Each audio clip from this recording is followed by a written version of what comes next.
balance out. So since we had the coldest November in history, I'm assuming December or January Yeah. will warn us.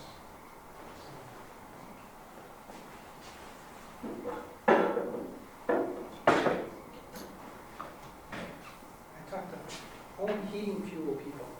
Excuse me? I talked to home heating fuel people, Oh, yeah? and they say it all balances out. Huh. By the end of the season, it's all the same. So I'm expecting warm temperatures in January. May happen.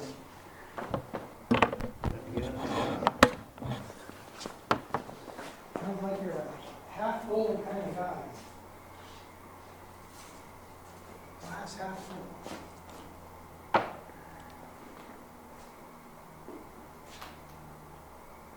You probably learned from experience.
Hey Charlie, how are you? Hello.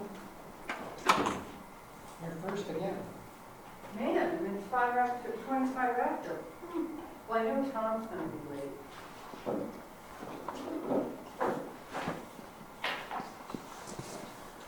So how you doing? Great. Great. I had a good Thanksgiving. Yeah. Good. Yeah. Hockey games and stuff. Oh, good. Yeah, we were with our entire family. It was so fun. We all had kids, grandkids. So no complaints. Oh, you can.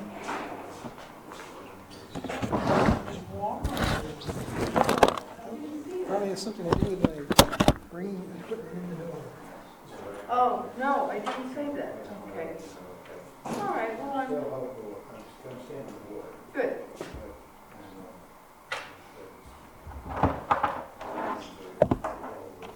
Yeah, no, I understand that. Okay. Well, I think we all have to make decisions that, yeah, if it's too aggravating, you gotta do it.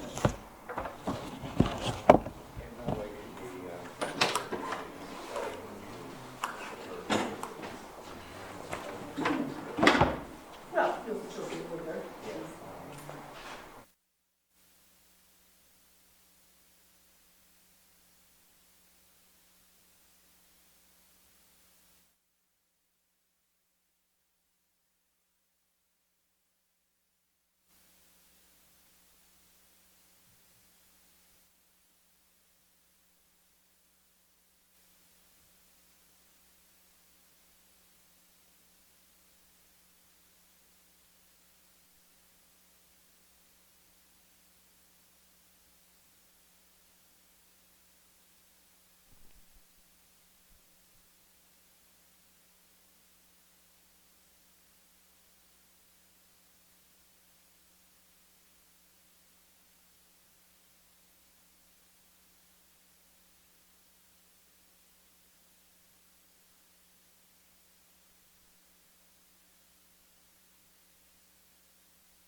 Was it a good trip? It was fabulous. We had such a good time.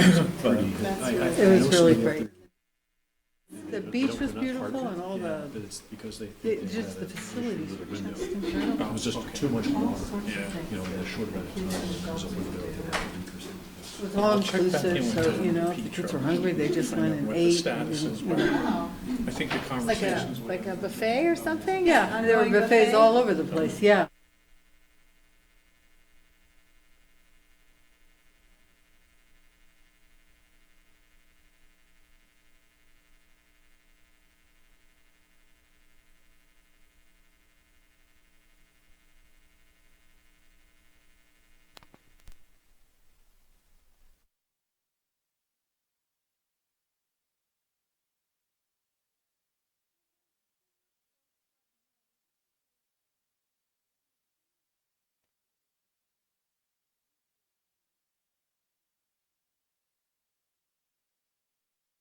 I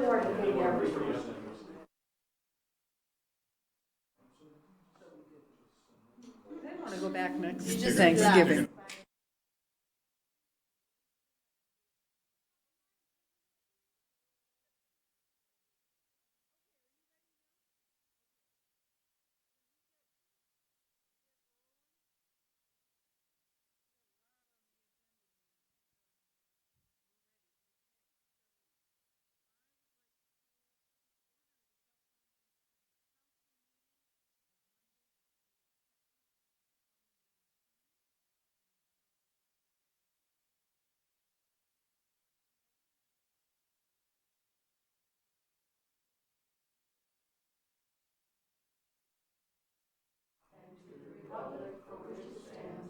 One nation, under God, indivisible, with liberty and justice for all.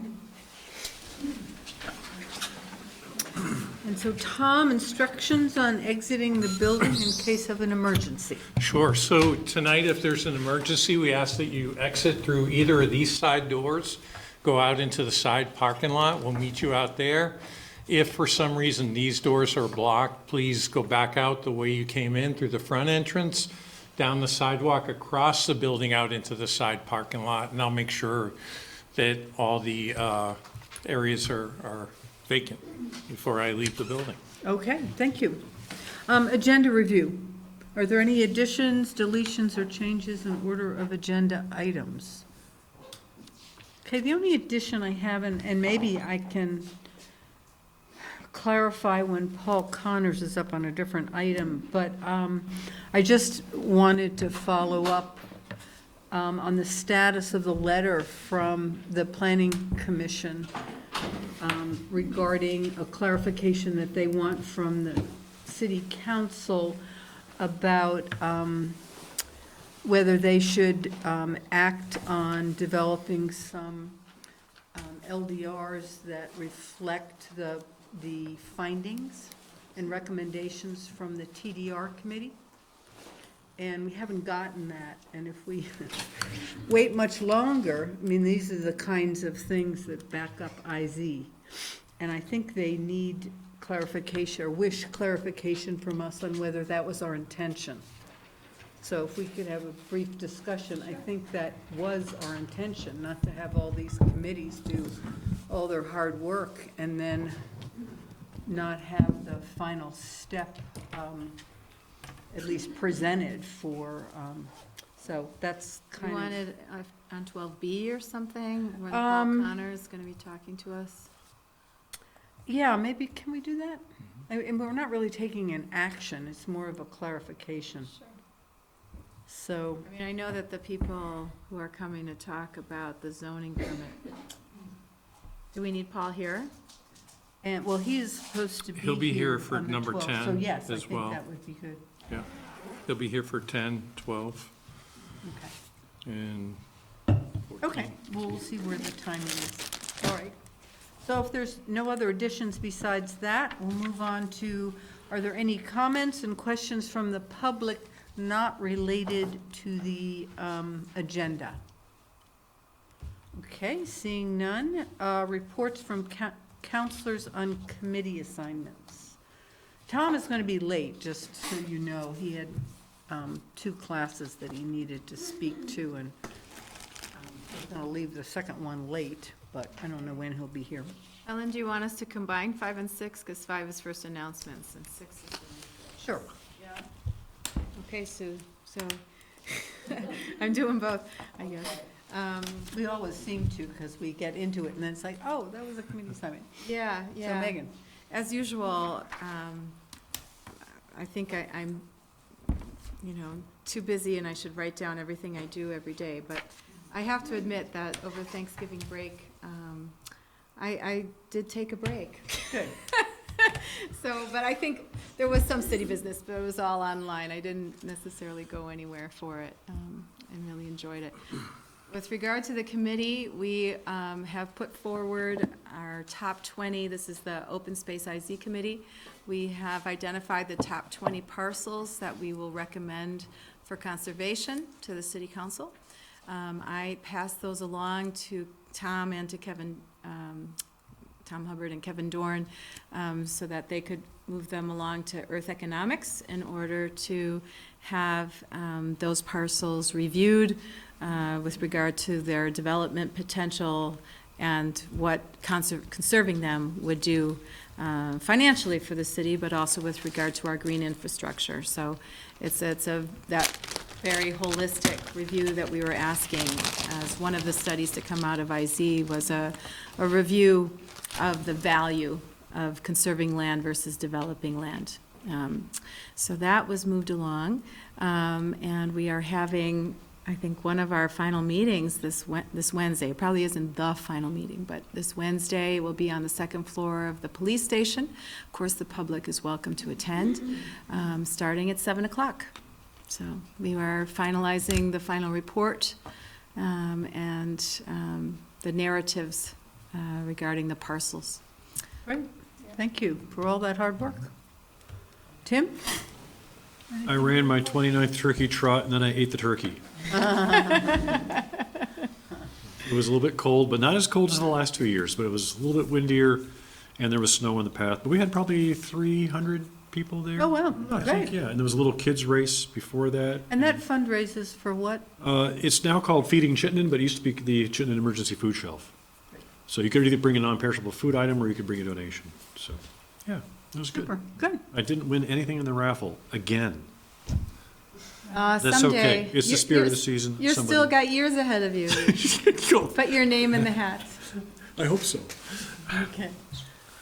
Dave? I have nothing to add. That was Thanksgiving week. I took a day off and did schoolwork. Trying to catch up and get ahead. Okay. Unsuccessfully. Okay. I was away for Thanksgiving, so I had a wonderful Thanksgiving in a sunny climate, so it was warm and different, and sort of different kind of turkey in a buffet line, but whatever. It was still fun. I did have a regular airport commission meeting on Wednesday, November 20th. And just a few things to pass along. Apparently there was a small fire in one of the hangars, and it was, It was in a container. yes, a shipping in a container in a hangar. And it was flammable liquid items that were improperly stored in this container. Lithium-ion batteries? Or I don't know what it was, yeah. Yeah. You want to give the report? You know more than I.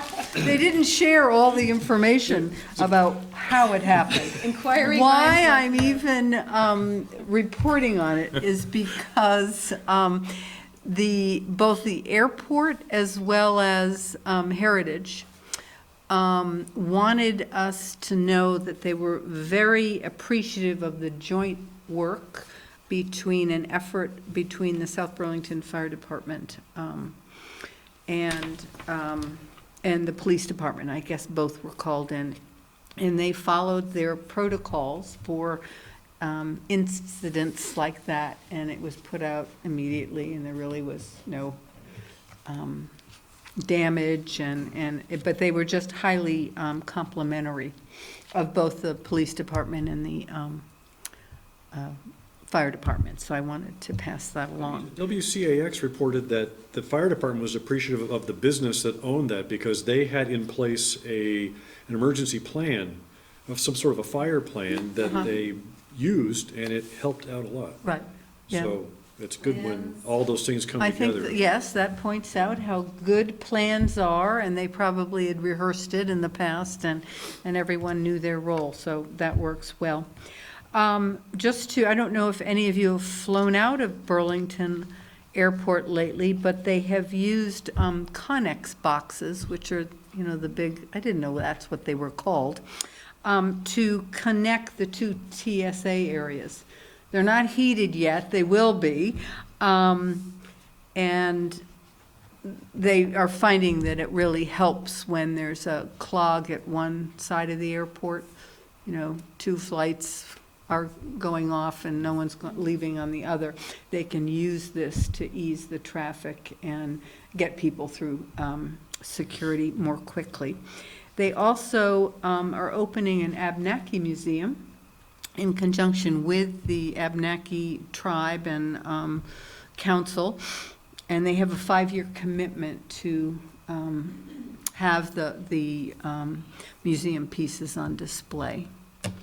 And then, of course, we're about to kick off 100-year history with lots of events and information. And one of the, I think it was on the television as well, a small model of one of the very first, or the first airplane that flew in this area is now hanging in the, off the ceiling somewhere, which it's sort of cool.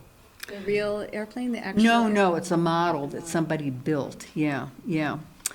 And then I got some clarification, because I always get so confused about, so when does the report go to the FAA on the noise and, that whole process? So I think I have it clear. They are hoping to, or plan to submit to the FAA by the end of this calendar year, the noise compatibility plan. And then they will begin the implementation planning in January with an advisory committee. And that will help inform the process for carrying out noise mitigation programs that will be included in the report, but not necessarily funded at this point. We don't know. And then they believe by May 1st, they will have, get information back from the FAA about what funding, what programs and what funding the airport can anticipate, and that starting in late 2020. So stuff really isn't gonna happen very speedily, and I think the money will come in dribs and drabs, and not until potentially late 2020. So it's in some ways kind of a bottom backwards kind of approach, where you know that there's a fallout or a impact on the noise of the planes, and then you wait till they come, and in the process you plan for you're not quite sure what, and then you get the money after the noise is here to mitigate several years later. So but that's the process. It actually sounds like the federal government, so. Who will be on the Yeah. advisory committee? Is the airport going to? Yes, I think that will be broadly constructed, yeah. And then I think you all, I forwarded to you the email from Mayor Weinberger. He is planning to attend our next meeting, which is on the 18th, Wednesday the 18th at 5 o'clock. Those are open meetings, and He has indicated that tonight he will present to the Burlington City Council a recommendation to add 2 new members to the Airport Commission, one from Burlington and one from Winooski. And of course, the process has to go through the legislature, so it's not a done deal. And why another one from Burlington? You know, I don't know, he didn't say, I'll ask him. I suspect, so it's an odd number. I mean, they already outgun us 4-1 now. They'll outgun us 4-2 when Winooski's there. So potentially it could be 5-2. But whatever, that's the proposal, and that it hasn't been agreed to. But he did indicate that he thought our meetings and our MOU were helpful, and we've been working on things, so we'll see. But at least he's interested enough, I think, in showing some interest in coming to the commission and discussing that. So that's it for me. Yes, yeah. BPR announced today they have a start date in the spring for the new hotel at the airport. Oh, that's right, I'm sorry, yeah. That's gone through all its permitting. I guess. And now, the VTAG advertised they were going to have night flights 2 weeks ago. Did those actually happen, or did the Yes. weather put it? It did happen. You would know that that it happened, I would know. Right. because I think it snowed one night or something like that. I didn't know if they were going to quite understand. Okay, I was just curious. I didn't Maybe they'll be used in snowy places. know. You'd have to take off in snow if you were ordered to, I think. Yep. Yes. Okay, that's city manager's report? Yeah, thanks, Helen. Welcome, everybody, back from the Thanksgiving break. I'll have to say I'm one that's not disappointed that we missed that 1 to 2 feet of snow today. But I think some of you were in it. Anyway, I just wanted to share an update from Public Works that the Kimball Avenue Bridge work will begin tomorrow. So pretty much on schedule as Justin predicted it. They'll be removing some guardrails and general prep of the area so that they can get down in there and begin making the repairs that will be necessary to get the traffic restored. So we're hopeful that maybe a month or so that the bridge will be open and traffic will be flowing freely again between South Burlington and Williston. I So, tried to go over it today, totally forgot, was tooling along, and then yeah. it was like, oh, yeah. So you'll start to see a lot of action and activity down there beginning tomorrow. And I want to, Say, traffic is heavy. It's, it is. Yeah. Yeah, no, anyways. yeah, it'll Another be discussion, but, a relief. yeah. I want to remind council that we have a special meeting planned for next Wednesday, the 11th at 7 p.m. on the CIP with our department managers. That meeting will be upstairs in the conference room, the public forum for the Bike and Ped Committee will be going on downstairs here. what time is that? 6:30? We're at did you say? Or 7 p.m. 7 p.m. Yep. Yep. And then the council also designated a special meeting on the FY21 general fund budget. You have a regular meeting on January 6th, but we're going to hold a special meeting on January 13th. And that also will be at 6:30 p.m. So it won't be on the agenda for January 6th? Right, I Okay. believe Megan's Yes. away. Yep, I yep. appreciate yep. that, thank you. So I just wanted to pass along those reminders. Okay, And now thank I'm you. All righty.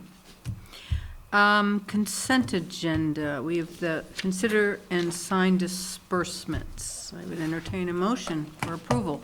So moved. Second. Any discussion? Aye.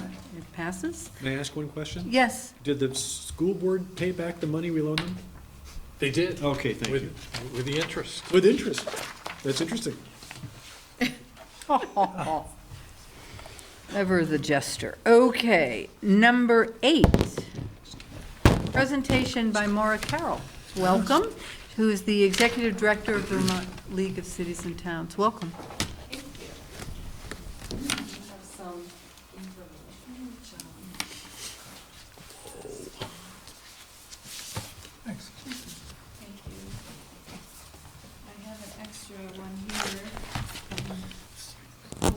The extra one, time for Kevin, maybe? Sure. Thanks.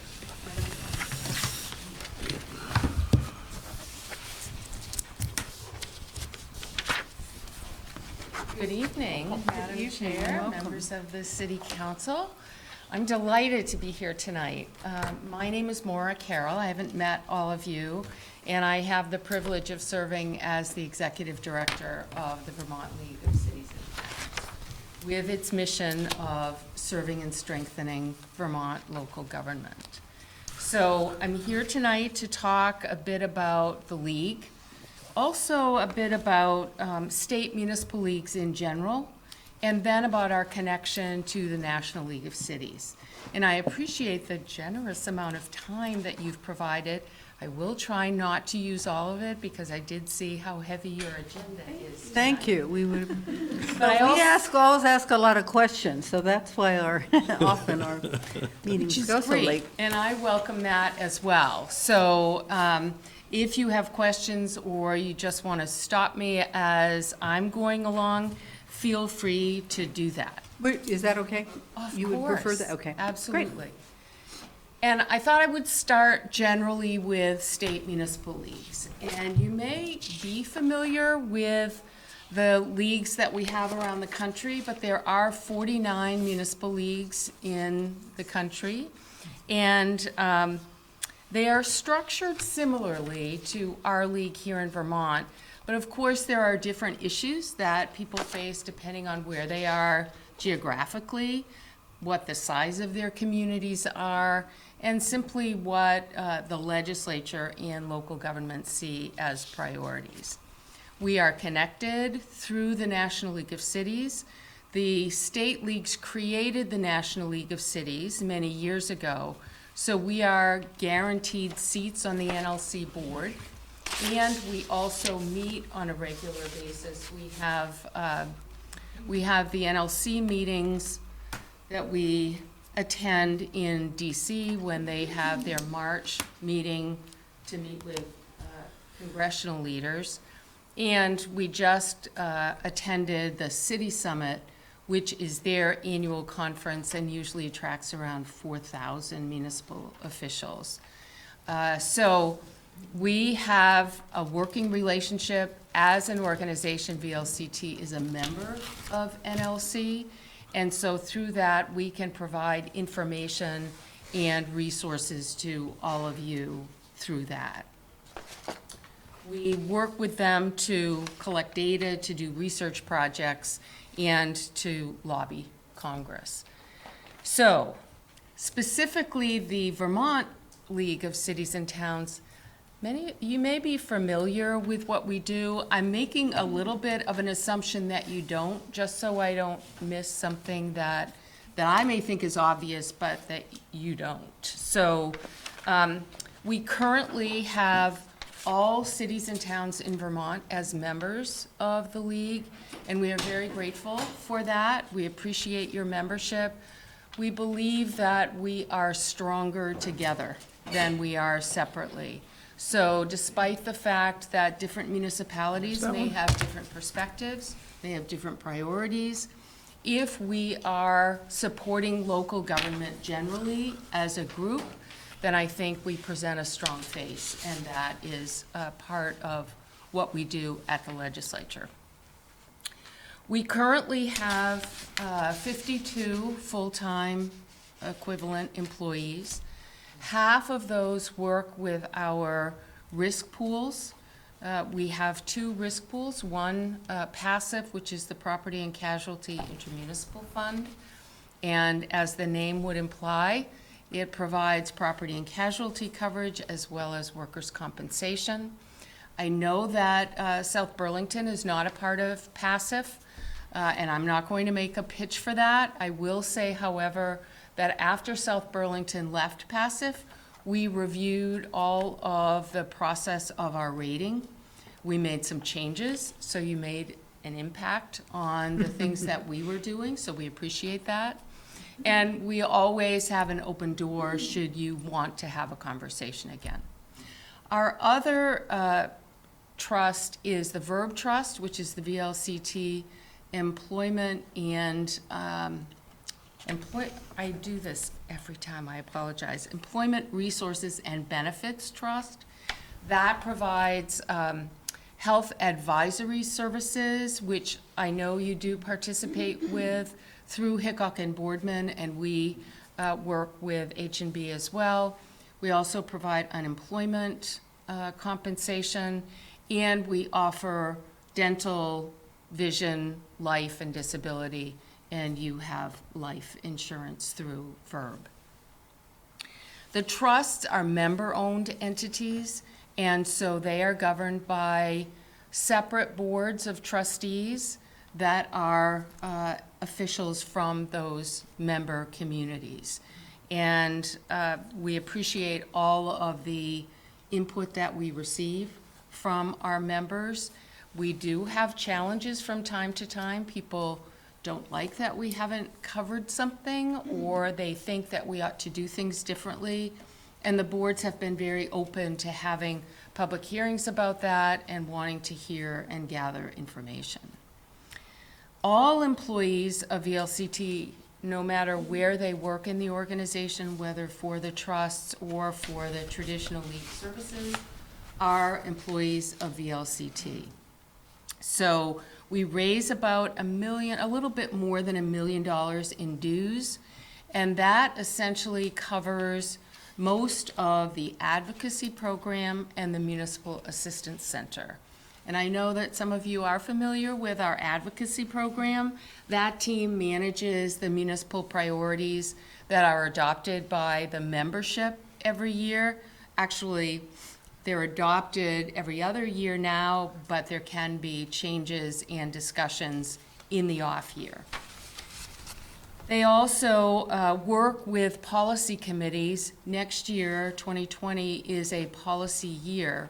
So there will be 5 legislative policy committees comprising local officials from around the state, and we welcome anyone who would like to participate in that.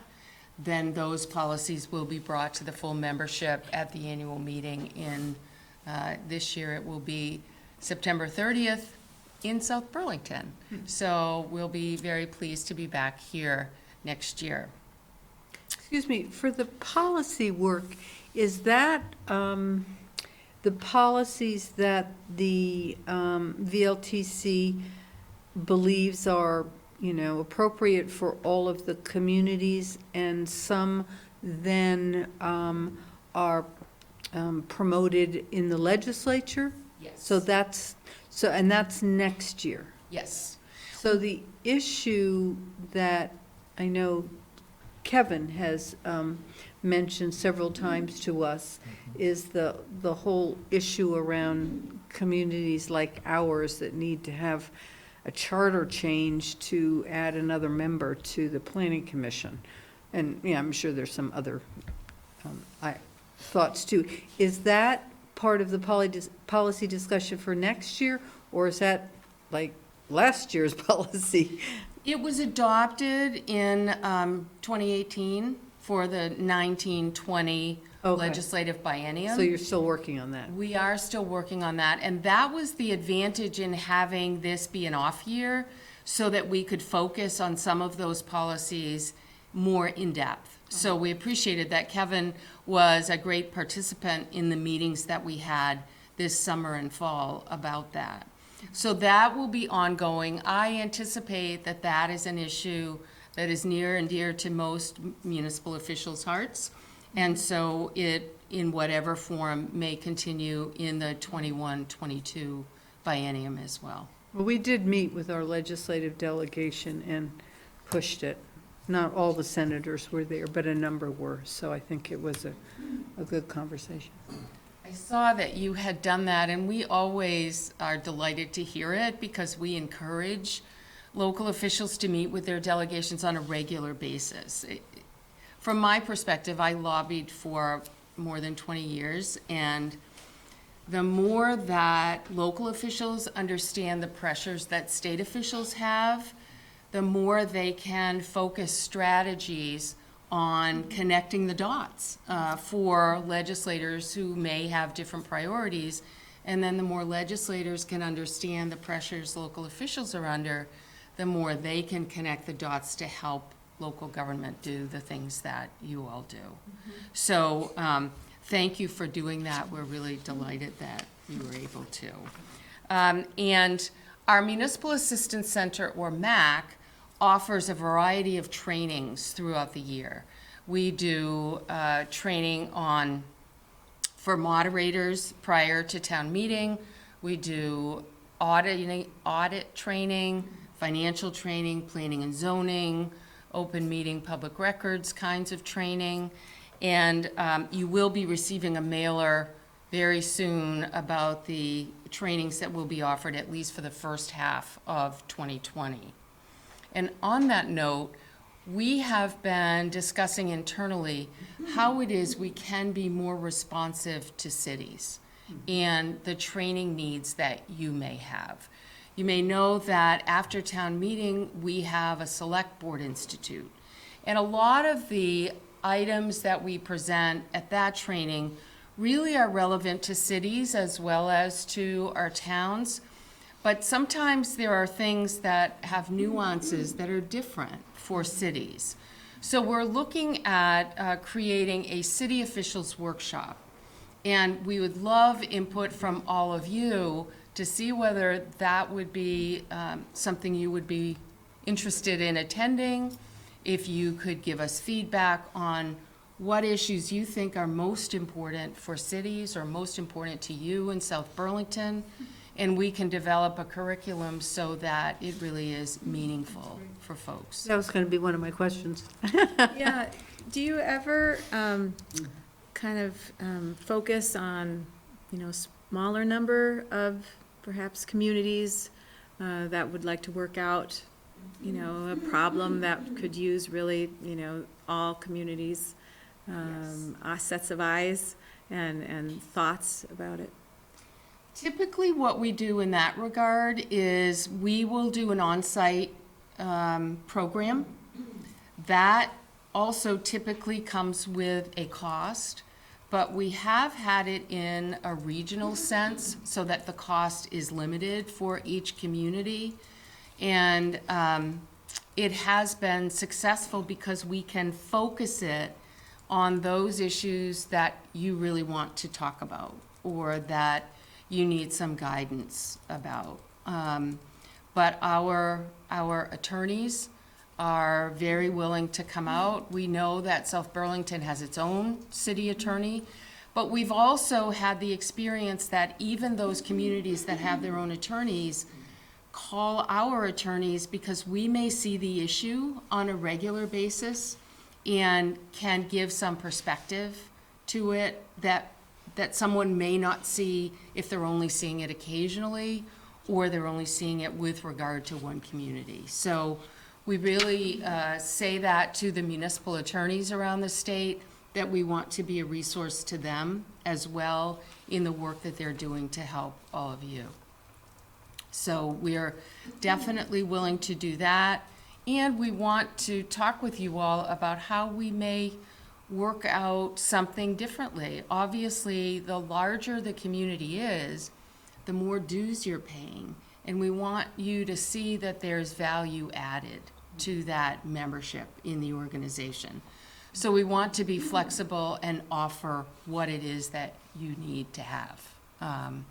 And so please let us know. We're happy to come and actually just have a conversation about what you may need and then develop something that that would be meaningful to you. I'd also add that Maura attends our regional city manager meetings, our luncheons that Charlie hosts, so she's pretty honed in on our discussions of the airport and local options taxes. Well, there's an and idea those about types of things. pulling people together or having a discussion about a regional airport for one, or regional, or maybe just municipal, but trash hauling and all sorts of Or things. development issues, I think that's really important too, when we have, boundaries that are,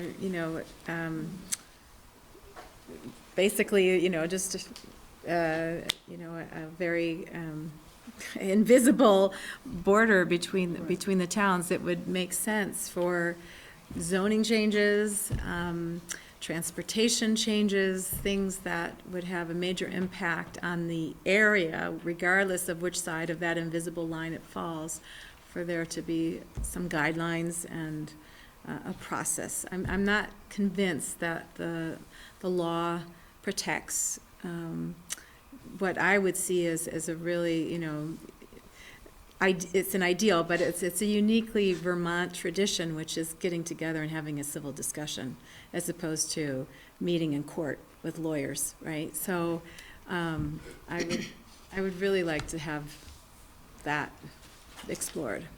Yeah. Well, and we have advocated before the legislature that when there are regional issues where you need to work with other communities, it's much better if you all choose the communities that you want to work with, rather than having the legislature say, this is the district that you have to work with. Because you all know what works sort of organically and who works together well. So we are very supportive of that. And would love to help you work in that regard. We have, for the last few years, had an economic development conference where we've tried to offer opportunities for any size community to look at growth and look at what makes sense within their boundaries. We've spent a lot of time on placemaking so that it can be to scale.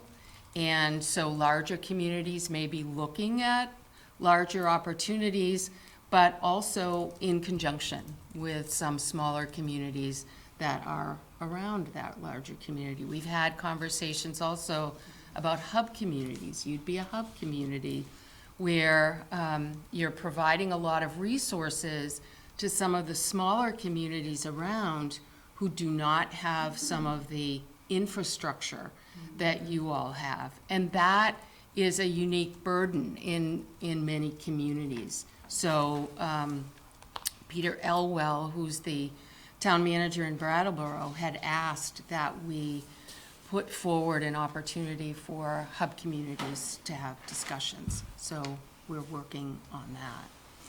We also are working with, again, the National League of Cities to see whether or not we can create a program where our cities or some of our larger communities can be direct member communities through VLCT. There's an affiliate group program that was started by Arkansas where all communities in the state under 20,000 in population would automatically have direct member status if the league paid double dues. We can't really afford to do that in Vermont and then charge that back to our members. And so we're discussing with NLC whether we could take the cities and some of the larger communities and do it on a small scale. And that way you'd have direct access to all of the resources at NLC. It's not that you can't get resources through VLCT, but you'd be able to vote at any of the meetings that they have. You'd be able to serve on their board or serve on any committees at the national level, which I think is sometimes very beneficial to have the rural states represented, because certainly the large cities are well represented at NLC. So we'll keep you posted about that. We think that would be a value added for cities, so we're having that discussion. But I think you probably are aware, we are a member-driven organization, and so we are governed by a 13-member board of directors, all of whom serve their communities in some capacity, and our nominating committee, through the bylaws, is required to look at the geographical spread, as well as size of community, gender of those serving on the board, diversity and ethnic inclusivity to the extent possible. And we also have term limits, so it gives opportunities for more people to serve on the board. And we've been very fortunate that when there's been a seat open, we have a number of applicants. So, so that generally describes that, and I'm trying to be conscious of time so that you can move forward with your agenda. But I'd be happy to just let you know, I know you can look at this on your own, but we have provided the most recent version of our magazine, which is now going to be a bi-monthly magazine, which used to be a newsletter, but we hope that this is a format that's easy to read and contains enough information that's valuable to you all. We also have a brief overview that we provide each year for those communities who choose to put it in their town report or city report, so the members of the public can understand what kinds of services generally VLCT provides. We also have a very brief card about what the priorities are, the major priorities legislatively for this biennium, and an advocacy guide for those who aren't as familiar with working with the legislature, to give you a few pointers about that, or to help your constituents lobby on behalf of your community at the State House. We also included, this is a training that's happening on Wednesday, so unlikely that you all will be signing up for it, but it's an example of the kind of training we provide. It's ordinance enforcement, and the kind of information we provide to you so you know that that is happening. And then a description of our municipal inquiry service, because you can call our MAC hotline and ask all kinds of general questions about municipal issues and get an answer from our staff about that. And also something about the on-site training that we talked about a little bit earlier. So generally that's an overview. I'm happy to leave this packet with you too, if that would be helpful. Which was the sheet that had the policies that you're working on? It's just a really quick reference guide. Oh, that one, okay. Oh, there it We can says get you the full, priorities. actually, the full piece is on our website. Oh, okay. And then Karen Horn and Gwen Zakoff are currently putting together a legislative preview so that it will give you some more information about what we're heading into in the 2020 legislative session. Okay, thank you. Any comments or questions? Tim? So VLCT, is that the source of the emails we get during the legislative sessions with the updates? Great work, I really appreciate that. There's just an enormous amount of information there, and then little, synopses, bill by bill by bill with a read more. It just is really well formatted. I appreciate that a lot. I will pass that along. I think they do an amazing job. I don't know how they can keep the information they do in their head, but they are amazingly articulate and a wealth of knowledge about ongoing legislative issues. And so your income comes from the member fees Yes. and passive or PASIF premiums? Well, that doesn't fund the VLCT general services. Our budget, we try to make as transparent as possible. It's actually 3 separate budgets. Mm-hmm. So the overarching VLCT responsibility is staffing. So we bill passive directly for the staff that we provide to passive and verb. And passive doesn't, there are many leagues that get an institutional fee from their risk pools. We do not. We really try to keep it very clear that it's about direct costs. So essentially, the VLCT general program is covered by dues, by sponsorships, by training costs, and whatever miscellaneous revenue that we discover. So we're working hard on increasing the sponsorship so we don't have to significantly increase the dues if we want to add a new program or a new staff person. But the insurance arm has a lot of power in your organization to sort of develop your advocacy itinerary because you're trying to minimize risk for all of your members? Well, all lawyers try to minimize risk. Yeah. So there is that from the MAC side, but passive does not drive the agenda. They have issues that they are really concerned about, PTSD and various workers' comp issues and general insurance program issues. Karen and Gwen will keep an eye on things, but when there's testimony required, then passive or members of the board will come in and do that. So we try to make sure that it's clear that we are not doing passive work. Part of the issue also is we have to have a wall between some of the information that is shared with our attorneys and information that is available to passive. Because the attorneys may have an opinion that, that a community should push whether there is coverage, so there can be disagreement. And we don't want, excuse me, we don't want our members thinking that the attorneys share that confidential information with their insurance coverage Okay. program. Any other questions? Thank you very much. That was Well, really thank you helpful. very I much. appreciate that. And I'm excited about some of the things that you're sort of thinking about in terms of making the training really, and the resources more helpful to communities such as ours and our neighboring communities. There are different pockets around the state with different challenges, and they need different solutions. Well, we Often. will stay in touch, but please don't hesitate. I've given you my card. You can give me a call or send an email, whatever works for you. Great, thank you very much. Thanks, Maura. Okay, gang, we're a little bit ahead of schedule, so I would like, Keep up the pace.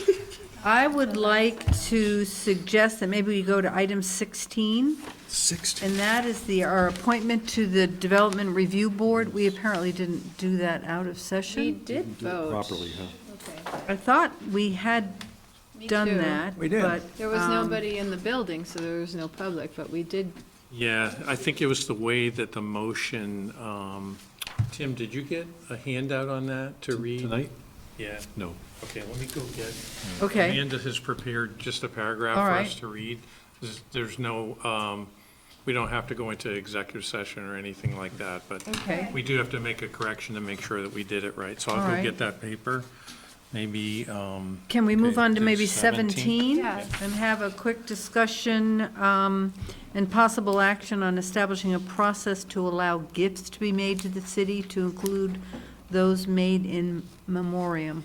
I would like us to think about using the Public Art Committee for this, since they work on, those public projects that are intended to create a sense of place, a sense of belonging.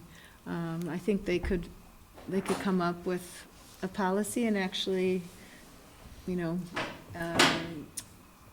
process requests. I see them as a very valuable committee, and they're not overstretched in terms of time commitment. they're not. So I I mean, think, that's a great idea, but you gotta remember, it's not all necessarily art. No. Over in our community in the Adirondacks, somebody gave an ambulance as a gift to the city. I'm not sure you want the art committee. well, they'd be doing trees, so that's not art either, No. right? No, But I just make the point, because it might not be art, it might be an ambulance or ambulance equipment or fire equipment or. That would be something. if Can you somebody restate what gifted the, an what the ambulance. original problem or? Well, it wasn't a problem. We all got the same, I think, email from a family, and I can't Right. remember the name. Yeah. And they wanted to plant a tree Yeah. in Yeah. memory of their dad, who'd been very active in South Burlington politics and as a resident, and they all lived out of state. And I guess he had died. So they wanted to know how to go about doing that. We've also had requests from Chris Shaw in his role as, I guess he's the chair of the Democratic Committee for the city. And there's been some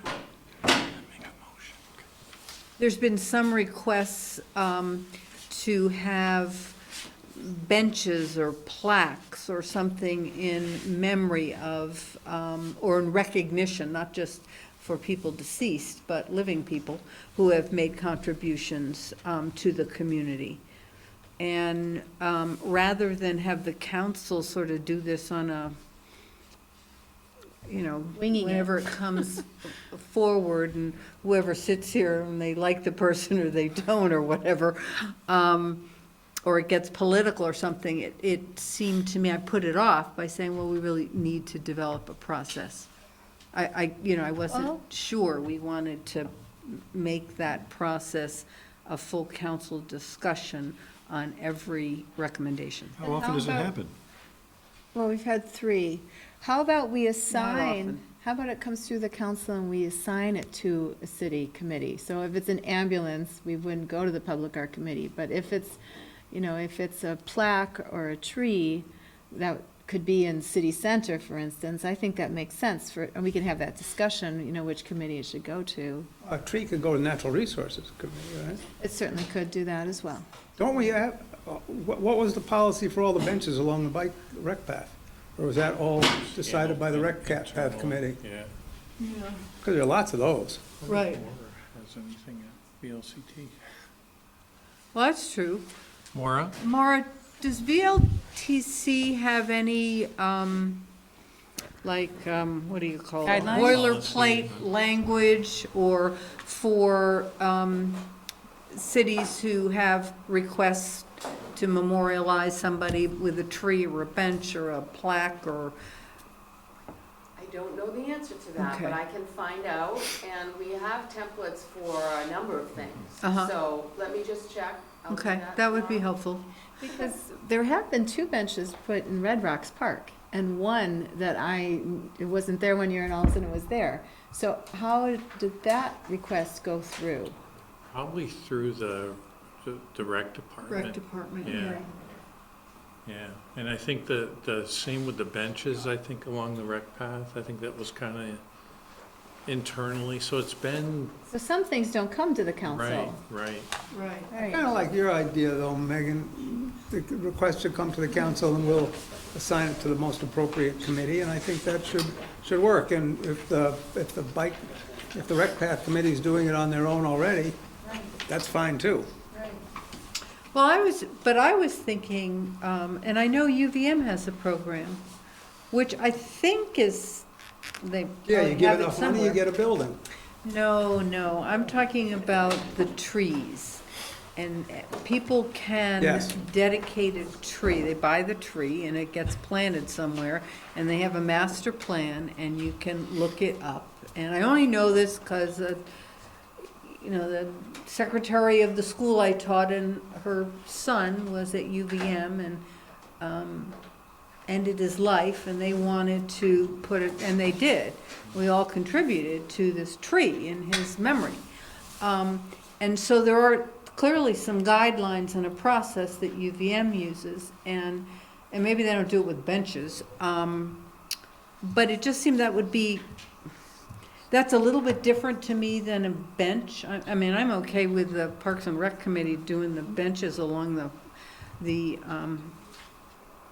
pathways, but it would sort of be cool to have a program where people might plant trees throughout our community for a purpose, and we sort of promote that or encourage that, or they know that there's a process and this is it, or there is a possibility, and it clicks in their head that might be a wonderful way to honor someone, versus just they have to come up and think about it and come to us and say, have you ever done this? And we say, yeah, and we're gonna, we'll give it to the Natural Resources Committee to work with you, or the arborist or something, about what would be the appropriate tree. So I don't know what the process is. And I don't know if we would like to, have the benches and the plaques that are along pathways go to the Parks and Rec Committee in conjunction with the department, and you do trees and, I don't know, you could even do a flower garden. I don't know what people want to do through natural resources, or ask natural resources to come up with some guidelines. So how do you pick the tree? Who picks the tree? I mean, that would involve It's gonna the be trees. arborists. I think or- trees are a great idea, but not everybody might wanna give trees. Oh, I understand that. So, But you're talking more about the process. Yeah, I yeah. think when the library was looking at giving naming rights to people, Uh-huh. I had found a couple of policies online, you know, taken from other communities. I could dig those up, maybe. I mean, I don't know, that was for naming rights, so that's Yeah. not quite the same thing. But there was, you know, there was a review process. There were the do's and the don'ts kind of thing. Personally, if it's a proper name, I see no issue with that being put on a plaque. I mean, if it gets poetic and people, you know, use poetic license to say things that we might not want to have on a public bench or, right? I think that would be something that we should regulate to some degree. Not censor, but have some guidelines. So. it doesn't sound like we're gonna figure this out in the next minute or two, but, Right. but I think I think, That's sick. yeah, if you can borrow something from another town, let's go I'll to it. dig those out and I'll forward Yeah. them on. I mean, there's probably several thousand towns throughout the country. If you look at each of them, I you found probably should two, come I up think. with, Right, oh, good. There's our- It won't be endless reading, Okay. I promise you. I can Well, ask around I think as well. it's a great idea. We gotta, well, let's come up with something Yeah. and figure it See out. it more. Okay, well, in the interim, if you want to just have it come through us and we make a decision, we can. So this family isn't put off Sure, for that can be another the 6 interim, that'll months. work just fine. Yes, I would like to respond to this, yeah. Do you want to respond to him, or do you want me to continue corresponding with him? If, it doesn't matter. I don't know if I can find his email, but I can do that. Do you feel it appropriate that I respond to him now that we are going to be formally reviewing his request in the council, and? is that what the council would like to do? What's their request? He Tree? wanted to, they wanted to buy a tree and plant it. Yeah. I mean, this happens fairly infrequently, so if they just came to approach city council and we sent it off to a committee, Right, exactly. that's good enough for me. Can I just explain that to him, is my question? All right, Okay. Don't we have a city arborist? we do. But Craig Lambert, but where it goes might be something that a committee Well, would. sure. Right? And I think this was something that could be reviewed by the city arborist, right? And even the Natural Resources Committee. But I think that when it's just a tree, I don't know that the National Resources Committee needs to have A hearing on that? on here. Okay. I mean, I personally think that, you know, if the family has a desire for it to be put in Red Rocks, let's say, or in a playground area, then the arborist clearly comes into view, right? I don't know that the natural. Public Works too, because they might not want a tree in some That's area, right. because it's not Yeah. supposed to have trees. Right, Okay. right. So Well, that we'll would be up to figure the out who committee. should Then part of the review it. policy, I guess, right? Yeah, yeah, okay, thank you. So we've sort of taken care of that. Can we clear up the DRB? I think we have Yes, I 7 more have minutes. something to read. So now we're at item 16? Yes. Yeah, Yes, okay. yes. All right, so for the council's meeting on November 18th, 2019, the agenda included executive sessions on 3 separate matters. Due to the late hour adjustments to the agenda, the council inadvertently made the necessary motions to consider only 2 of these 3 matters in executive session.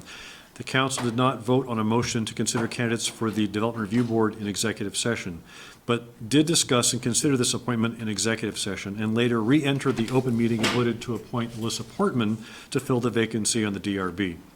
In order to correct the mistake, the council has disclosed this executive session and its purpose, and now will ratify its action.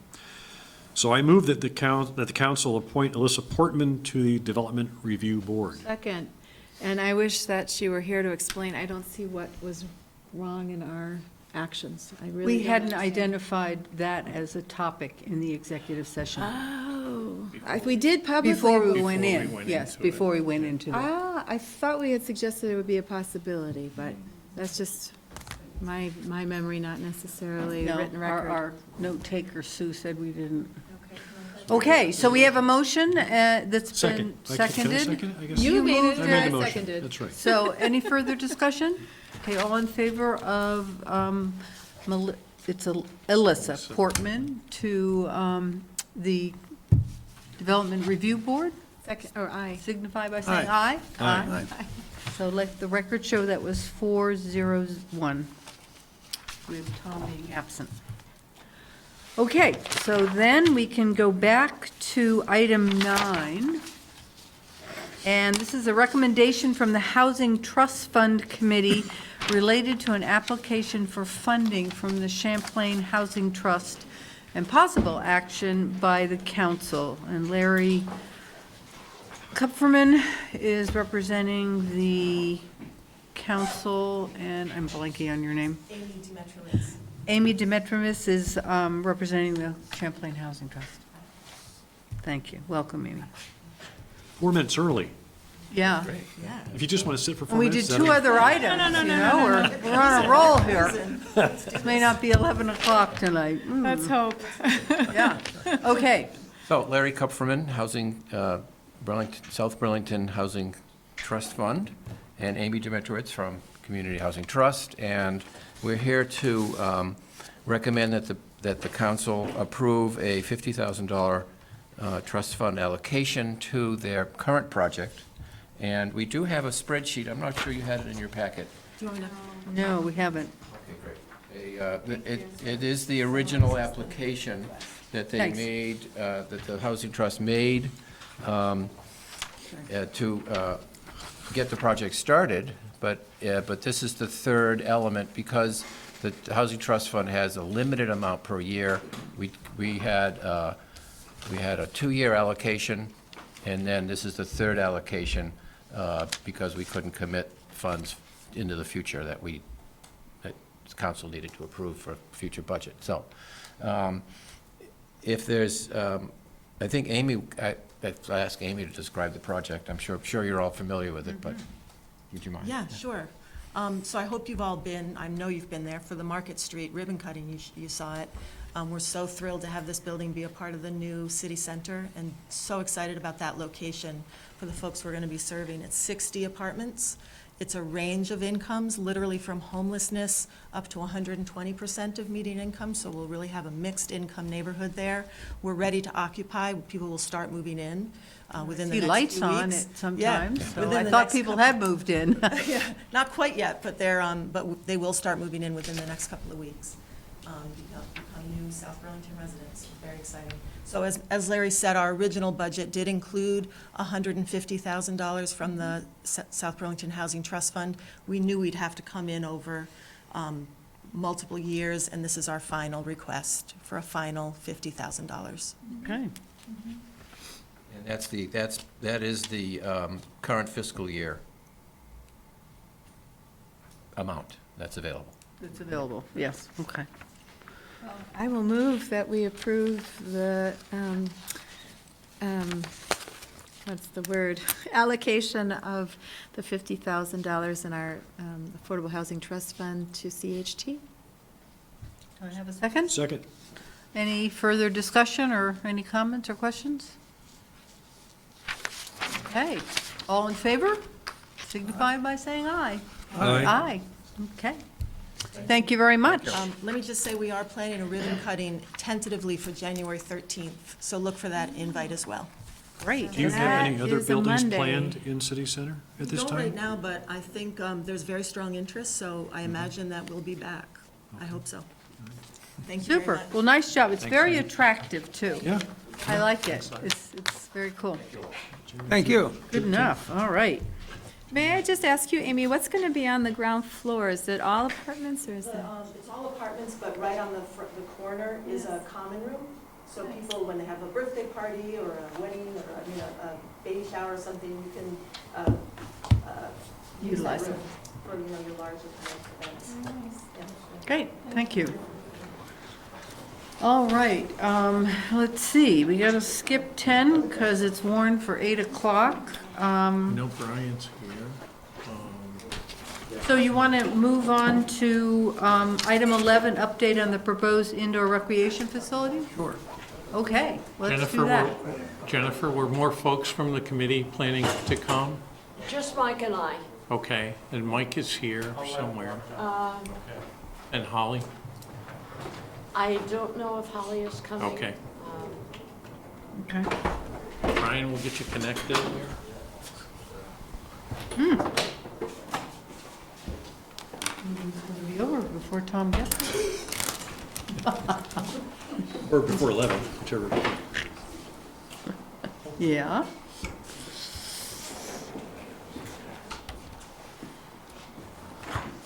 What do you think, Megan? There's quite the push this week. Oh, but, yeah, it's good. It is. Yeah. Push for what, at It's UVM? the last week That's of like the classes. classes. Oh. So I'm giving oral exams, and I saw 5 students today for an oral exam. They did great. It's always fun. We got a governor coming to one class on Wednesday. That's great. About the value of recreation to Vermont's economy. Wow, fantastic. Sure, we have sustainable recreation in the state for years and years and years to come. Unique. I'm inviting a bigwig, an alum from UVM, Robert Zaretsky, to campus next March, who's prolific in publishing, who writes for New York Times and, Great. yeah, all kinds of things. Cool. Anyway, All right. exciting stuff. Okay. Well, here welcome, we go. Brian. Thank you. So my name is Brian Wheat. I'm the project architect from Freeman French Freeman, and we've been working since the summer on a schematic design and opinion of probable cost for the rec center concept. And the last time I was here was late October. We showed where we were with design at that point. So this presentation will show where we arrived with design, including the feedback we got from the council in October, as well as the information that we got from the cost estimator on cost projections. Glad to hear everyone making an entrance. Woohoo! Sorry to interrupt. No problem. So just a quick background of where we've been, starting in August with stakeholder and outreach meetings, online survey, and input from the recreation staff. Extending through some community input on the program that was developed by mid-September. As I mentioned, we came in later October and gave the prior update to City Council.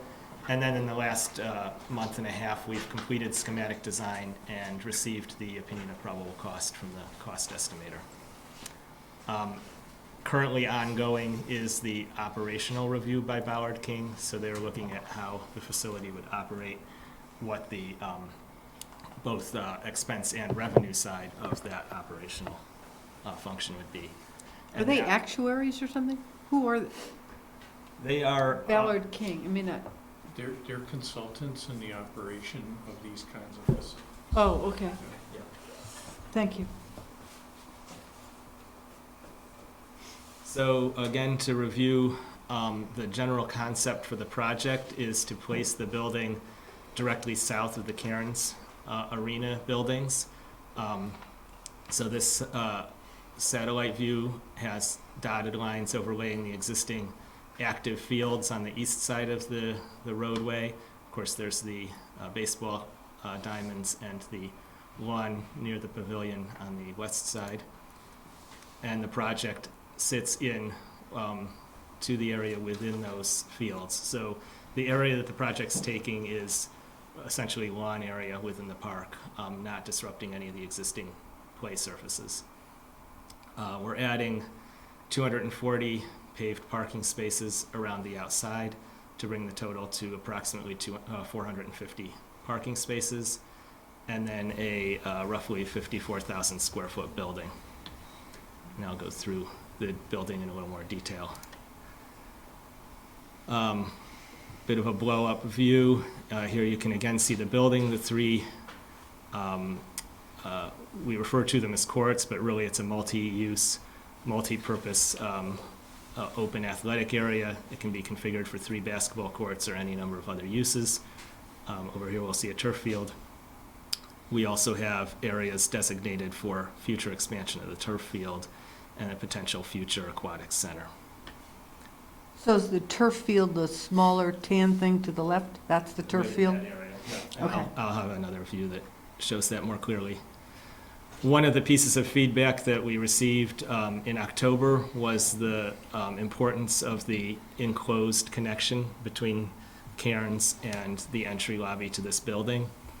So this is a little bit flipped around from what we showed at that time. Cairns, of course, is currently in the process of improving the entry to that facility, which will offer concessions and an atrium space and some amenities that will be useful for all occupants of these buildings.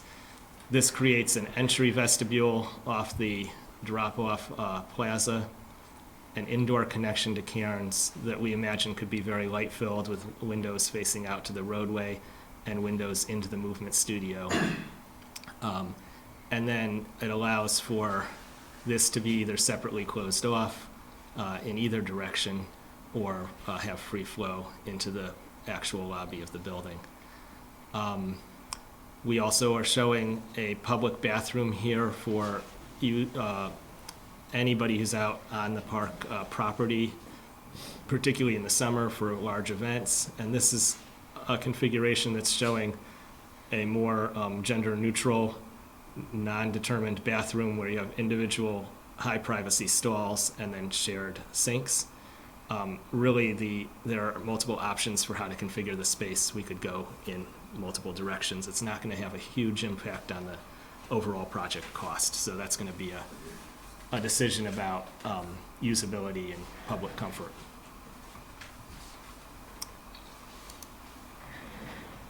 So here are the main sports areas, movement studio directly off the lobby, and the circulation path to really see the activity if we want. Of course, you can always have window treatments or blinds to close it off as well if you need to. 2 wood floor courts and a synthetic floor court. Off the end of the synthetic floor court, we have a overhead door for direct connection to the outside during appropriate weather, and then an indoor turf area for turf-based sports and activities in the inclement weather. This area off to the right of the entry is the Rec and Parks Department offices, which serve as a kind of backup support for whoever is on staff managing the lobby and entry to the building.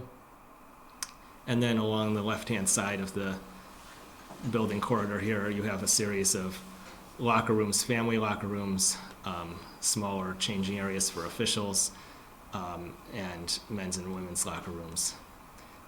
At the east end of the building, we have 2 bathrooms as well, single-user bathrooms to support the fields that are on the east end of the site. So that's the basic picture of what the project was that we took forward to the, I'll go to the second floor, but that we took forward to the cost estimator. Of course, upstairs, we just have essentially a small lounge seating area and a 3-lane exercise or walk running trail. So just to get an idea of how this kind of looks and feels in comparison to the scale of the existing Cairns Arena, it's a similar construction that we are thinking of in terms of being a metal panel, but with a lot more natural light. So the building is, we have skylights throughout.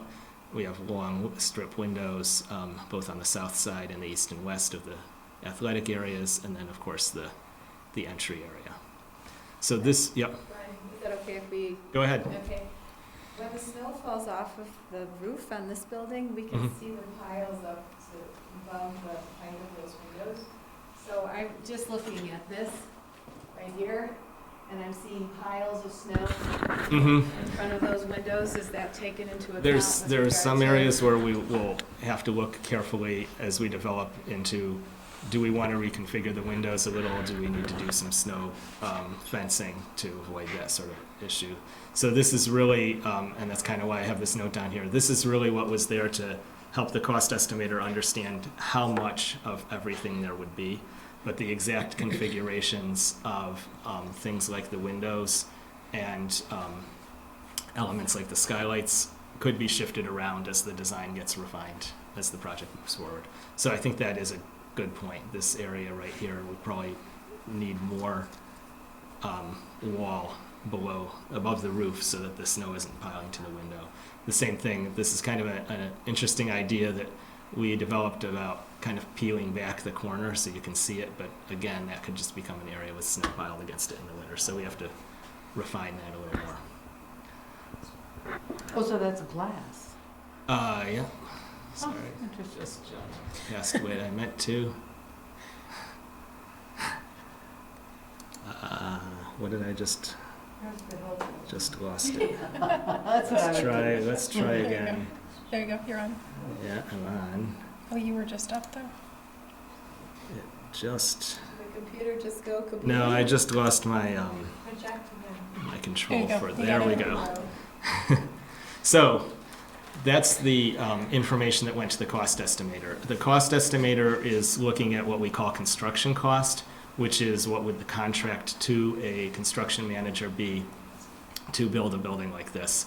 So that does not include what we call soft cost, which I'll go through in a moment, which have also been developed by the city of South Burlington. That building we were just looking at, based on an April 15th, 2021 construction start, was projected at $17,671,000. The date of the construction start is important because in the past few years we've been seeing roughly 5% annual construction cost escalation. So that's a construction start we thought was reasonable based on where we are in the process and our understanding of how much time the council and the community might want to spend discussing a project like this before we move any farther with design. It's based on a metal panel building system, as I kind of mentioned. I don't want to draw too many comparisons to Karen's. What we're looking at is a nicer metal panel than that, but it is a straightforward and economical system. And we do have within the budget a kind of allocation to upgrade the finishes and the look of the building at the building entrance and at the building lobby. But for the rest of it, it's pretty utilitarian. Is that straight metal siding or whatever you call it? Is that, I mean, Karen's has it, and that's been around for 20 years? 25. 25 years. So, you know, compare it to brick or something. Does it last as long? It's durable. It's a durable material. Masonry is more durable. Masonry buildings can be around for hundreds of years. Uh-huh. I don't think a metal building is going to be around for hundreds of years. The finish, surface finish, it is generally warranted for about 20 years, which in the construction industry is a pretty good warranty. Mm-hmm.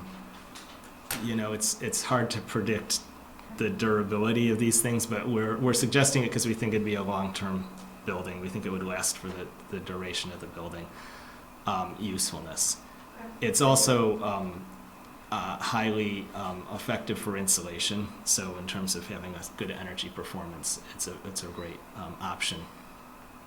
Is it like a Butler building? Is that what it is?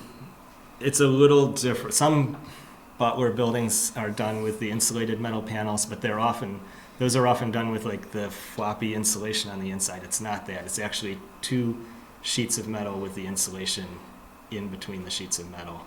And then they have a double tongue and groove joint, basically, where they come together so that you get a continuous plane of insulation. But the structure of the support system, The support, we're looking at potentially doing a pre-engineered long span, which is similar to what a Butler building would provide.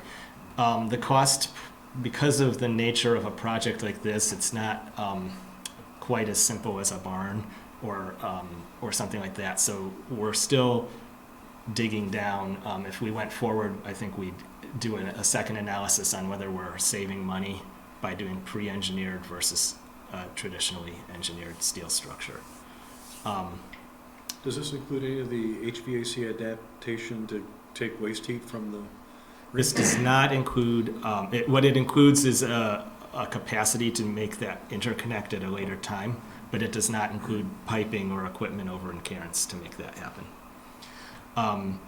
It does include our current understanding of what will be coming with the new commercial building energy standard, which is expected to be adopted in March or April of next year, which significantly raises again the insulation and window performance thresholds for the building.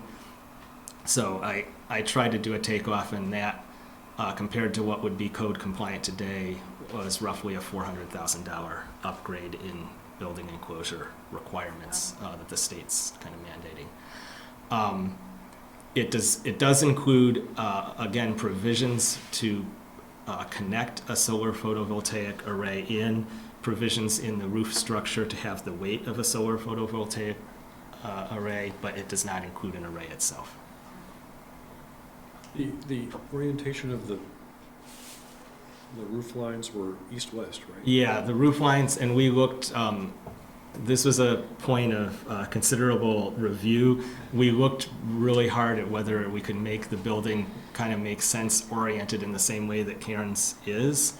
And what we found was there, just to jump back to the site plan, the space between, the space from east to west on the site and the kind of entry space that we needed, you ran out of room, and it started to actually leave less room for future expansion. Even on the easternmost building over the turf, that couldn't be north-south? Well, again, it's based on the idea of expanding it in the future. If we made a decision that it was never going to be more, that would give room, but then limit future options. Right. So we then worked with the city of South Burlington, and they took the initial construction cost projection and developed the owner cost side of it to come to a projected total project cost. And this is based, and again, all of these numbers have been bounced back and forth between different entities that have experience in the industry, so it's our best shot at where we'd be in April of 2021 to have a successful project. Well, it's just rebuilding city center. It's community building all over again. It's very similar. Similar, yeah. Just about exactly in numbers. Well, we don't have the TIF to help us on this one. So we also looked at areas where we could take away to bring that cost down. The turf piece was estimated directly as a separate element by the cost estimator at just under $1.6 million, because it is essentially its own long span freestanding building.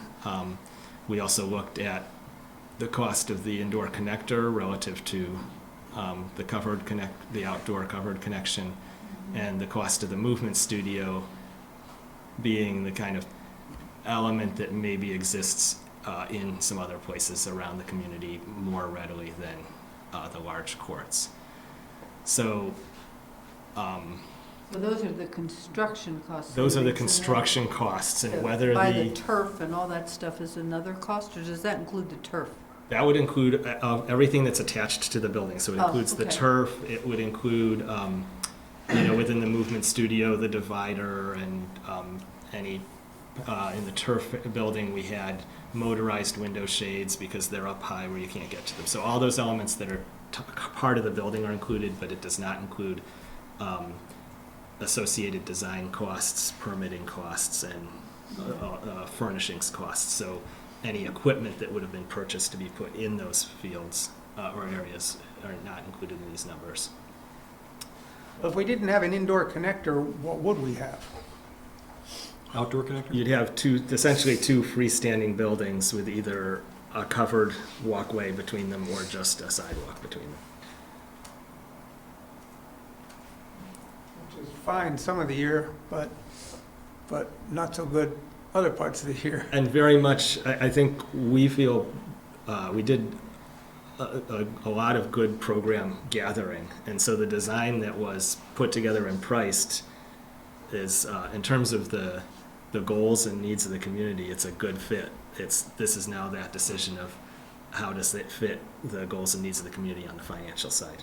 Well, sure, because a lot of the reason for the indoor rec facility is because we have so much crappy weather, and we've got cold weather so much of the year. And so to not build an enclosed connector kind of is counter to the purpose of why we're, a good part of the reason we're building this thing in the first place. Is that reasonable, Holly? I mean, you don't want people to be playing pickleball or basketball or whatever, and then have to get dressed up and put on their winter coats to walk next door to get something to eat. Yeah, I think what we were hearing in the stakeholder groups was really the desire to make the two facilities really work together. So I would agree that that's an important piece to keep. You know, I think the easiest removal is the turf court. For sure. And that's, you know, easy from a design perspective, and I think easy from a cost-saving perspective. I would caution the removal of a move-in studio. I see that really as a complementary anchor. So I think that, you know, we'd want to have some more discussion around that. I see that as being pretty utilized. But the turf court seems No, to be one of I those variables. tend to agree with you. Having kind of watched this since the beginning, I think we could, you know, cut the turf off, and with everything else that goes with it, we're probably saving almost $2 million there. And that's a lot of money. And that puts the turf court building in the same environment then as a future aquatic center. You know, one can get added or the other can get added at some point in the future. I don't see that as a major concern, and I think we do have to pull that cost down somewhat because it's pretty well up there right now. It is, and I'm going to tell you a little bit more about where you could choose to Hey, spend. we have like 3 minutes. 3 minutes, 'cause we have okay. a hearing at I'll 8. keep it, this is the last major slide. So just so you're aware, we also have looked at an energy model. The bottom line, there's a lot of information on this slide. The bottom line is we have a highly efficient heat pump system designed for the building. And as a result, looking at alternative technologies did not show significant cost savings in utility costs. A geothermal system does have about a $5,500 a year reduction in utility costs, but that's dwarfed by the cost of the installation for geothermal. The only real big benefits are reducing greenhouse gas emissions, but the greenhouse gas emissions are actually already very low for the building as designed because we're heavily using electric power, and electric is very clean here in the state. Well, we do have the potential to have solar included. And then solar could further improve that energy picture, and that would be looked at as a separate, most likely, third So party. that's a savings of about $400,000.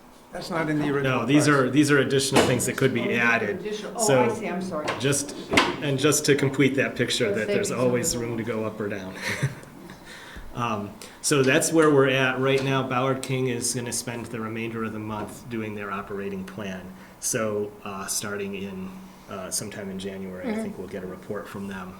And our expectation is we're pretty much going on hold as a design team to allow you to get that operating plan and then have your council discussion on how you want the project to go.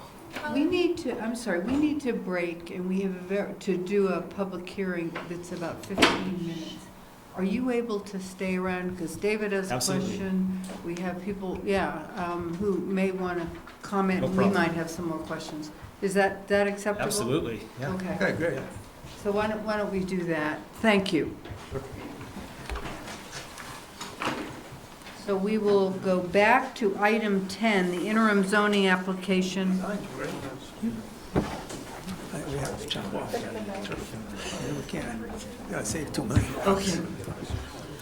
All right, so I need, this is the interim zoning application IZ 19-06 of BlackRock Construction to subdivide a 6.91 acre undeveloped parcel into 2 lots for the purpose of a 32-unit residential planned unit development. The planned unit development is to consist of 10 single-family homes and 22 units in 2-family dwellings, plus off-site infrastructure improvements at 550 Park Road. So I need a motion to enter into a public hearing? So moved. Second. In a second. All in favor? Aye. Aye. So I now open this meeting. So what we'll get is first we'll request any disclosures of conflicts of interest and ex parte communications. Have there been any? Anyone call anybody or here take a phone?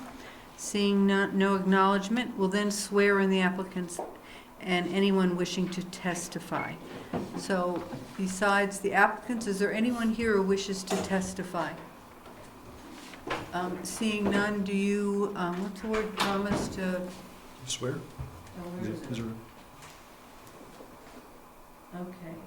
Do you hereby swear that the evidence you will give in the cause under consideration shall be the whole truth and nothing but the truth under the pains and penalties of perjury?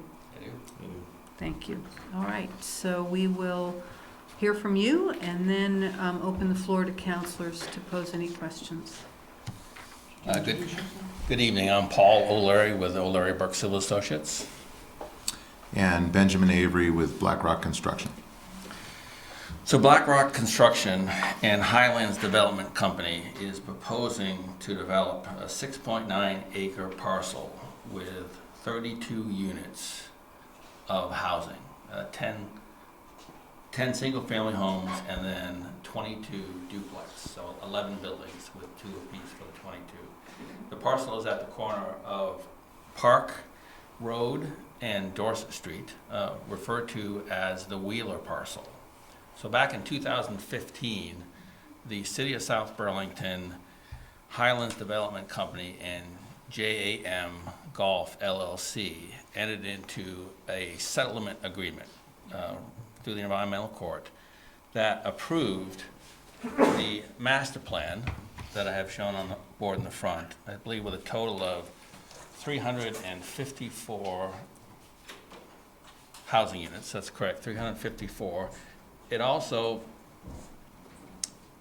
included a land swap between the City of South Burlington and JAM Golf LLC. And essentially, JAM Golf LLC acquired a 6.91 acre parcel that we're proposing to develop. And in return, the City of South Burlington gained a 21.88 acre parcel, which is the shaded parcel at the bottom of the plan. So that's the easternmost side of the Vermont National property.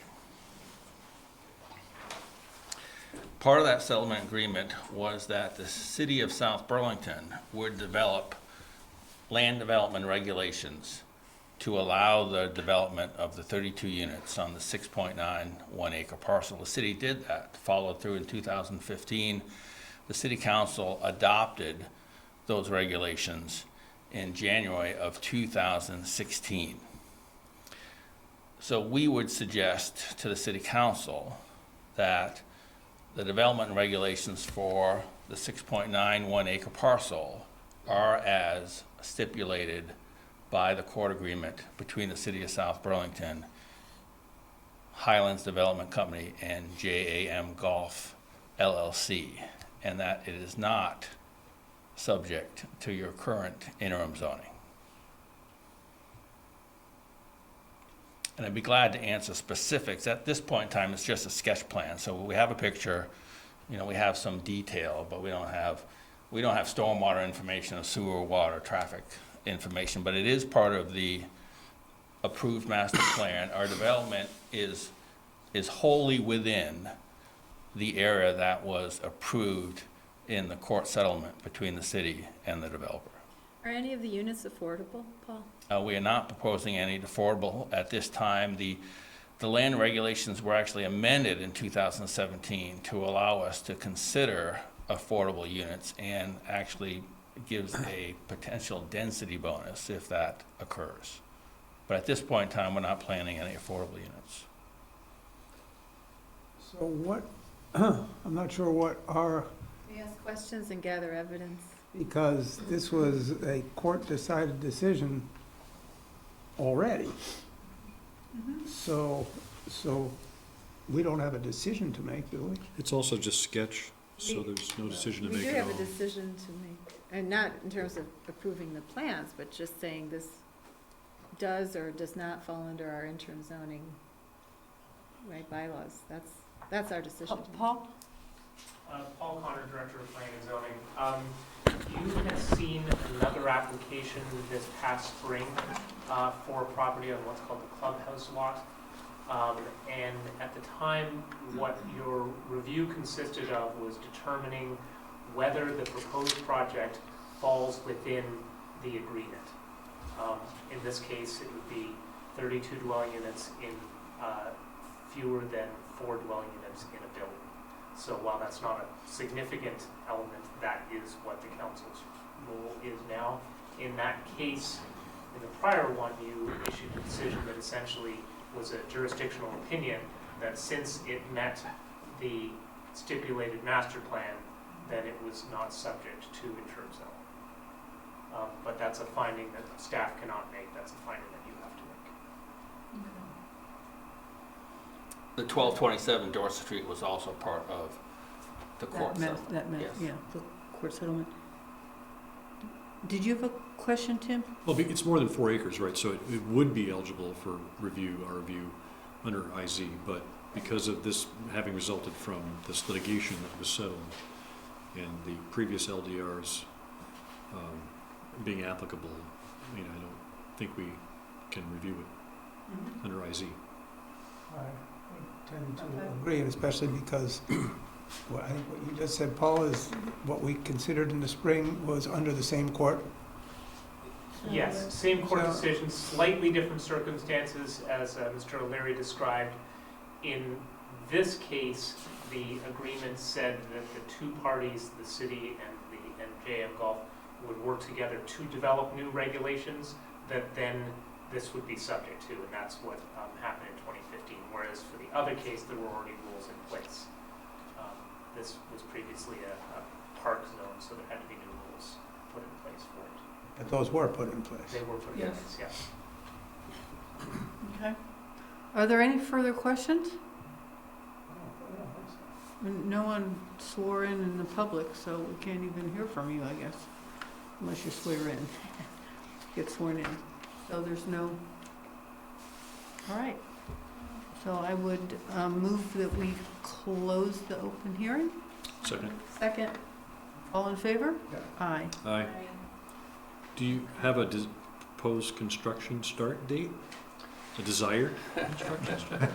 Well, we still need to move through the Yeah. entire discretionary process. Right. So, Oh, nice to and know. this is subject to Act 250. Oh, so we're So talking the- over a year. It'll be That- in That's an- correct. Yeah.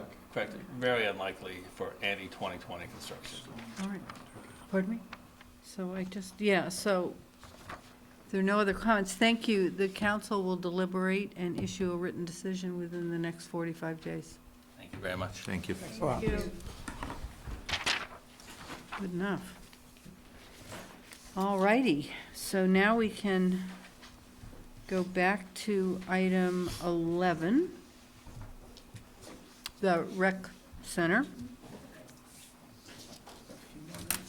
So the question I had. Yeah, did you completed your presentation, correct? Yes. All right, so Megan, you had a question, and Just hopefully quickly, I was curious what use the turf field would serve. I couldn't hear you. What use the turf field would serve? I think varied, everything from some clinic-based things to, small-sided little kinder pro, kind of school-aged turf sports. Traditionally, we think of those as, sometimes being lacrosse, definitely soccer, sometimes field hockey, but I think the intent is also, if we were to do that, that we could also outfit it for some agility courses. We could do some batting clinics, maybe some golf clinics. So there would be a variety of opportunity for use. I would just note, just recently, what is it called? The putting play, the Pizza indoor. putt? Pizza putt? The Pizza Putt closed, and so we literally don't have, well, we have one little new facility that's just over the line in Williston that's really for very small children, but just underscoring, I think of this area as being, the turf area as being an opportunity to provide some kind of indoor activity for that, not that we're gonna have a miniature golf course set up in there, but some other things that might meet some of that need that the private sector was providing, and they are no longer, unless someone buys it and reopens it. But just another thought in terms of the space and how it could be used, and how that really can serve the public well. Can I ask a question on the, again, on the turf field? The group, the company that's working on the next step, what's that called?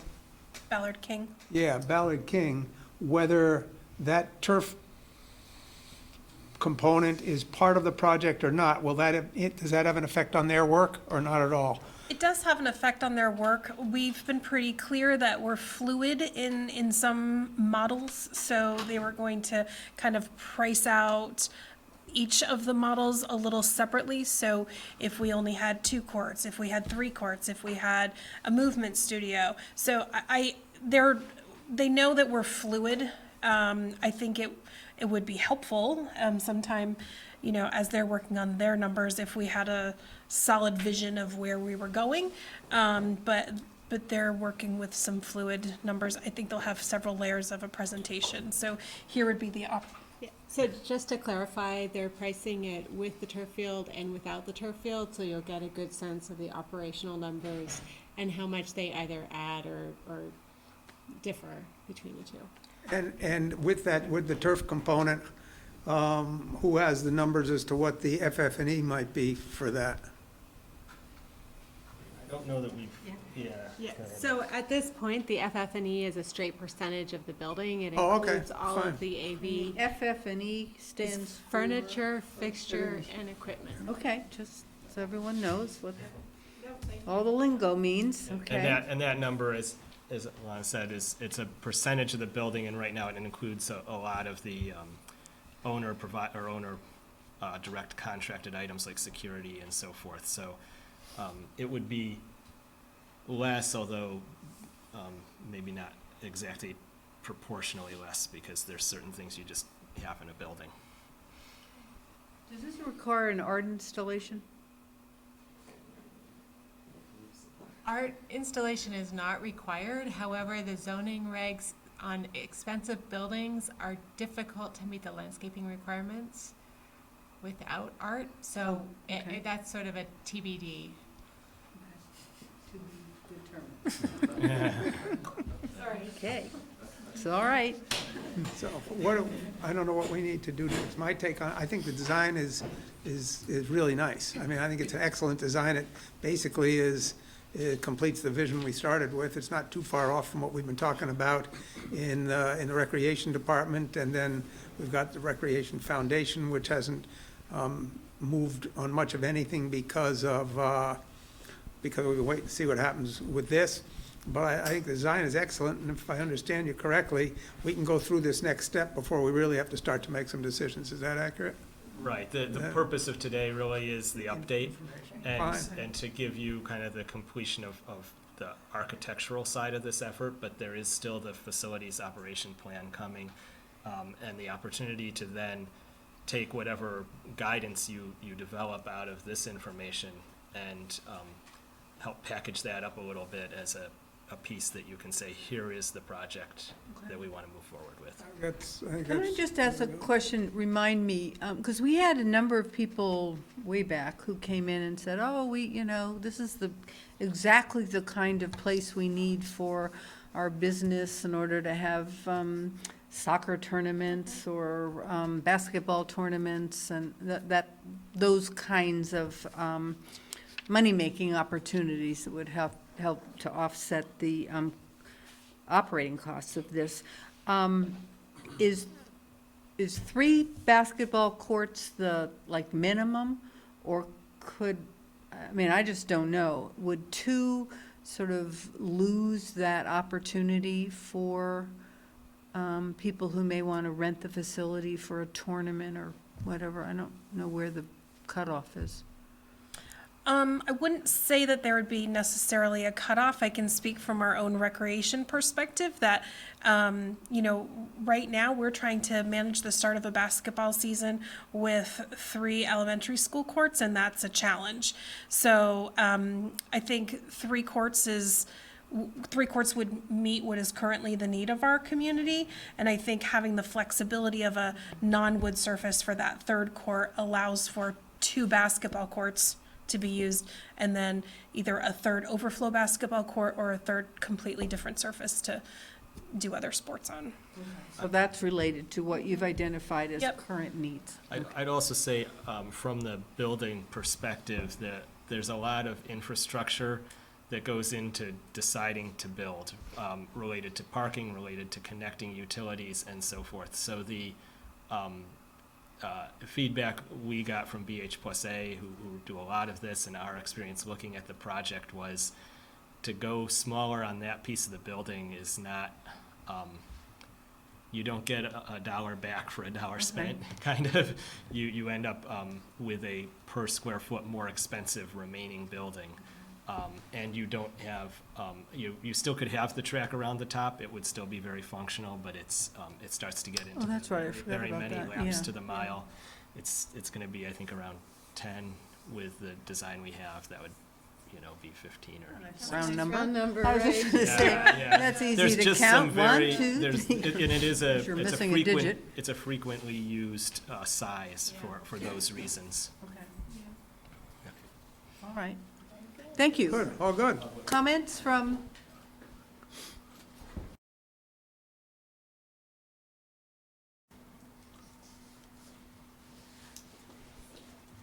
The Recreation and Parks Committee met tonight, and Alona gave us the presentation that you just saw, and we are so happy to see all of this moving along. We've had 2 other meetings. We had a retreat on November 23rd and a meeting tonight, and we were thinking very much about how the city is going to prioritize some of the funding for this. And tonight, our committee voted unanimously on a resolution, which Mike is going to read to you now.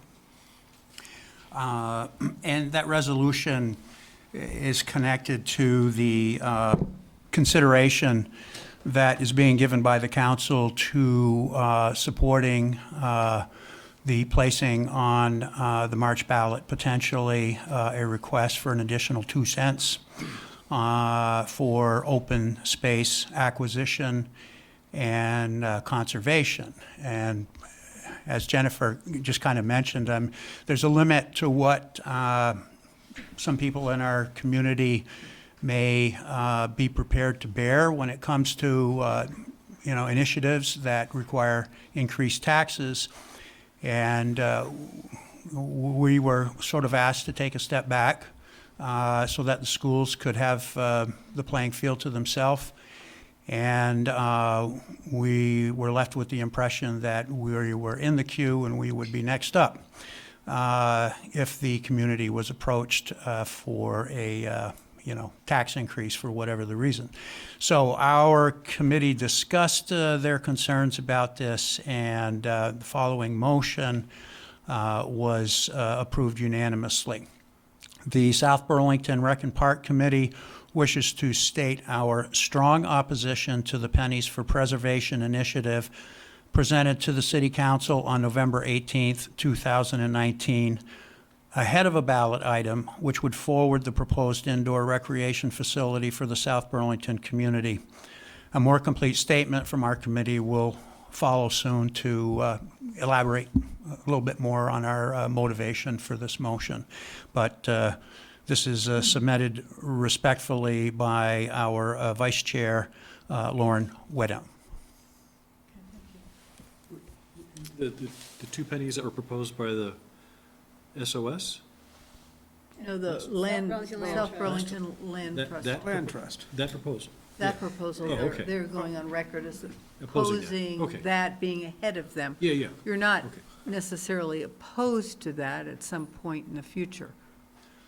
I think everybody has their own opinions about that. Exactly, and but it's- but I guess what I'm saying, that wasn't the intent of this motion. The intent was, we got in line first, so we Yes, should. yeah, we're not here to diss anybody Right. else's agenda. We're here to promote our own. Right, okay. Well, and I think there may have been some misunderstanding there, because the land trust proposed that to us, but I don't think we gave any indication as to what we might do with that at that point. That's encouraging to hear. So, well, we didn't, did we? I mean, we didn't say, yeah, No, we're I mean, gonna. there was It's a not lot the of- impression we were left with. Well, people liked it People liked the, very much, so, people liked the idea, but I don't think we indicated any. that it was gonna be on the ballot. Yeah. Dave, I so- think you're correct in that. I looked over the minutes of your meeting, and I looked over the article in the other paper, and I didn't see a time when you were going to be voting on it. It is a concern, and we get voices of concern for, so many things in the agenda for the city, and we, we want this so much. We want to see the recreation center created. And we looked at some of the numbers, and 2 cents on the tax rate, property taxes would be, I think, prohibitive for this. And so we are asking you to bring this to a vote before you would consider putting that item on the ballot. And I think there are other, just as an aside, I had a talk with John Simpson yesterday, and who is the affordable housing. And he had some ideas, their committee had some ideas as to how we might be able to preserve some of those open lands without tax dollars. And we have to take a look at that for sure, because we can't keep doing everything. On the other hand, I had to talk with Alan Strong, who is, one of my associates at school today, and I completely agree with him, and I think most other folks. We didn't put this interim zoning in place to come to all the answers and then not do anything either. So it does put us, I mean, if money grew on trees, we wouldn't have any issues at all, right? So, but it doesn't, and we're gonna have to figure this out. I mean, I put this as a top priority. Preserving open spaces is also a huge priority. In not all of them, we can't do that, but the ones that are identified as essential to the city's well-being and sustainability in the future are pretty important. And so we're gonna have to figure it out. But as I've told you, I'm 100% behind this project. We felt that it was called upon to make a statement. I think that's fine. And so we made a resolution and wanted to present it tonight. Thank you. Thank you. Thanks. Thank you very Appreciate much. that. All right, so I'm sorry, David, excuse me. I don't know if there's anyone else in the public who wanted to put in their 2 cents. Yes. Not as a tax increase, but just as some thinking. That was very good. Without trying to prolong your problems or make them worse, I'm speaking as myself as an individual, and I am impressed with the recreation center proposal. I believe I went on record with a caution last time you talked about this, and that was for the traffic. Traffic going all the way out and including the intersection of Dorset Street, I think should be considered as part of this project. It is a safety issue. When there's events now, it will be a bigger safety issue in the future, in my opinion. So I just bring that up. I think it ought to be something on your consideration when you do through the problems of figuring out the finances for the city. Thank you, I think that's. If it was to go forward without some sort of traffic consideration, again, all the way through that intersection, it's going to be a real safety hazard, in my opinion. Thank you. Does the city typically do a traffic study when we do that? We do, don't we? Would have to. So we wouldn't just sort of like build this and say, we'll see what happens. Well, it's gonna need Well, that's good to know. Okay. The one benefit you could get from that intersection is is refining the turning radius to take a right out of Veterans Memorial Park to go north on Dorset Street. That's a really hard turn for a car to make without swinging into Yes, it the is. left-hand turn lane. Definitely. So there are some improvements that are probably incumbent upon that intersection if they're gonna make any improvements in the park at all, where that's gonna increase traffic. But mostly, so that intersection works pretty well, except when there are large events, but large events are sort of, the exception. But if the signalization were made more efficient, then that would help as well. And I don't think that intersection is included in the Dorset Street. I think it ends at right here. Right here, yeah. So that, that's a good point to make, that there should be some improvements made at the intersection to optimize and make it easier for some turns to be made.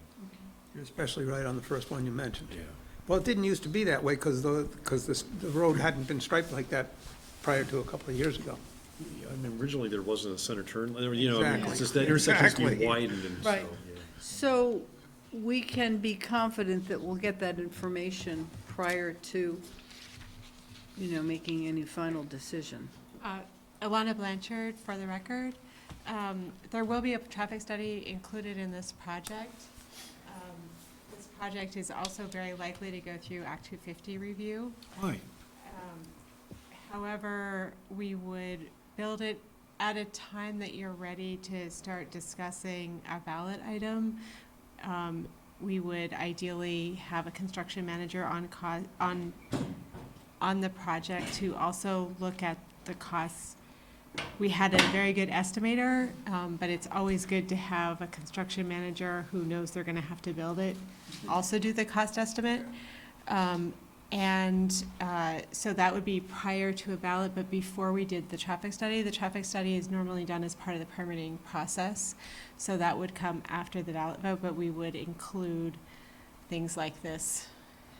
We have a cost estimate, and then as these things come up, they get built in, and there are big contingencies in that estimate, but, and this becomes, they get smaller as these issues become identified, so. Thanks a lot. Okay, What great. triggers Act 250 on this? The size of the disturbance, so the size of the disturbance. And we will continually remeasure it throughout the project to make sure that What is the threshold? 10 acres. Yeah, 10 acres, excuse me. Well, and I also believe the Cairns Arena is under Act 250. Okay. And as a connected structure. Connected, okay. Whether we could really be a disconnected structure and dodge that whole process. We've been operating Not on the with a assumption. closed entranceway. Right, and we've been operating on the assumption not only is that kind of desired from a design standpoint, but also at this point in the process, we don't want to assume we're not going to do that. We're assuming we are going to do that. Couldn't it be an amendment to the existing Act 250 It would permit? be. I believe that's what we did. That's what's the Yes. entryway. That would be the approach we would seek Yeah. to take as an amendment to existing, so. And if it's But connected, certainly a that very traffic well might study work. is part of, there's Sure. a quote for the services to do that work. And in the and next it's also part of the city process as well. Sounds good. You know what I didn't ask is one other question probably for Holly. What is the, if we were to build this, what is the estimated increase in personnel that would be needed to manage, is it 55,000 square feet? 54 or somewhere around there. So that's That's a part. lot more than you have now. Yeah, it is. It's part of the operational package that Ballard King is Oh, working that on. they will So work on. we Okay. had to kind of pull together existing things and then potential programming. And so we're kind of back and forth sharing that information. So that's something they're going to be working on too. That'll come. I mean, you do need to keep track of, building large structures and making sure that we have the wherewithal to staff them appropriately, which is, a continual cost. You can't bond for that. Plus electricity, plus heat, plus Pardon me? power, plus heat. Oh, yeah, just the operating expenses, for sure. Okay, Thank you very much. That was Thank very you. informative. Built a couple All of right. Structures in the Adirondacks. Well, we're a little bit ahead of But schedule, never- but I see Never that provided for staffing. bread and butter, and is Dirt Capital here too? Yes? They're gonna call it. Oh, they're gonna call in. Oh, okay. 15 inches of snow where they are, so. Well, that's not a big deal in They Vermont. have been watching the YouTube for the whole meeting. Snow was there? Huh? Audience, Just yeah. take a snowball. Okay. Well, I'm sorry. I'm really disappointed they couldn't be here in person, because I think they make a nice case. So why don't you guys come forward? Are you all gonna speak at once, or are you gonna? We're gonna take turns. Take turns? Okay, you've got this scripted, so. We do, a little bit. Good enough.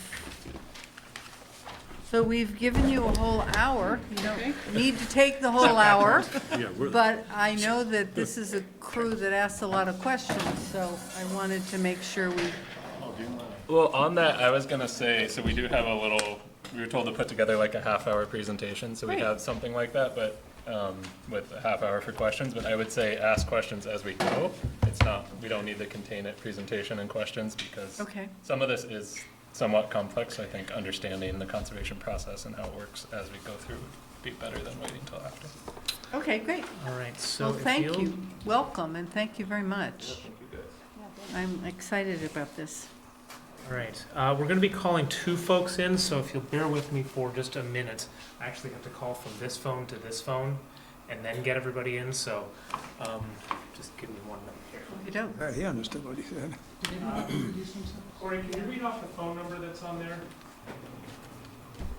That's in here? Oh, 802-383-1788. Okay, and then press the green button when this thing.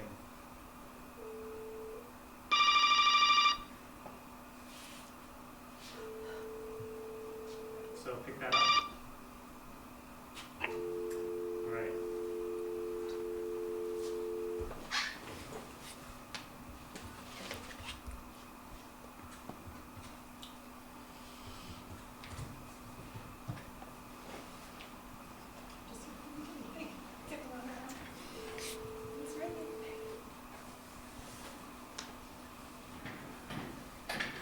Hi, this is Paul. I'm going to conference you in just a minute, okay?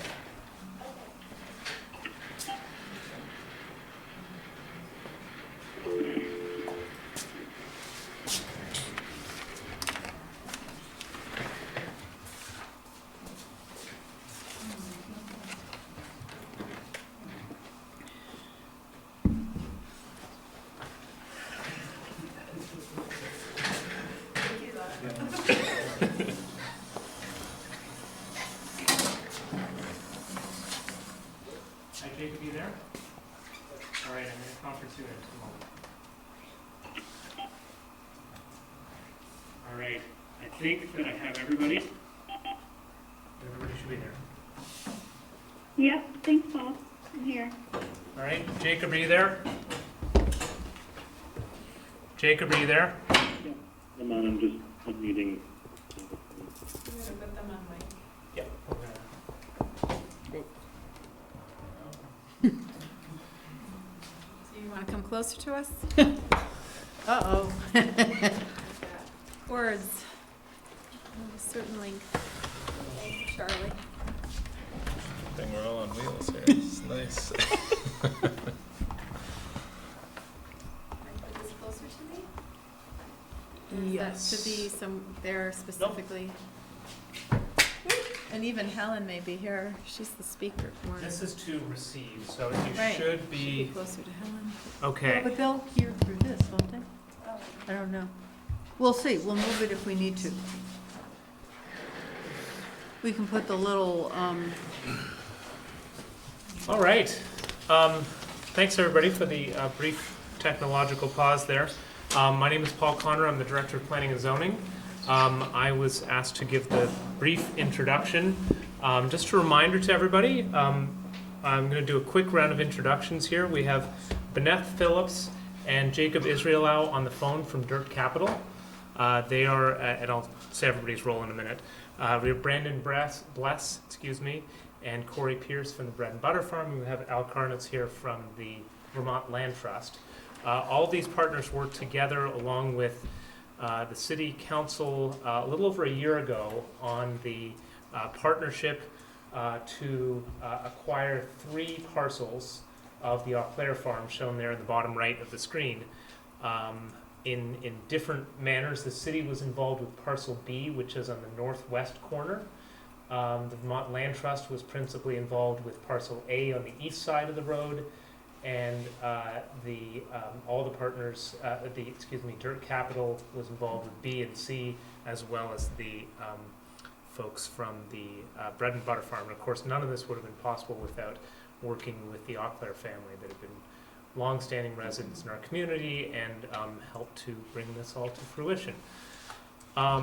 So fast forward a year, and what took place at that time was the city contributing a little over $600,000 towards the permanent conservation of a portion of Parcel B, and the overall objective of conserving the overwhelming majority of all 3 parcels, with just a handful of house sites to be associated with them.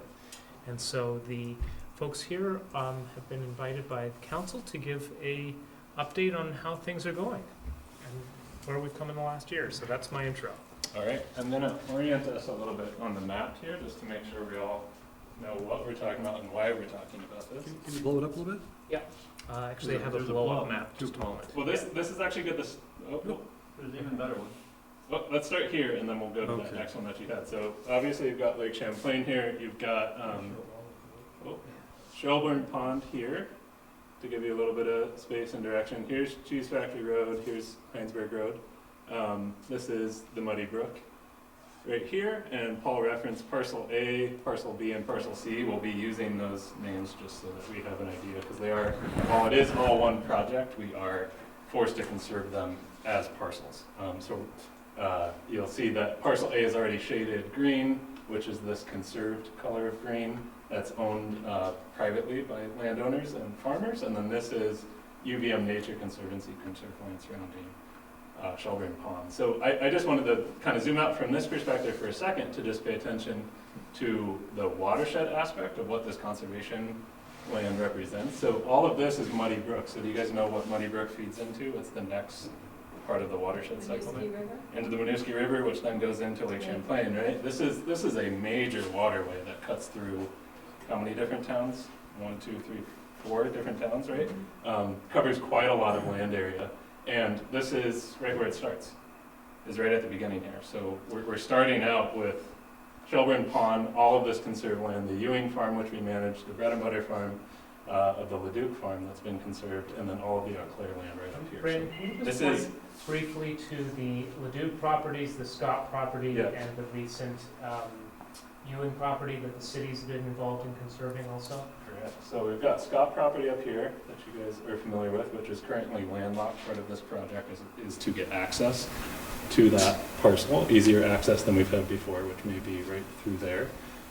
This is the Leduc farm that is Bread and Butter Home Farm now, all along here. This is the Maley farmland on this side. And then this piece right here is a Ewing farm parcel that we're working to conserve in addition, so that hopefully if we succeed with our work with the Ewing family and the Vermont Land Trust, that'll be this color green. And then this part right here was just acquired by the Nature Conservancy, being stewarded by UVM through the work of the Nature Conservancy, the Ewing family, the Vermont Land Trust as a partner in trying to help push that along and facilitate it. You all contributed to the small olive piece right there. Yeah.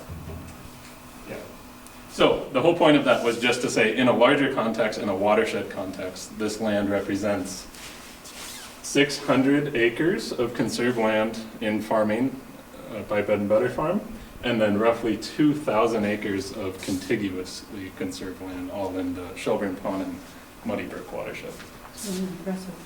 We're not fond of Muddy Brook right now, okay? We're not what? Fond of Muddy Brook. We should be. Took out our bridge.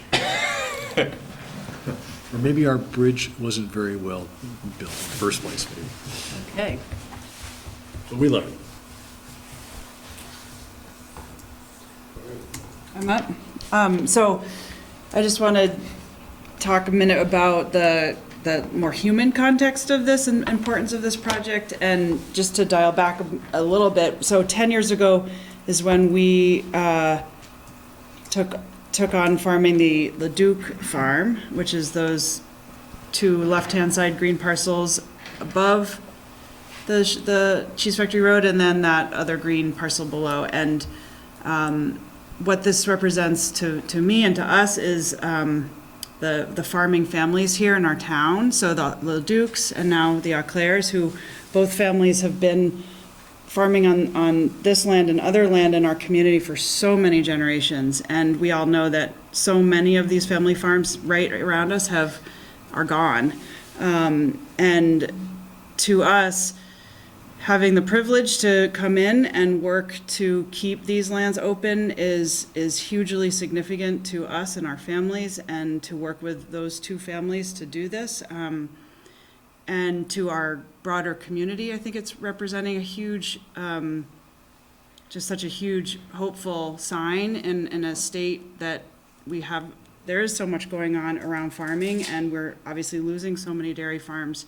So I think that just a reminder of how significant this is and how exciting this is to work with all these various partners to come together on this project. And the business of our farm business that actually is multiple farm businesses that is supporting several jobs, creating several jobs, and the now managing this much more acreage of the Eau Claire farm, the possibilities there, which we'll talk more about in a little bit, of how many more farmers will be able to support and grow our business. And then really importantly, the connection to that SCOP piece and all the other residents that are just north of this project to connect down into this southeast quadrant through other residents have access to this land through trail systems, through access to the pastoral lands, the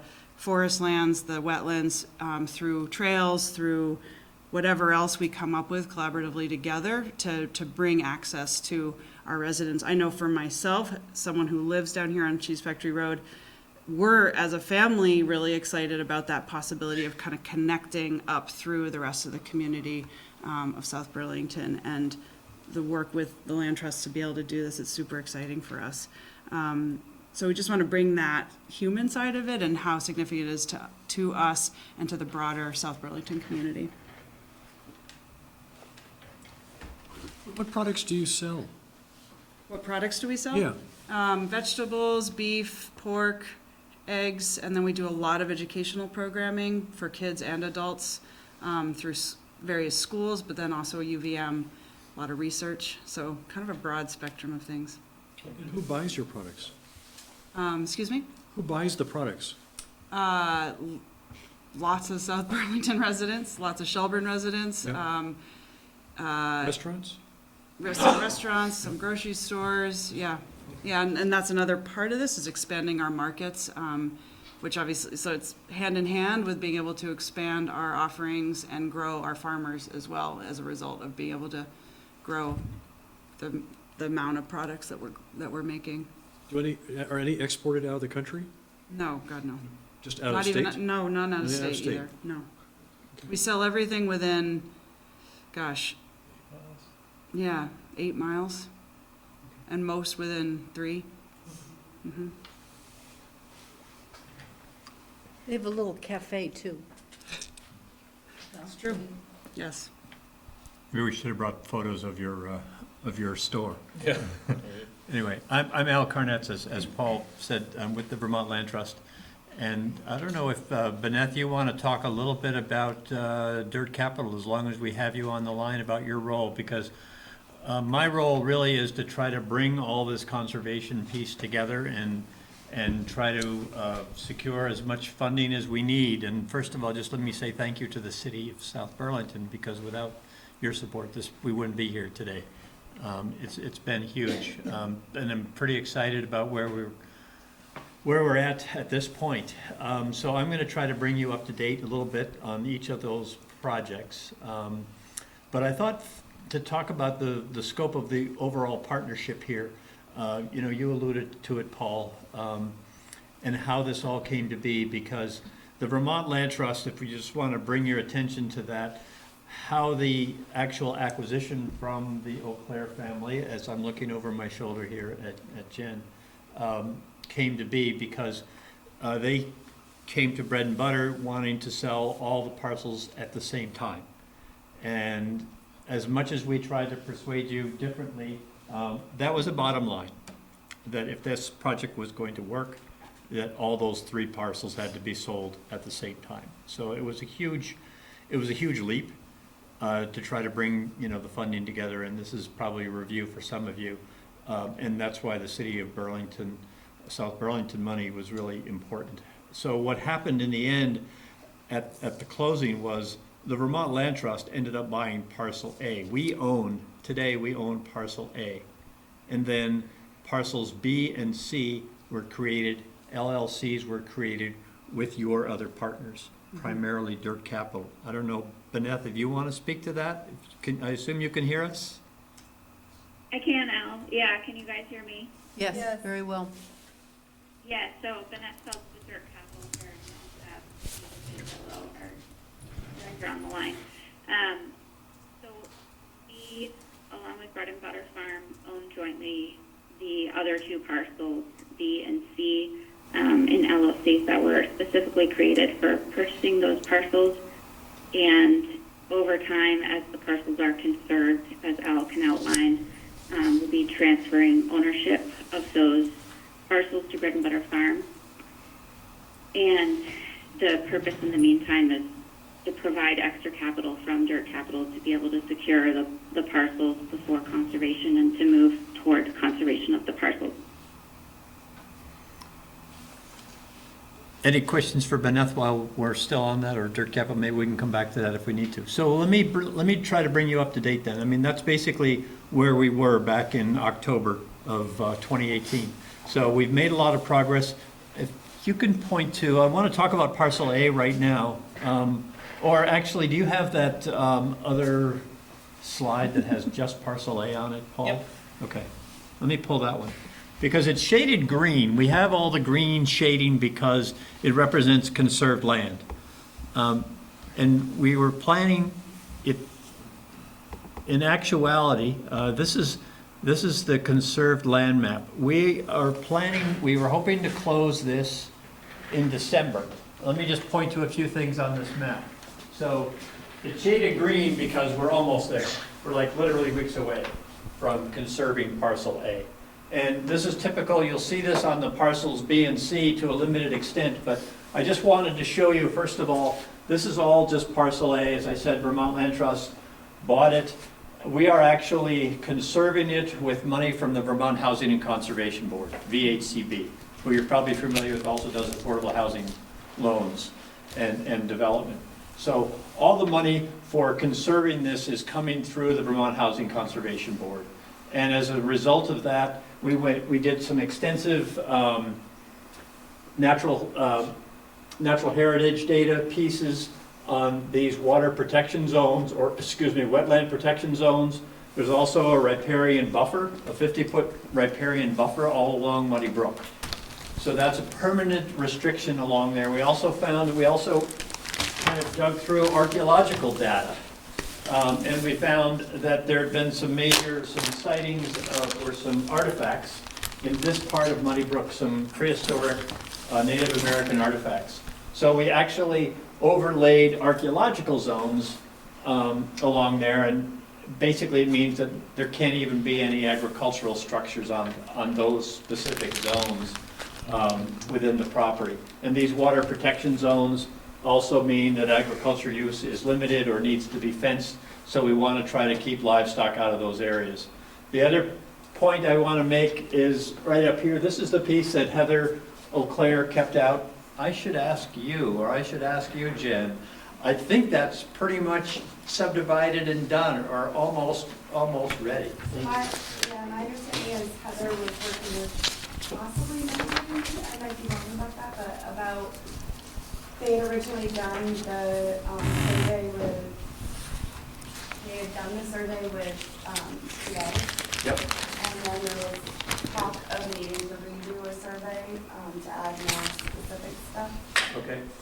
Um, Well, I've lost track, but I know that she was almost to the finish line, right? Yeah, I'm not sure she's really understanding why she needs to redo it, because I think it's not understood that she's exempt from the, so it's I having them thought we go exempted it. here. It's It is exempt from the interim zoning. zoning. Yeah, okay. But for Yeah. some reason, they're making her come to the city council as well before going to the DRB. And no one's really quite. I don't know when that's understanding scheduled. Are you aware of that, Paul? I'm not aware of that, but we'll follow up. Anyway, Okay. We'll follow up with you I'm and- digressing a little Yeah, bit. okay. But as part of that whole process, we ended up buying that whole property, that other 3 acres, under the condition that that was going to be basically sold back to Heather for $1. It was more or less, you know, that 3.5 acres is gonna be added on to Heather's lot. Heather's house is right around that, and she wanted to add that to her lot. Well, So that's piece- because the initial purchase included that to be subdivided in the future, and it just Right. worked out that this was the process that we chose to do, not that Heather's getting land for free. It's based, that's just how It was all built how the into it. purchase was, it was baked in from the beginning. It was baked in from the beginning. Yep. So that's coming to the finish line. And this whole process is basically coming to the finish line. There's a couple of complex areas where they could possibly build farm buildings. There's one housing right that's going to remain with the property. Actually, with the current zoning, there's actually 3, but 2 of those, you know, there could be, the housing right area would be in what we call complex B. So there could be a house on that piece, but only that main dwelling. So we're pretty excited that we've got all of this funding in hand, and we're really, literally weeks away from closing. We're going to be purchasing or selling the development rights through this, and the holder of this easement is actually the Vermont Housing Conservation Board. Because legally, you can't hold an easement on land that you own. So we have to have a holder of those easements, and that holder is the Vermont Housing Conservation Board. So we expect to hold this land until Bread and Butter is ready financially.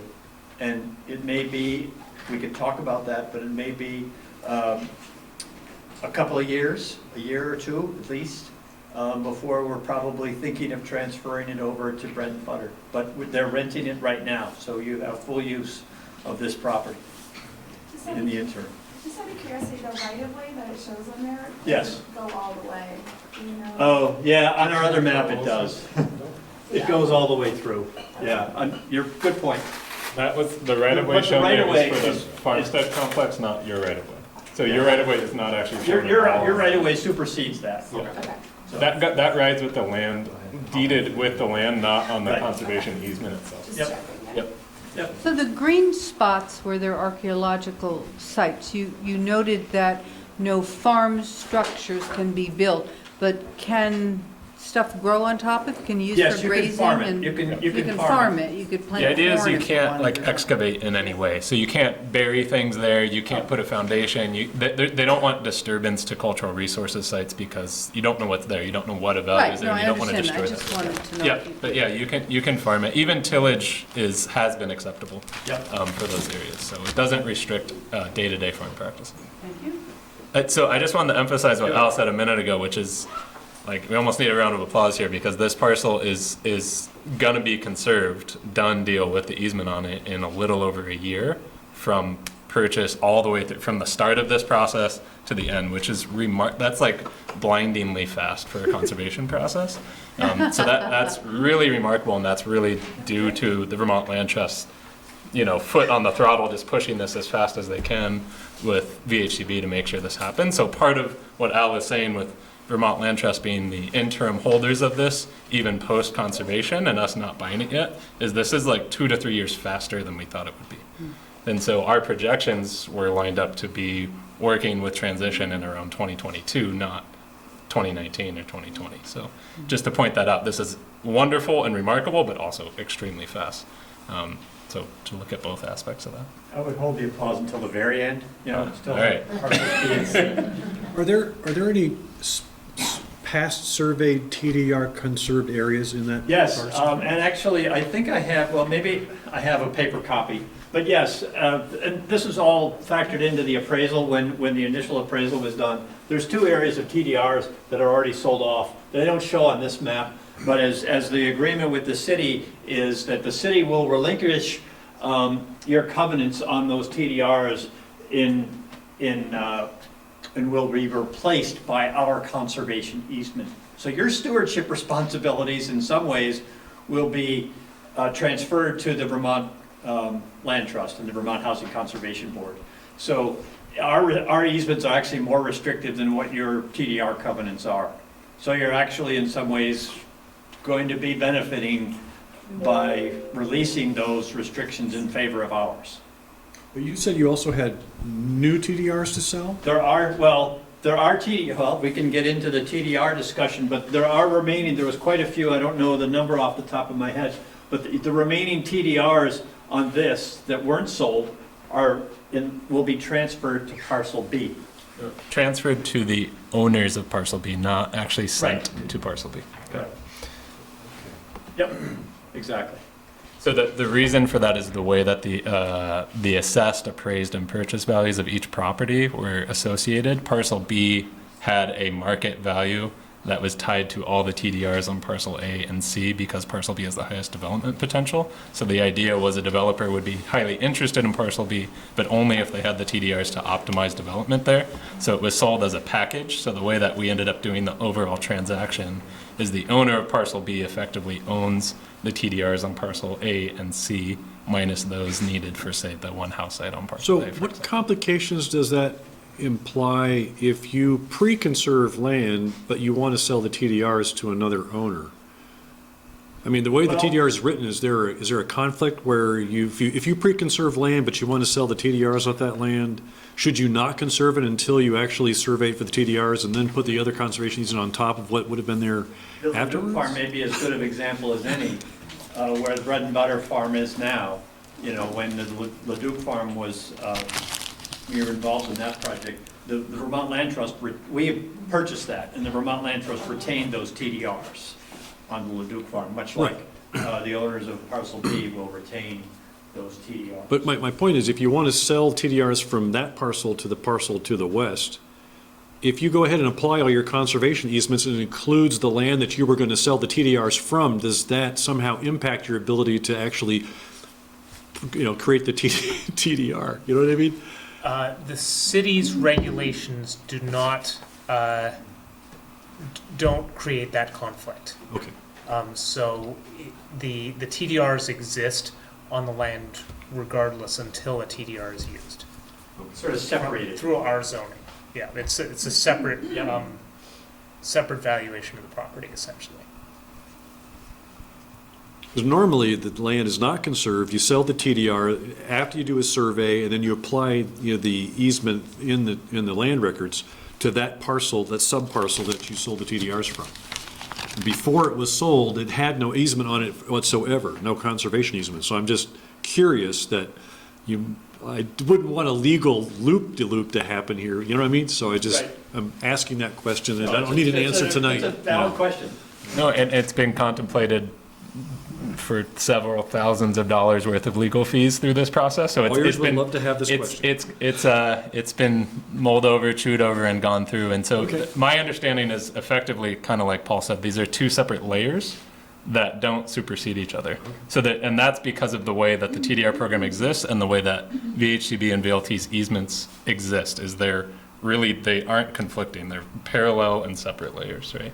And The owner of the land yes. can sell the TDR, Yes. even though it's already conserved. Yes, and so the issue is the TDR program creates certain value that the easement program and the conservation funds do not pay for. In other words, you're buying something that you could never actually recoup your investment on. So like I just talked about with parcel B, we were kind of forced to buy all these TDRs that we may or may not actually want. The program exists, there's value associated with that, therefore the market value exists, we had to pay for it. But the conservation funds don't apply to those TDRs. So again, they are totally separate value markets. right? Parcel B's to the west, right? Yeah, why don't you So- go to that other Zoom piece, because I'll bring you up to date on those two parcels. You want to sell the TDRs from that parcel to the owners of parcel B, which they could then sell anywhere in the city where they're receivers, right? Correct. Because parcel B is not a receiver, right? Or some parts of. Parcel B, Both. yeah, it's both. But I think that Yeah. Brandon noted that the deal here, the arrangement here is that the owners of B would own the TDRs from A. Mhm. It's not B itself that owns it, it's Right. just Right. that Right, owner. so they could do whatever they want with it. Right. Okay. Yep, so they would stay with parcel A Yeah. until and unless, regardless of any conservation, until and unless they're sold for actual development somewhere in the city in Yeah. the receiving area. Okay. They just might have a different ownership than the landowner, than the fee simple owner. So let me bring you a little bit up to, that's why this is, like I said, this is shaded green in anticipation of us closing perhaps before the end of the year or early in January, if not before the end of the year. And hopefully Heather's piece will be moving along as well. We don't intend to have that hold us up because we've excluded that from our easement anyway. So as far as where we're at with parcel B and C, we've done some analysis on this wetland woods. There will be some ecological restrictions on that woods and some of that wetland back in there so that there won't be any conversion of that land from forest land. There'll be limited agricultural use in there. The other thing that we're having done is some updated appraisals. We just finished the updated appraisal for parcel A. That's why we're getting ready to close on this. And we're hoping, I realize the city has some right of first refusal that will expire, but we're hoping to get that appraisal update for you before that happens. I think it's in January sometime. There's a right of first refusal piece. Paul, you're nodding your head, so maybe you know the date off the top of your head, but I think it's the first or second week of January. Yeah, it's around the 5th or 6th Yeah. of January. So that will come back in discussion, but I also wanted to let you know that we've already committed, we've already put on our funding list $900,000 coming from a USDA NRCS grant just for parcel B. This is unprecedented. This is the highest amount that we only get between 3 to 3.5 million a year from these federal NRCS grants, and we've already dedicated $900,000 of that fund to parcel B. That has to be used over the course of 2 years. So we've pushed a few other projects aside, quite honestly. We know the city is very invested in parcel B, and we're hoping to have that other appraisal soon, so that we can continue that discussion. And Just to clarify that, that's Yeah. not 900,000 dedicated yet, that's 900,000 applied for. We've applied for that. Right, okay, yeah. We haven't I submitted. just didn't want it We haven't. to be thought that 900,000 has been deposited No, for it conservation yet. It's not like the yeah. city's Yeah. money, Yeah. but 900 is what we've put on our potential funding list. And in order for us to do that, like I said, we pushed a few other projects aside. And like I said, that money will be applied for this coming year in 2020. And parcel C, certainly because this is a receiving parcel of TDRs, the value is mostly on parcel B. The value for the parcel C conservation easement is, of all 3 parcels, is the lowest. And there's 3 house rights that remain on that piece. So we're not too challenged by trying to find funding for parcel C. I think that could come perhaps in the final year, but we want to try to focus on parcel B if we can, because that's the one that's probably the most difficult for us in terms of funding. And then this is just an aside, we're also working with the Ewing family, the Bread and Butter Farm, which their farmstead is right here. You guys have been using that land for how many? Quite a few years? The whole time. Yeah, the whole time you've been there, 8, And it 9 was years, 10 years. You've just had Managed your by 10th the anniversary. LeDukes before then, too. So the hope is that you're going to try to acquire this, and as Brandon mentioned, this is the piece that the Nature Conservancy and UVM recently purchased from the Ewing farm. And again, this was the piece that South Burlington contributed towards. So we're moving ahead. We talked about trail access, there'll be some trail access. The other thing that I forgot to mention in parcel A, we've already built in some language in our easement that will allow for public trail access on parcel A, and we'll do the same on parcel B. We'll also have some ecological protection here along Muddy Brook on parcel C. I guess I'll just, I don't want to use up too much of my time. Can I just That's ask that's our update, but yeah, I'll move a back. quick question? So, does Dirt Capital help you with these applications for funding? Because that's how they're going to get paid back, correct? Yeah, You I mean, they're going to find get paid a- back principally through the conservation funds that we receive, definitely. They, no, Al and the Vermont Land Trust are the ones working on all the applications and the conservation process. So everything Al was talking about is really the work of the Land Trust. And so Al is kind of the point person for the Land Trust with us, and then he's helps coordinate with all of his people behind him, including VHCB, NRCS, and any other conservation funders. And then we work as kind of, I work as a point person for the farm and then also for Dirt Capital. So those are kind of, Al and I are kind of the 2-point people on each side of the scenario. So Dirt Capital sort of acted as the banker. Yeah, they're acting as a Or a lender very or thoughtful, something. conscientious, constant partner investor. We have, not kidding, weekly phone calls for 2 years now. I mean, it's over the top level of engagement and collaboration and dialogue and listening and ideas and flexibility and just, you know, I couldn't say enough good things about the way that they're involved. So they're not a silent partner, which in this case is actually a good thing that they're not, because they have a lot of experience and resources that we wouldn't have access to otherwise.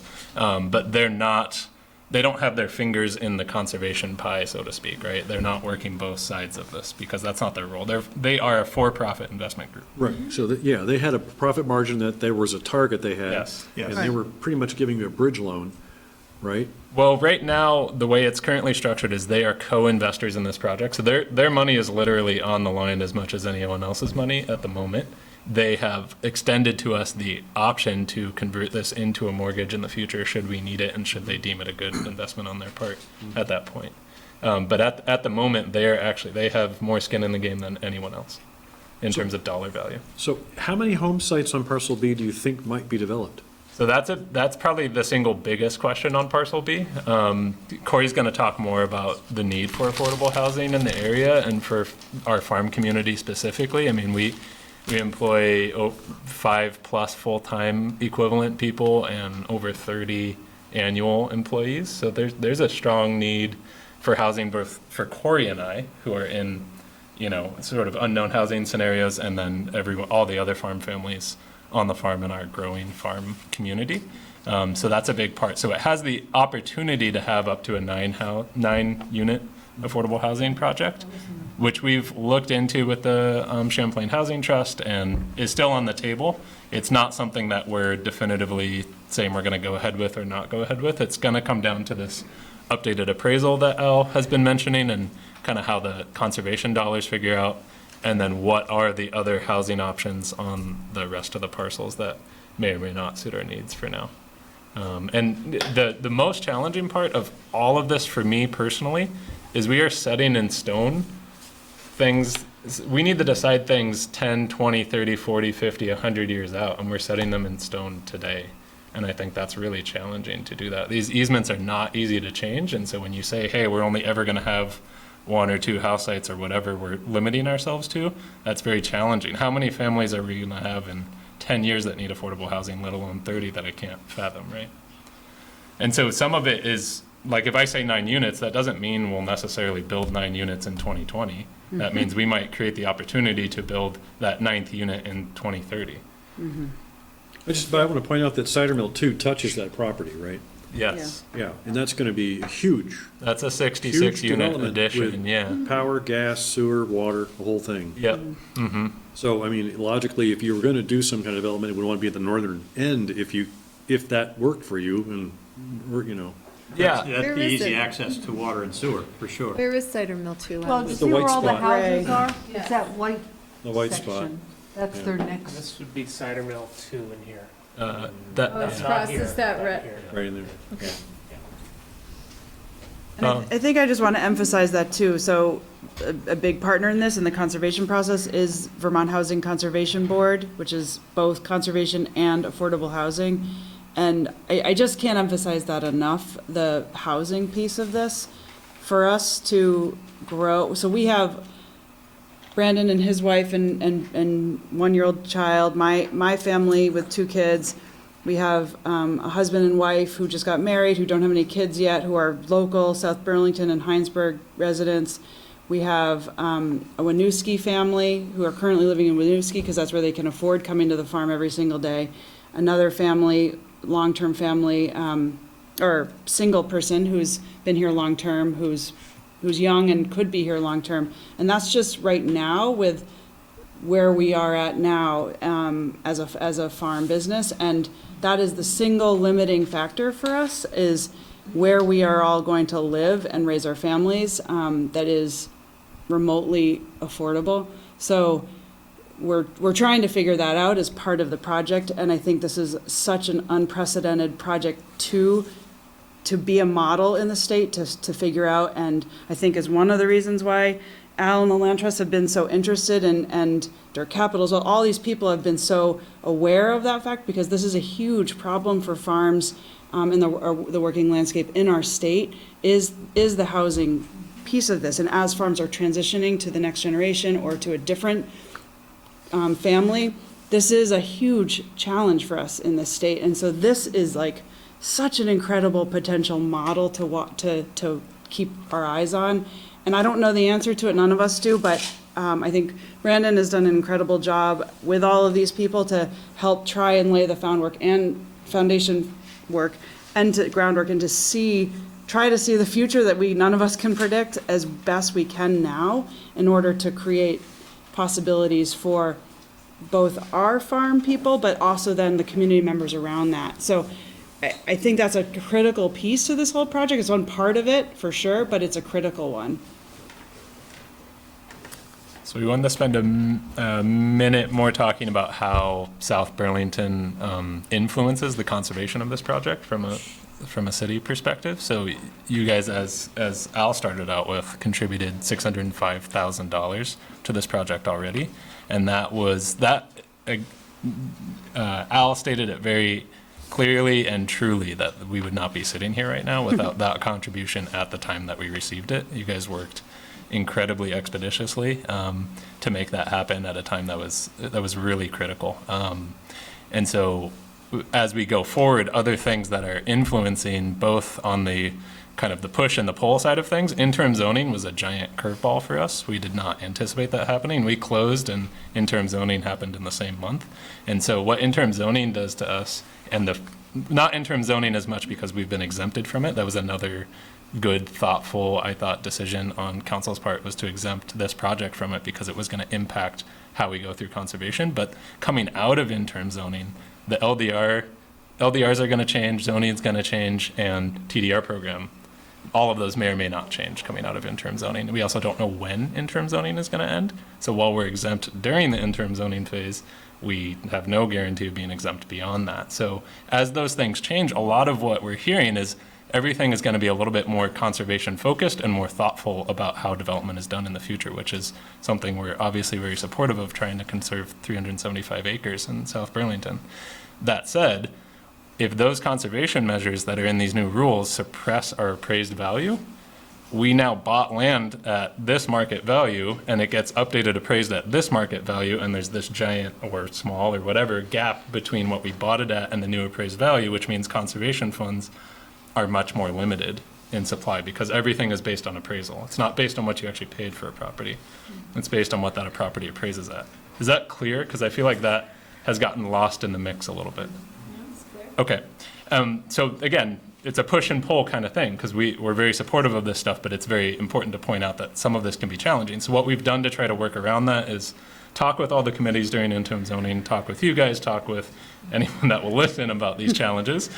We've done that, number one, worked with Paul to try to make that clear as well, and hoping to try to if it comes into play as a push and pull mechanism in our conservation scenario, that we can work together to proceed through successful conservation out of it. The other thing we've done is the Vermont Land Trust has stepped forward, and Al just said he and the Vermont Land Trust expedited the application of all of these projects in order, in part, to stay ahead of the end of interim zoning, because we are so terrified that we're going to lose so much value that our only option is going to be sell a large part of this land for development, because there's no other way to get our money back, right? And so I am very grateful that Al and the Vermont Land Trust has seen kind of that writing on the wall and said, okay, we need to push these other projects aside that are just as important, but there's this timeline consideration with these, and we're going to put in the application now to get it going and try to get it going fast. And hopefully that will keep us ahead of any potential conflict, because I know it's not the intention of anyone to have a conflict here. It's just more a happenstance of how things are happening on these concurrent timelines. So I think that's something definitely worth pointing out. And then I think the other way that the city has a direct influence on the conservation of these projects is the option agreement that the city has right now. So the city has a right of first refusal on any portion of parcel B that we may or may not have to sell on the market in the future. So in a scenario that we don't get enough conservation funding, it may be that we do have to subdivide a piece on the northern side of the property and sell that for development value, which is the only way we're going to be able to recoup that money and be able to conserve the rest of the property. So in that event, right now, the city has the option of a right of first refusal on anything that goes up, but that's going to expire soon. So the city has until January 5th of 2020 to potentially decide to contribute additional funds that would represent roughly 50% of the conserved value of the land. And then that would extend that right of first refusal until 2026, right? So it would give a huge extension on it. And so that would be another way that the city has an opportunity to play a big influencing role in making sure that any land today gets conserved, because that money is going towards conservation of today's land. And then any future potential land that we are forced to sell in an open market situation could also be conserved, because then the city could come in and say, you know what, we actually want to buy that land, and we're going to buy it instead of have it be sold on the market. Yeah, and I just wanted to echo what Brandon was saying, that, I mean, our intention is to try to conserve as much of this land as possible. You know, we talked about some housing. We want to try to accommodate some housing needs, definitely with bread and butter, but you know, we're working hard to try to come up with as much funding as possible, so that I mean, I think the Eau Claire family had an expectation that, as you know, all of this land, or as much of it as possible, was going to be conserved. Was it conserved at the time that all these partners bought it? No. But certainly the expectation was there, and we want to try to meet that expectation as much as we can. And I think that's the goal of every party here, is to conserve as much, if not all, of the land as we possibly can, while having a mind for affordable housing for the community, for sure. So yeah, those are some of the factors that we saw kind of influencing on the city side, just to make those really clear. Any questions on that stuff? So we're gonna talk for a minute about kind of the future plans for the land. So what you're looking at up there, if you look at all three of those parcels, you're looking at so this is all historic management. So that's the Cider Mill 2 project. So this has all been in conventional corn management. That's been conventional hay, some no-till corn experiments in here, and conventional hay. So, and this is, you know, a lot of it's really low and wet on this side as well. This is a wetland clay plain forest. It's a really beautiful forest that looked like it was logged over pretty heavily a few decades ago. That's regenerating pretty nicely. The biggest trees in there are about yay size, but they're willow, so those are some of the fastest growing trees. So it's still pretty young.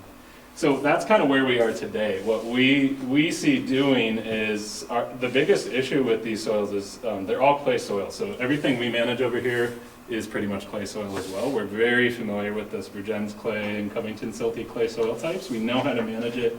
We know some areas need a lighter touch, like a Covington silty clay that's a little lower and wetter. A higher and drier Virgins clay can perform beautifully and give a lot of production with the right management.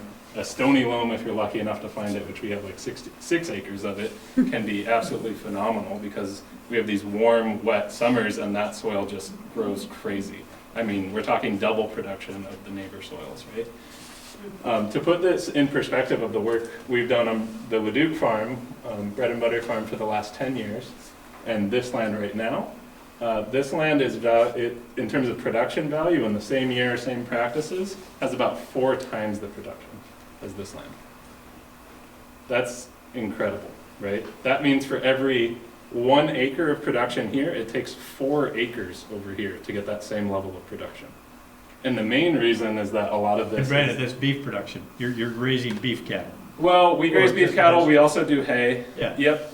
Yes, that's true. These is not corn or any other field cropping or tillage practices. I'm talking about basically grassland production of these 2 sites. And so we know when we started out, this was not at that same level of production. So we've worked over 10 years in order to regenerate that land to be at the level of production it's at today. So we know how to do that work and we know how to bring it there. So the main issue with these soils is they are clays and they're heavily compacted from prior management. So rooting depth in a lot of these soils is about like that to that. This is some of the deepest functional rooting depth you're gonna find out there. On our soils, that's the deepest rooting depth you're gonna find. To the floor. To the floor. Right? And that's functional rooting depth. That means like those plants are actually using that entire horizon of the soil. That represents carbon, that represents water quality, that represents water infiltration, that represents the muddy brook not flooding as much, not getting supercharged with these flood events. Because if your functional rooting depth is this, that also means that's how much air and water functional horizon you have in the soils. That's an air and water horizon to the soil, to the ground. That's porosity, that's tons of stuff can soak in there. You can get so production, air quality, water quality, all the soil quality are all tied together, right? So we know how to do that work. So that's what we imagine doing out here through principally our grazing practices, but then also we do work with lots of other plants and different cropping practices, but the thing that we want to highlight the most out here is the opportunity for agroforestry and planting more trees out here for production purposes. So effectively, you'd see this start to get treed in, but in these sort of, think of a highly productive orchard with pastures in between, something like that, right? So you're gonna see, what I love about this property, and is I'm also challenged by, is everybody sees everything we do, because it's on the corner of Cheese Factory Road and Heinsberg Road. So if we're out there and we're making a mistake, everyone sees that. Like we did a no-till planting of a 8-species mix of summer annuals out on the prior corn land, and I guarantee you 9 or 9.9 out of 10 people driving by think that we suck at growing corn. We didn't actually grow corn. we didn't put corn out there, those are grasses, right? So when you look at it and you see corn of the neighbor of this tall and you see our little sorghum Sudan grass down here, that's because we had a different management practice going on there, right? So we're constantly aware of that, but what we're excited about with it is the idea of seeing this really just boom with vibrancy and fertility and trees and animals and all these different things. We've had people, I've been working out here, people pull over on the side of the road, kind of block the road, get out, come over almost crying and say, I'm so happy to see animals on this land again. That's like, how rewarding is that if you're a farmer out there every day just doing your thing and someone comes up and there's just like, all I want to say is thank you for having your animals out here. That's wonderful. So I think we're so excited to have more and more of that and get more and more engagement from the community and education for ourselves and for the community on these different management practices that we are already doing and are going to do out there. Maybe the other paper can help you, hint, hint, with, educating the public. Yeah, When you have those experiments and you're like, oh gosh, people driving by are gonna think we don't know what we're doing, you could always call the other paper. That was more of a joke. I'm less concerned about that aspect. I'm more interested in I think we are more interested in just getting more engagement there and walking on the land and having field days and doing tours and talking about what we're doing it and why we're doing it. And so all of what I just said is very cool, very interesting. I think what we're promoting here is one of the most innovative and ecological and regenerative farms that we know how to create in our context, which is so exciting to be able to say that that's what we're trying to do here. But that everything I just said represents so much money. Planting trees is so expensive. Installing fence is so expensive. Installing water systems for animals is so expensive. Buying this land at its agricultural value is so expensive. So even post-conservation or in process of conservation, you're looking at a lot of money wrapped up in making all these kind of dreams that we have collectively and as a farm come true.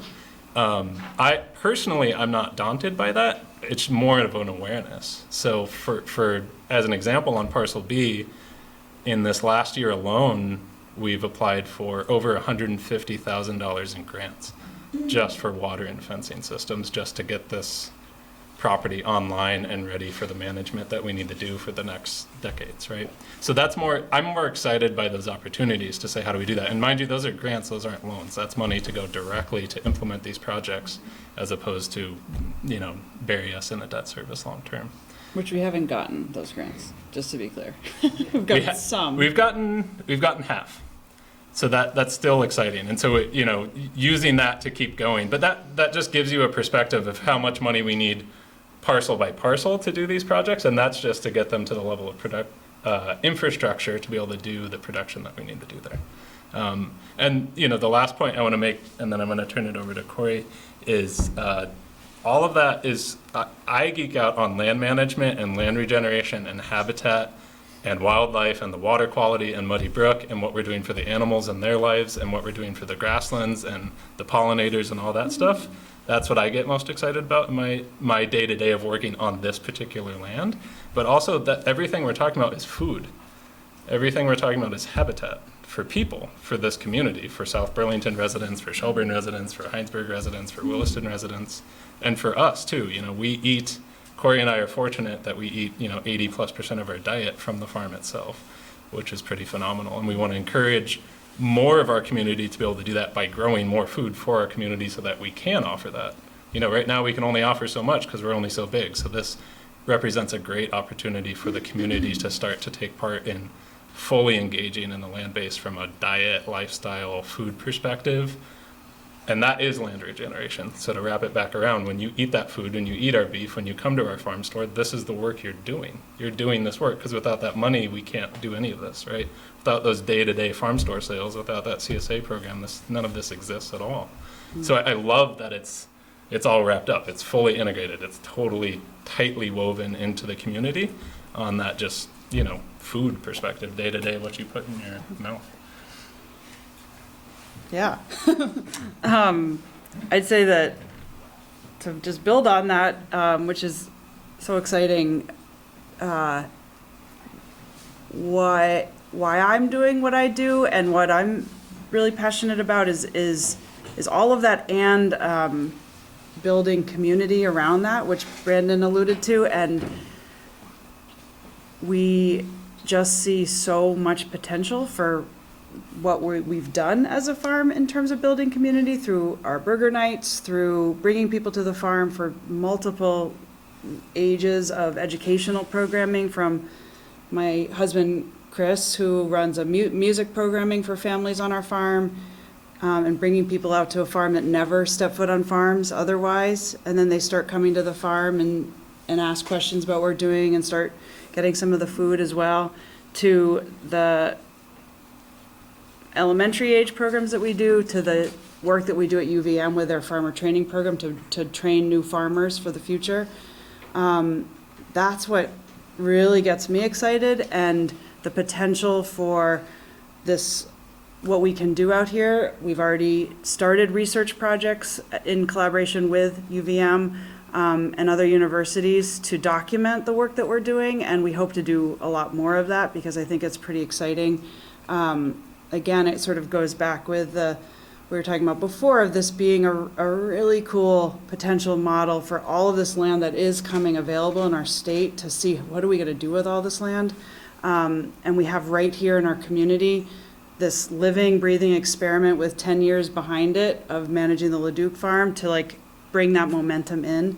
And I just get so excited about the bringing all the people involved in it, not only the people that obviously we have working on our farm, but then how that just goes out to all the people in South Burlington and the other communities around it. And we don't know the ultimate path of how all of this stuff that Brandon just outlined, money-wise, is all going to come to fruition, but we just want to keep voicing our hope and dream that this is going to be seen as a huge priority for South Burlington and for the communities around it, to keep finding ways to support this. And we'd love any ideas and suggestions on that as we go forward with how to do this. Okay. Any comments, questions, thoughts? Keep up the good work. Keep up the good work. I mean, I'm encouraged, for sure. And, you know, I think you make a great case for the environment in Muddy Brook, so. Sarah? I just had a question. What kind of trees are you thinking about planting on B? Is it like nut trees or maples or? Yeah, so combination of human food trees, which might be some fruit and nut trees that are probably the things most present in your mind right now, but other things that might not strike you immediately, like a chestnut or a hazelnut, things like that. But then also think of animal forage and fodder species. So these would, like a hazelnut or chestnut would be a crossover. You could do either. Mulberries are a really great one. They're really high protein. A lot of people don't know the highest protein on the entire farm is actually leaves from trees, and cattle do browse. We mostly manage cattle, but we manage other species, and we'll manage more species in the future. Cattle do browse, 15% of their diet. So if I created a 2-acre pasture slice for the day for them, and it included a little stand of trees in it, and they haven't had them for a little while, and it's the right time of year, they're gonna beeline it for the trees, and they're all gonna start browsing on the trees. And they're never in an area long enough to actually damage those trees. They just browse kind of the lower layer. So like when you look at like a deer browse line, it kind of looks like that, and then they move on. Yep. So and then some where it's lower and wetter, it would be different species. Maybe you'd even have willows and poplars, things that you wouldn't think of as traditionally food trees. And then as you get higher and drier, that's where you'd see more maybe hickories and oaks and different things like that. So a little bit of a mix, but think pretty agriculturally productive in terms of how it's laid out. So a little bit, more English orchard than wild crazy. Yeah. Okay.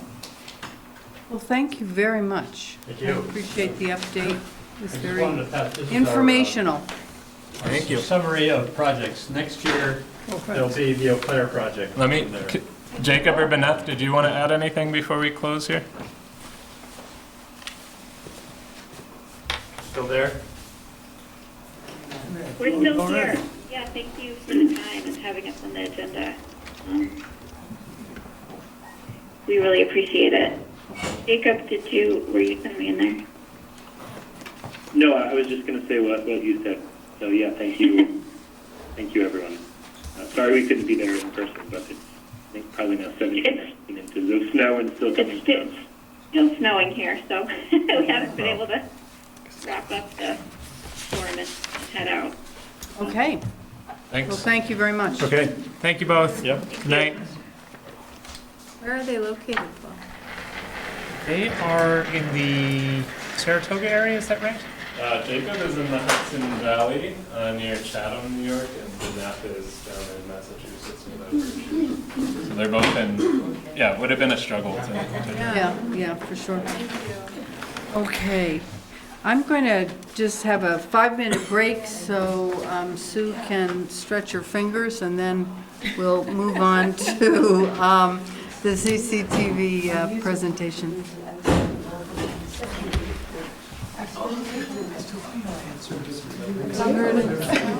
There's a mound or something under which this car is. Right on schedule, anyway.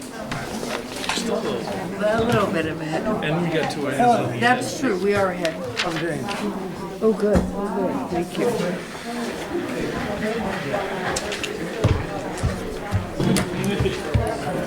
Executive session.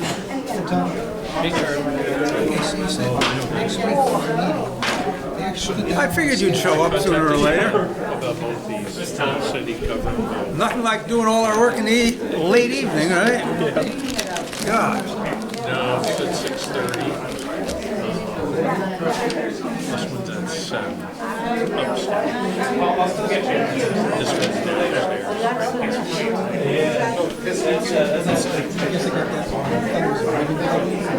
This one's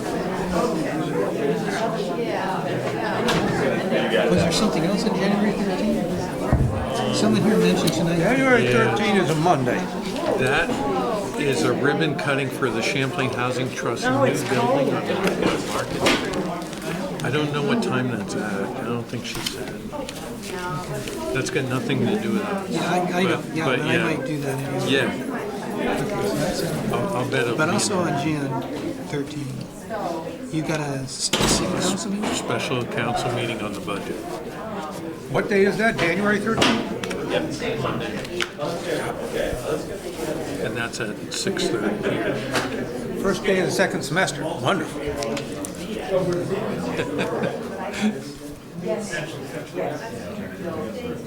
6:30. Yeah. All right, Charlie. Okay.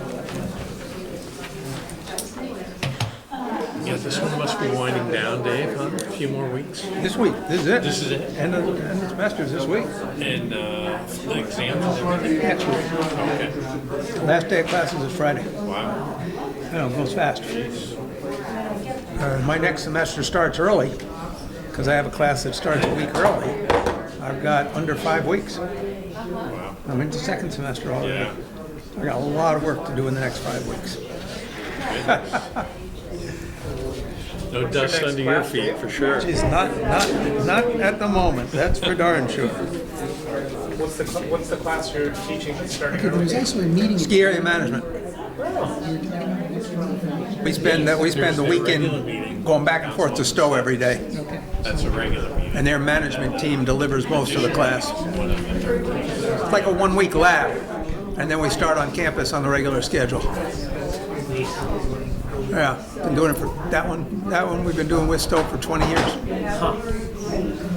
Yeah. So all the changes and stuff. Well, This thing on. knock on wood. Security management is finding a second way to get to and from the ski hill by car. It's I mean, they're all kinds of local transportation to try and take the vacationing skiers staying in the hotels to keep them from driving to the mountain during the day.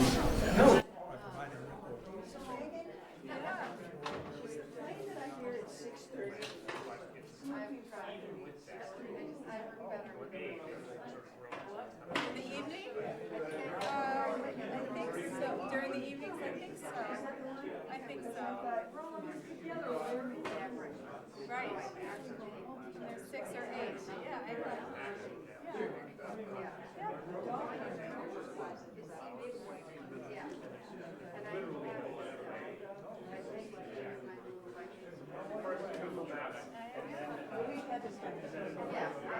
We agree with each other. If we were in charge of the world. Yes, we have 2 more weekend classes this week. I'm giving oral exams, teaching next week. Yeah. No, pretty soon then it's finished. You know, the final push you just get as you go. You're gonna get there. Yeah, exactly. Exactly. And I have adorable students, absolutely adorable students this semester. Enjoying my classes. They're keeping me busy, and it's not the only thing keeping me busy. With my research agenda, I've been super busy this semester, but I just have adorable students.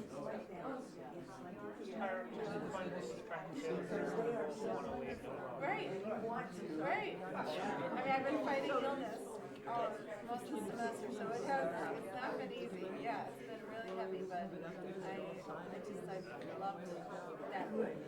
I let them know too. Yeah.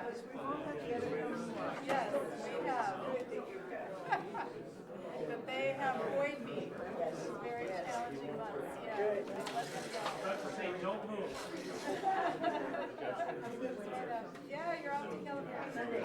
Very nice.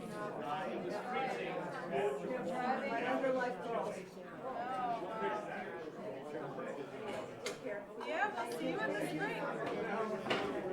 Sure. Well, things are getting done. This is an exciting time.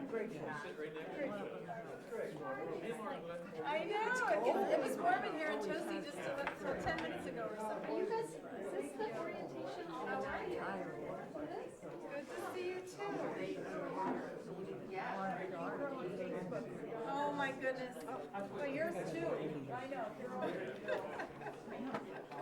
Like a melody. And yours seems like success. It's like, you've done it, you've done it. I still got a little ways to go. He actually is in Florida, or been working from Florida. We all get there, right? No, I don't know.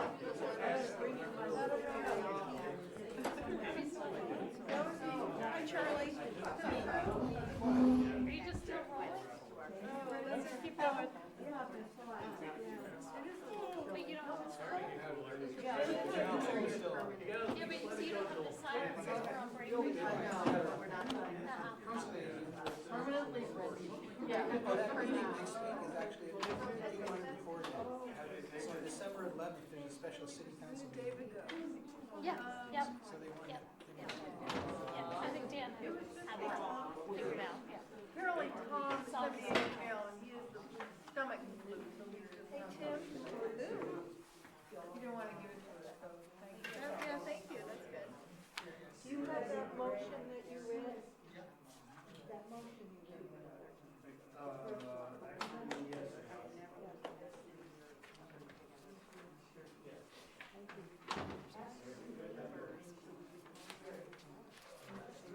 I told you.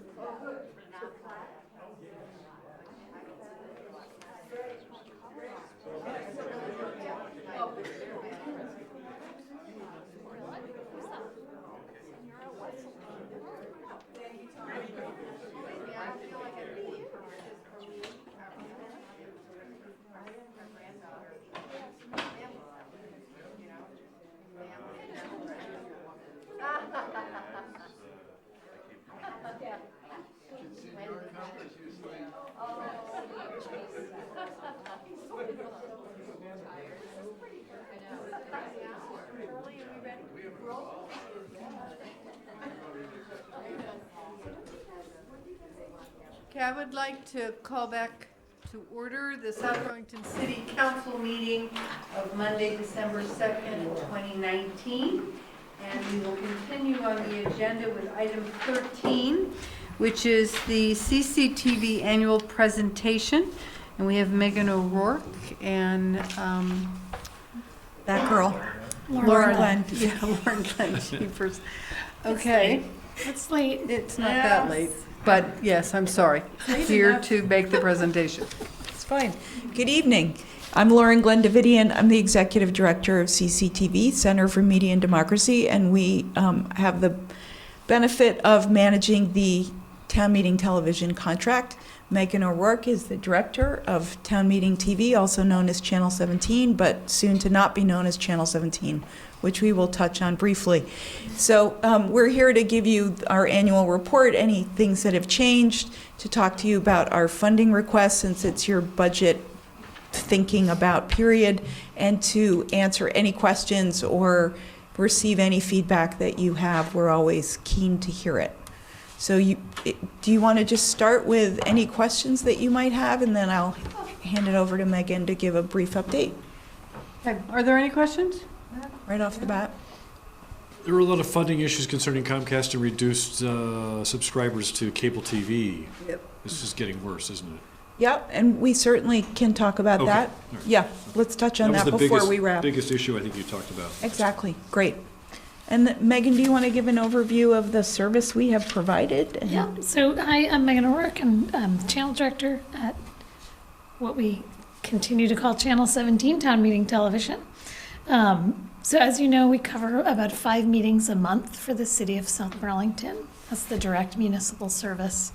Helen is our trustee that helps oversee that contract. In addition to that, we cover events, community events, such as the City Hall groundbreaking or special meetings around the Parks and Rec facility. There's, as the city requests them or as community members request them.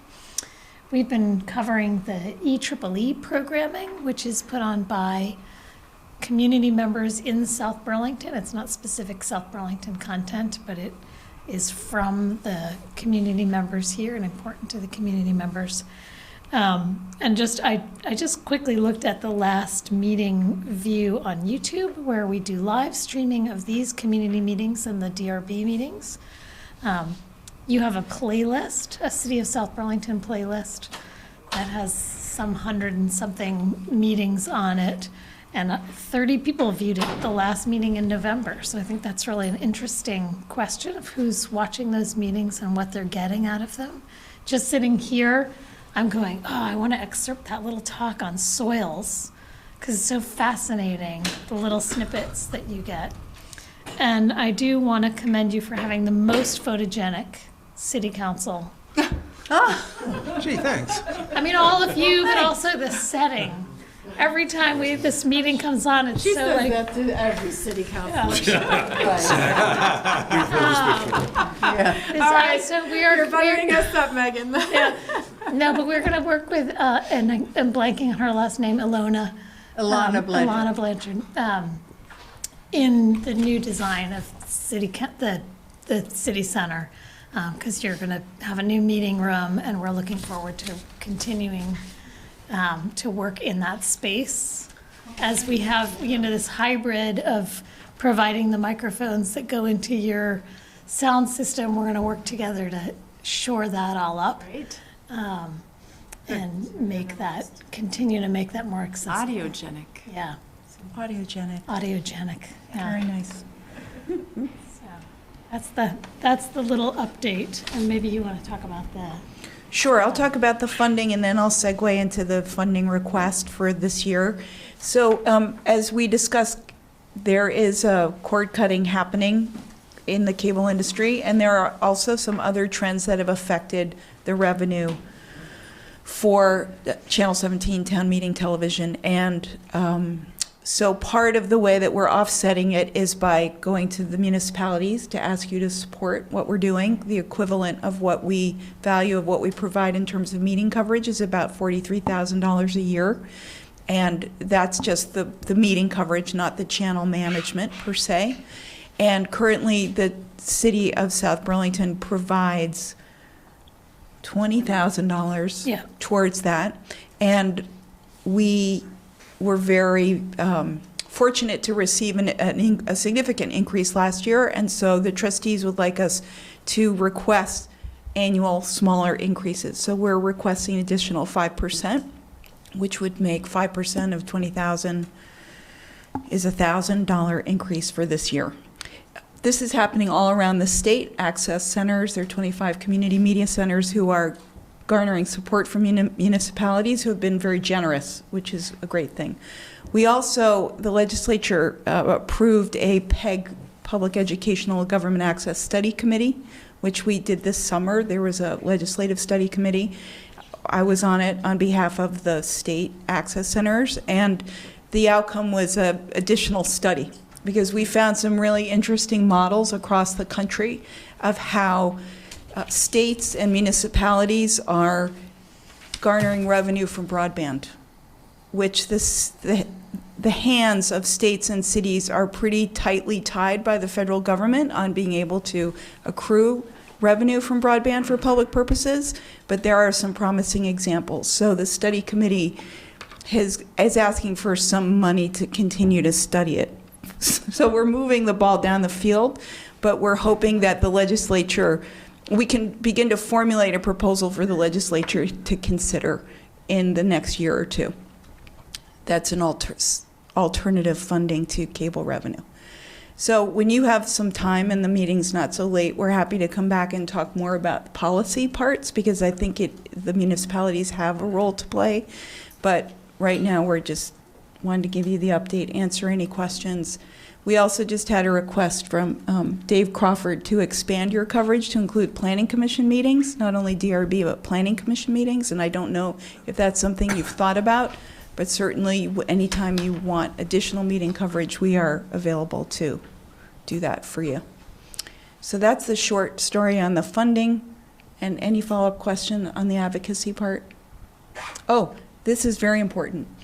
This year we settled a contract with Burlington BT, and we also finally settled a mediated dispute with Comcast.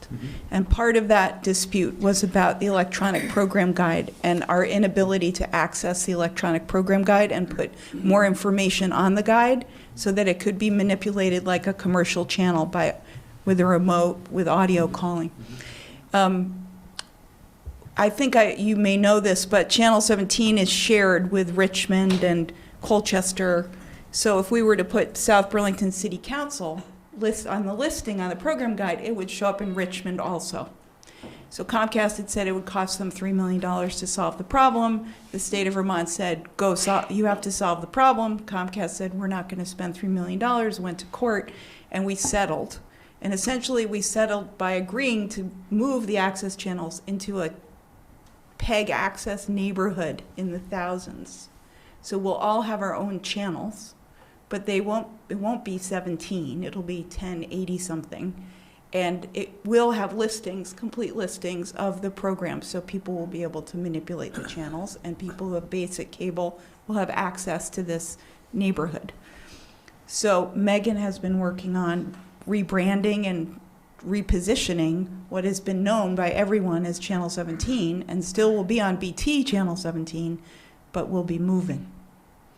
So, is there anything more you wanted to add about that? I think that, any questions on that? Should it be Channel Follow. 1017? Not even. Won't be, no. Channel 10,017? It'll be something else entirely. 1080 something.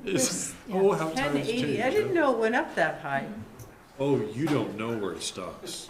It goes They up. just- I have such trouble with my TV, I can't manipulate anything. If you have one pixel, you can have infinite number of nodes. Huh. And I think just in closing, it's important to know that with the support of South Burlington and the other municipalities and the cable subscribers, we're able to not only to provide channels and communities media services on cable channels, but also online on ch17.tv, on Instagram, on YouTube. We're on multiple platforms. And so the availability of what we offer is pretty broad.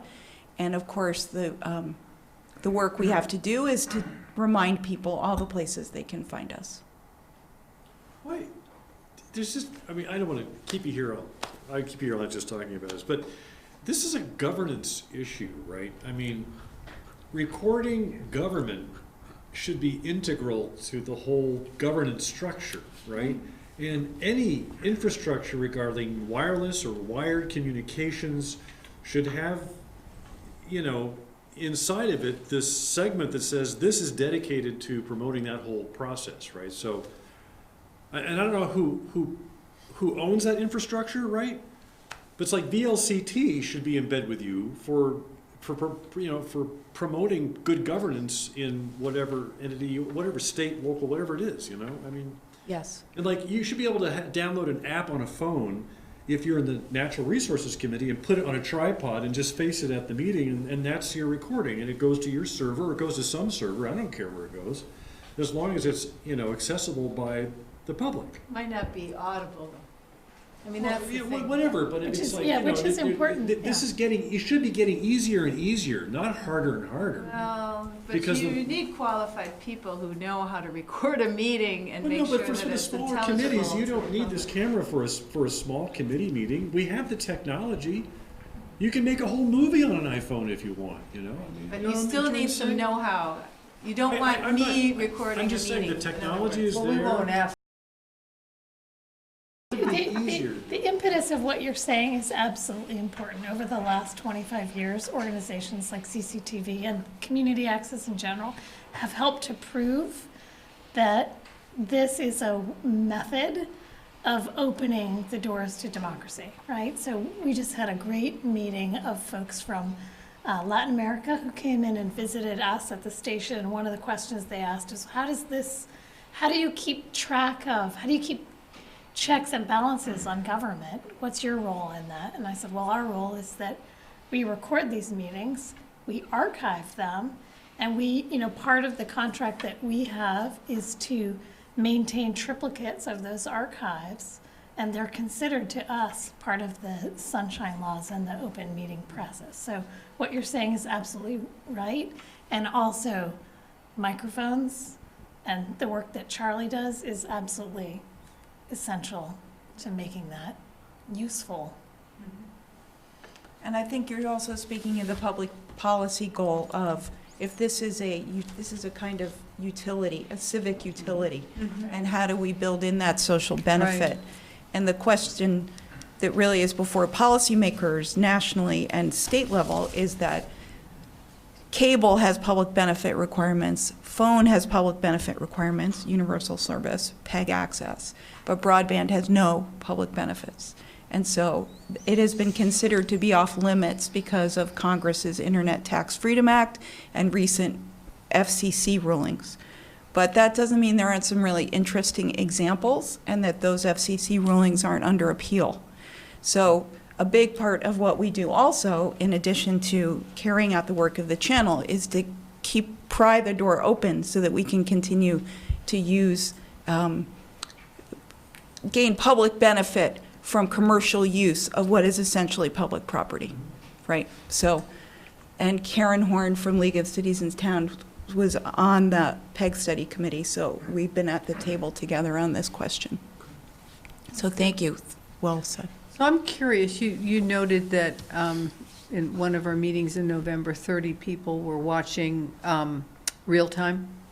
No, that was, I just looked at the numbers. There were 30 people, 30 views of that meeting now since that. Okay, how does that compare to other communities? I'm just curious if South Burlington really, listens a lot, or if Well, I we're don't- just, yeah, or if I'm- it's kind of apathetic, or should we do more? Well, I'm hesitant to equate, I think this is the wrong forum to play ratings games. Because we're not the great Game of Thrones. Sure. But I think you're on par with other views across, certainly Burlington, they get higher view numbers. Well, and more people, but yeah. I think it's But also on par, yeah. It's important to point out that there may be 30 people at a meeting, watching a meeting. It's not just on YouTube, but it's on the web platform, it's on Yeah, television, so yeah. it's multiple ways people Right. can see. And when there's something really important, you might have 700 views, Yeah. right? So that's really the value of this service, is that it's here all the time, and when people need to turn to it, they can get the information that they want. And that is on par with other communities. So in Essex, you'll have an average maybe 40 people watch, but then you have a gun hearing, and you've got 1,400 viewers. So that also happens in South Burlington. It depends on how exciting and engaging your material is.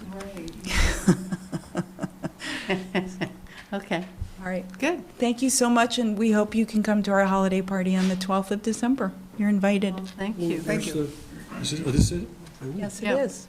It's hand-drawn by Lauren Glenn Davidian. There we go. Nice to see you. Okay, Any other thanks very questions? much. Thank you very much. I'm sorry for the late hour. That's fine. And Charlie does a great job for us. He does. Brings He's us well. terrific. Thanks, Caroline. Are you allowed to? All right. Okay, item 14, council update and discussion regarding the City of Burlington zoning permit, number 20-0514CA, related to proposed improvements at a site owned by Burton Snowboards. Is Andrew giving, who's giving? Paul's gonna Paul. start. Okay, Paul. And I suspect we have some people in the audience who have either questions or comments. Paul Connor, Director of Planning and Zoning. You've barely seen me this evening. Yeah. We're on time. So I was asked to come in and just give you a quick synopsis of the recent permit application and issuance by the City of Burlington over at the Burton site on what is now Queen City Park Road. So a few weeks ago, the property owner submitted an application to largely perform stormwater work at the property, as in South Burlington, all across the state. Properties of more than 3 acres of impervious area are being mandated by Act 64 to make stormwater improvements. the Burton property was one of those. And so that was the primary impetus, I'm told, of the application. At the same time, they were doing some rearranging of the parking lot, some addition of trees, and some lighting changes to comply with City of Burlington requirements, and also a new access road, access driveway. The access driveway lands onto Queen City Park Road between where Central Avenue is and the bridge, and is labeled on the plan as being to serve a couple of overhead doors that are loading docks right directly opposite them. The City of Burlington did issue their equivalent of an administrative site plan and zoning permit for this project on the 19th of November, and included with it a condition that the property owners are advised to reach out to the City of South Burlington Public Works Department, because it's a very quirky area where the town line, the two city lines are, and it appears as though at least a portion of the new curb cut arrives into South Burlington, although again it's sort of on a curve, and it's a quirky land ownership right there. We have not yet heard from the landowner, and I communicated with our counterparts in Burlington today, and they haven't received an update from Burton since that time either. So that's the sort of very basic synopsis of what's happened there. So the new curb cut is the length of the curb cut on South Burlington's section of Queen City Park Road, or part of it?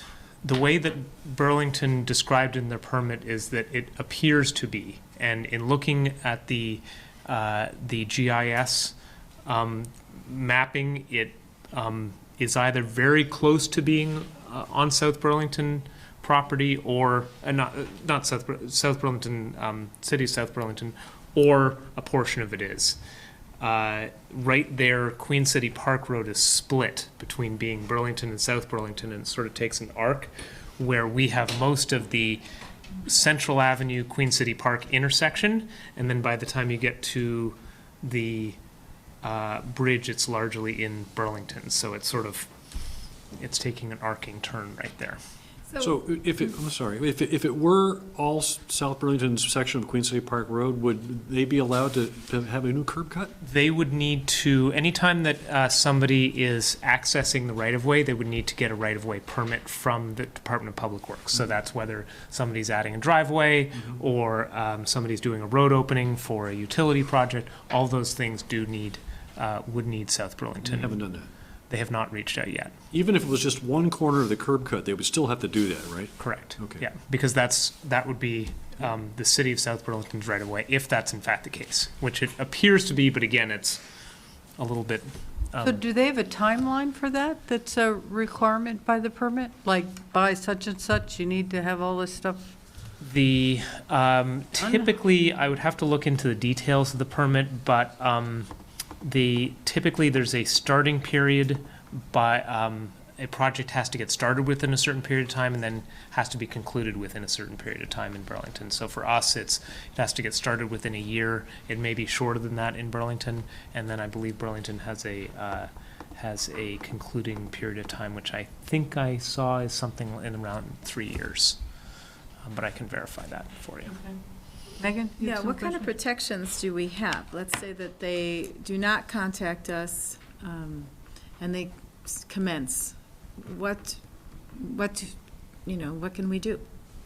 So in terms of,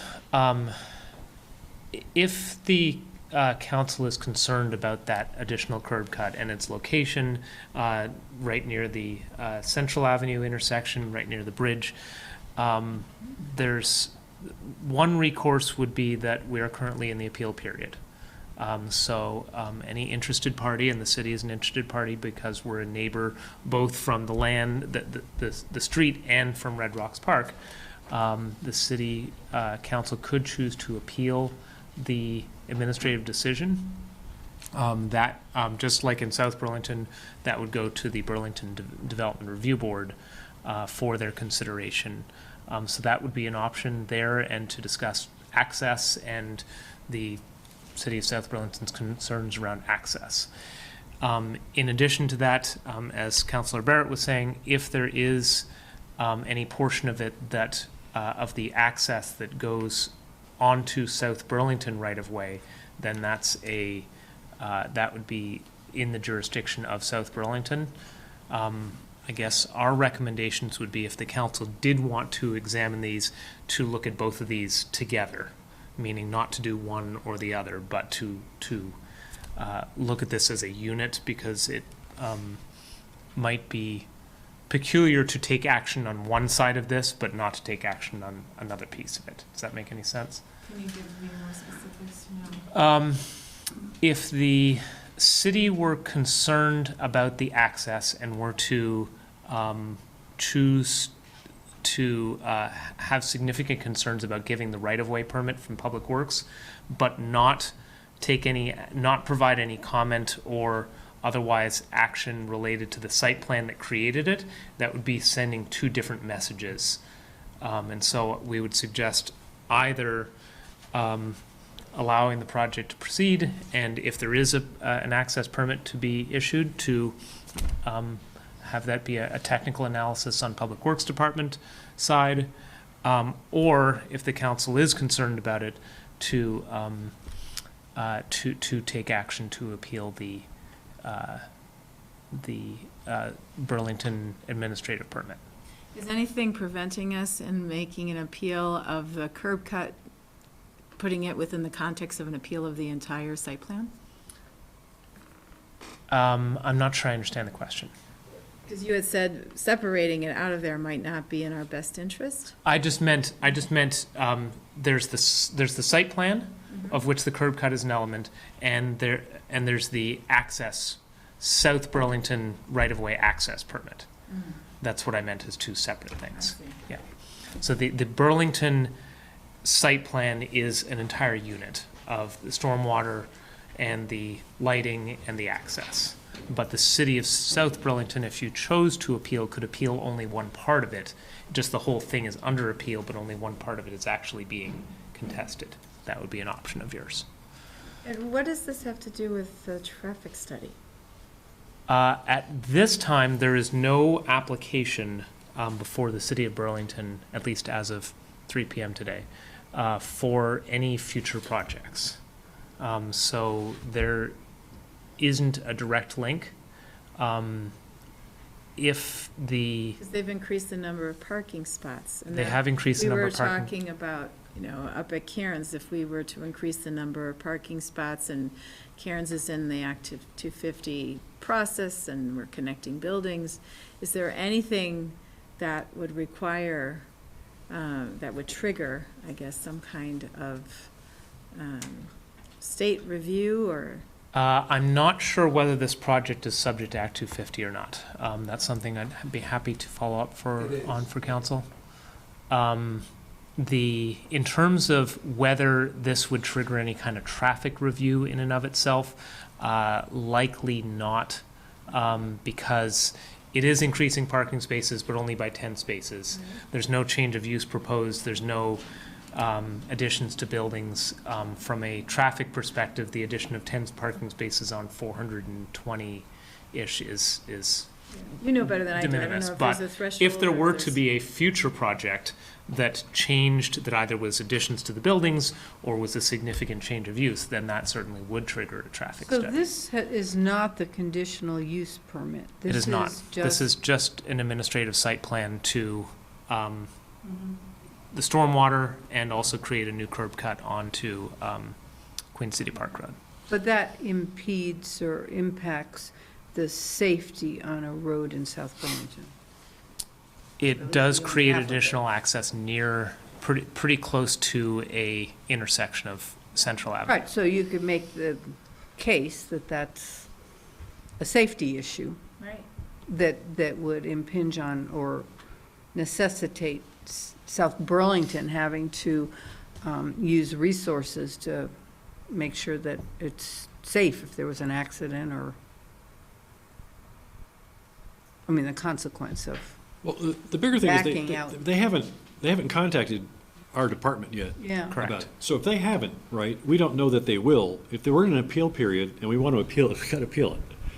It's just, I mean, I don't see another way to do it. Just to get their attention and make sure they understand they have to come to us because that will get their attention. I think we need to. Yeah, I don't see any other way to do it. Yeah, no, I don't disagree. Yeah. I was just getting a No, little yeah. more information. Right, yeah. Sorry. But I would agree, before this goes before the DRB for the entire project, I would like us to immediately show that we are an interested party and that we are paying very close attention and that we want to take part in this discussion. And Yeah. especially because it will, it will put some pressure on our resources as well as, impact a neighborhood. And so there are things that we have to, I think, make clear right from the beginning. I just don't want the appeal period to be over and we don't get contacted. Right. So I hate when, that. so what is the timeline for? The appeal period runs through Wednesday, so 2 days from today. It's Well, good thing we're meeting Monday. it's a 15-day appeal period, so, yeah. Okay. Because this is beyond, right now, the current curb cut for the parking lot is west of Central Avenue. Correct. There are 3 currently for the property, 2 on the north-south leg of the Burton property, headed towards the Green Mountain Transit bus garages. 1 currently on what people traditionally know as Queen City Park Road, as you said, west of Central Avenue, and then this would be 1 on the east side of Central Avenue. Right, which makes, I think, a big difference. That bridge does not give a clear line of sight in terms of periphery.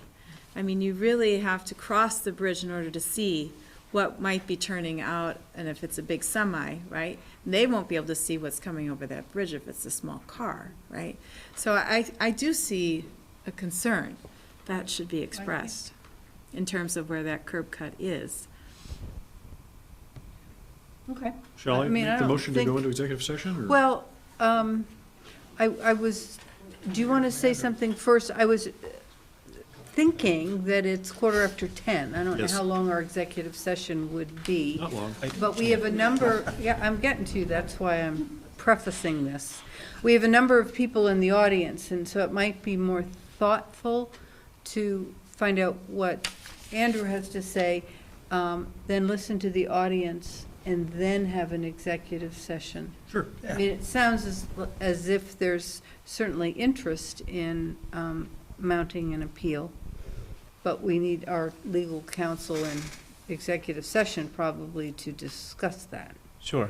I was just going to say, I mean, Andrew Bolduc, city attorney, weighing whether or not to appeal or not, I had as an executive session item. It sounds like the council has a relatively good sense of the direction they're going. So Okay. I'm not certain we necessarily need an executive session item good, to okay. discuss.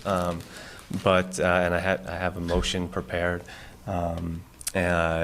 Because of the tight deadline here, we were talking about engaging outside counsel. I have reached out to outside counsel and have someone lined up, but it's kind of pending a conflict check, which they need to do. So because of the tight deadlines, we will file that appeal, preserve the right, and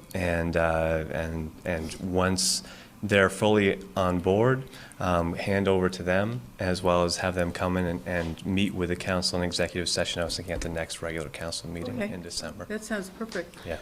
All right. Last thing that I'll just say quickly is that if the council does choose to appeal, it does need to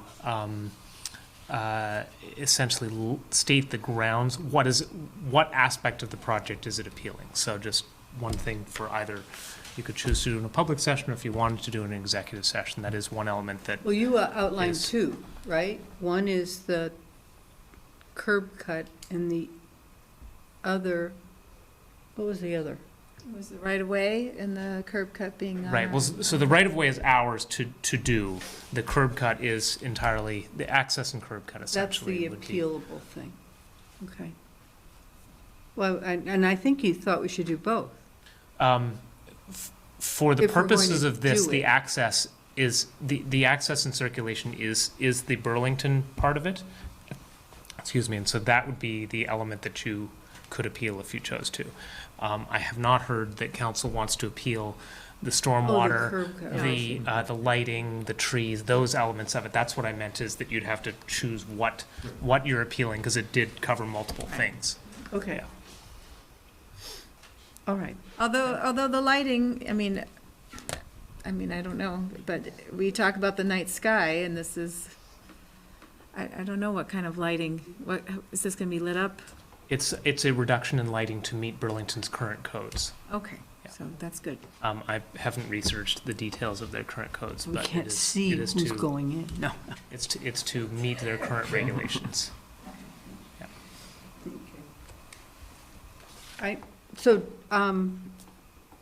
That sounds okay. So do we need to have outside counsel submit an appeal before Wednesday, or is that No. something that our Yeah, office can do? we will submit an appeal before Wednesday and hand over once they're fully on board. And we can always withdraw an appeal at any time. It's a 60-day hearing will be held within 60 days. It's in front of the Burlington DRB. Is there any interest in, I know there is for residents, but for counselors to attend that DRB meeting? I think that'd be a good conversation to have with outside counsel when they come in, just general strategy. Yep. So we're clear on what the motion is. Yeah. I've got. Oh, okay. He's got the motion. Do you want to vote on this and then listen to the public? Is that going Yeah. to change our mind? No. I mean, I don't hear any protests. Okay. we can vote on mounting an appeal and then hear what you have to say. Can I have a suggestion about the appeal that I'll just throw out there for you guys, which is that an alternate or an additional thing that you can add to your appeal is appealing the decision of Burlington zoning office to approve this permit via administrative versus DRB. So you can be appealing the process that they chose to go about this, as well as the substance. So maybe if you heard, Okay, why don't we hear from you and then we may want to have a further conversation with Paul or Andrew. So why don't you come up and please identify who you are, and I'd love to limit everyone's comments to just a couple minutes, because there seems, how many people would like to speak? Maybe that would be, How about one representative for the whole group? It may be that I can oh, cover it. okay. Well then, okay. There are Lots 11 of people here from copacetic Queen with City your Park. position. All right. And there are a number of people who wanted to be here tonight, but because of illness and other reasons, Okay. were unable to. Appreciate And you coming out. I just want to start by thanking you guys for dealing with this and for taking it on at such a late date. And happy Thanksgiving. And it's no coincidence that we're here over a holiday with a deadline coming up on Wednesday. Can you identify yourself? My name is Laurie Smith. I live in Queen City Park.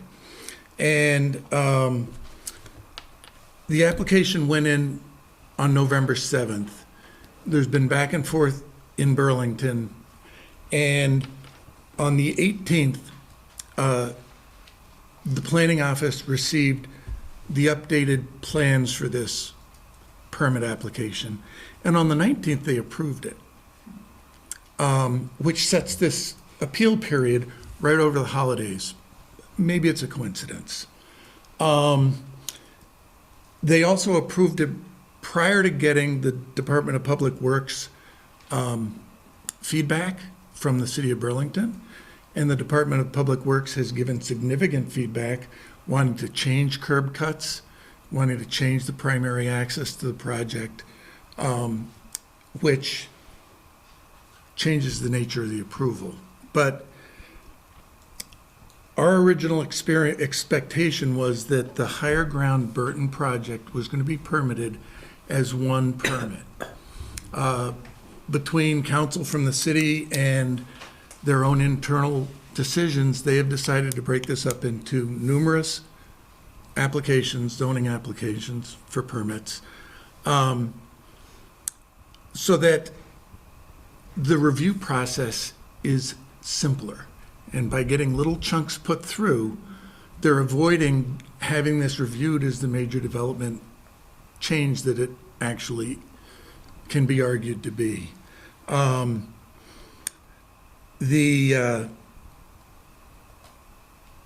me just keep my thoughts straight, I'm sorry.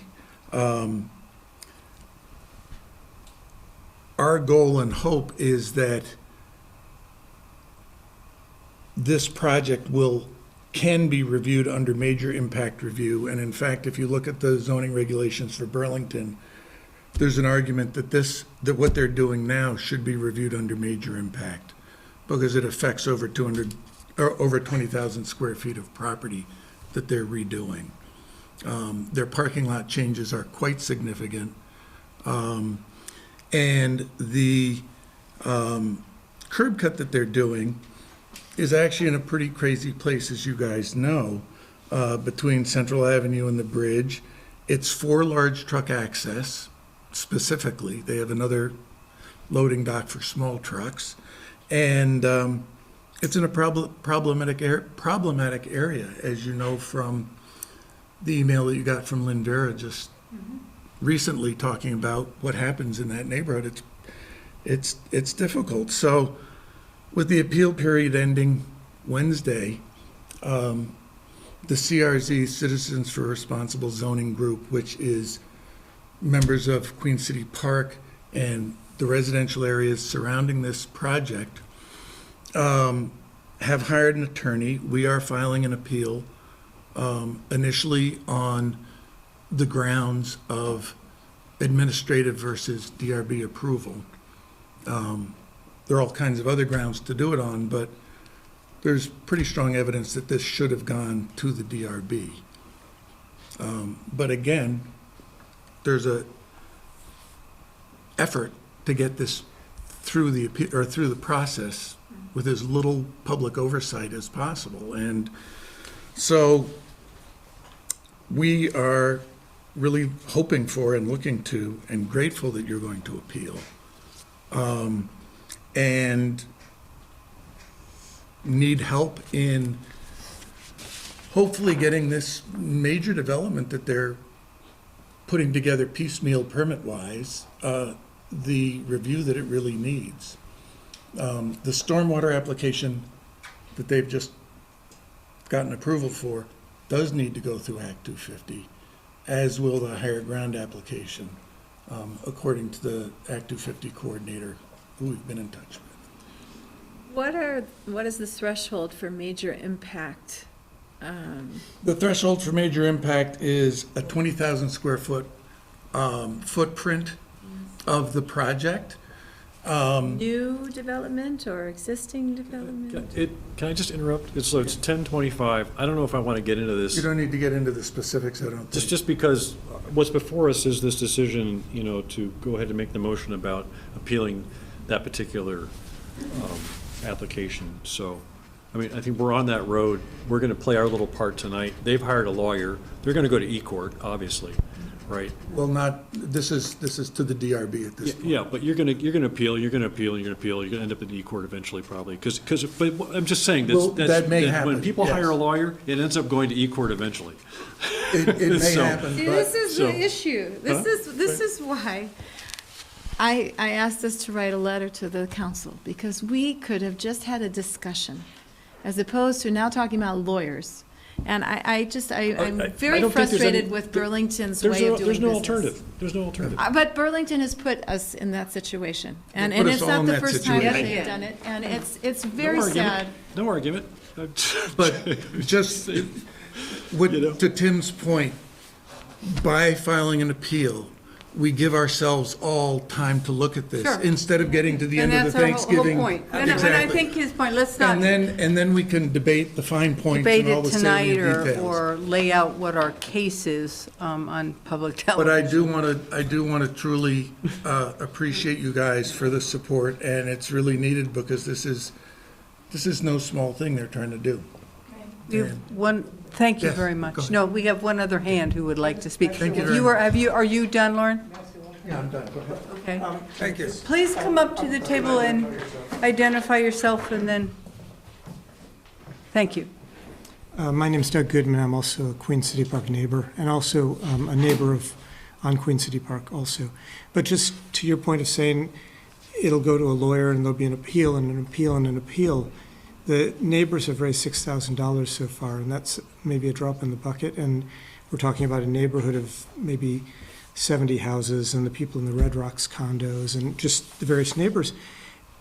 It's coming out of our pockets. So when you say appeal and appeal and appeal, we're not going to be able to do something like the gas station at Costco. We're not going to be able to. But you've got Spear Meadows and Dorset Meadows that are currently, they went all the way to the Supreme Court. Now, I don't know what the cost of that was to those homeowners, but they paid. Yeah, I guess. I just, we're also competing with an organization that has very deep pockets. I mean, Higher Ground, we're talking, it's very high stakes, and they'll, I'm sure not as much as Maple Fields. I'm sorry, I can't address it. All I know is that from our standpoint, I don't think that we can go toe-to-toe with Higher Ground's pockets. That's all. We'll Thank you, and we really appreciate take it where we can take Thank you. it, and thank you, we appreciate that. So, Tim, you have a motion. I do. So I move that the council formally appeal the City of Burlington zoning permit number 20-0514CA as in Charlie Alpha, administrative decision pursuant to section 12.2.2 of the City of Burlington's zoning ordinance, particularly regarding access and circulation. A second. Okay, any further discussion? All in favor? Aye. Aye. Great, so that passes. Super. Thank you. She's going to ask for it. Right. All right, we have one item under other business. Paul, can you stay for this item, please? We get to this point, what's a little bit longer, right? Well, this is very short, because thank you very much for coming. Thank you. We'll be in touch, won't we? Because I came in. Oh, Lord. Yeah, tell me that. So I've gotten a number of emails and had conversations with both my husband and Michael Middigi on Planning Commission.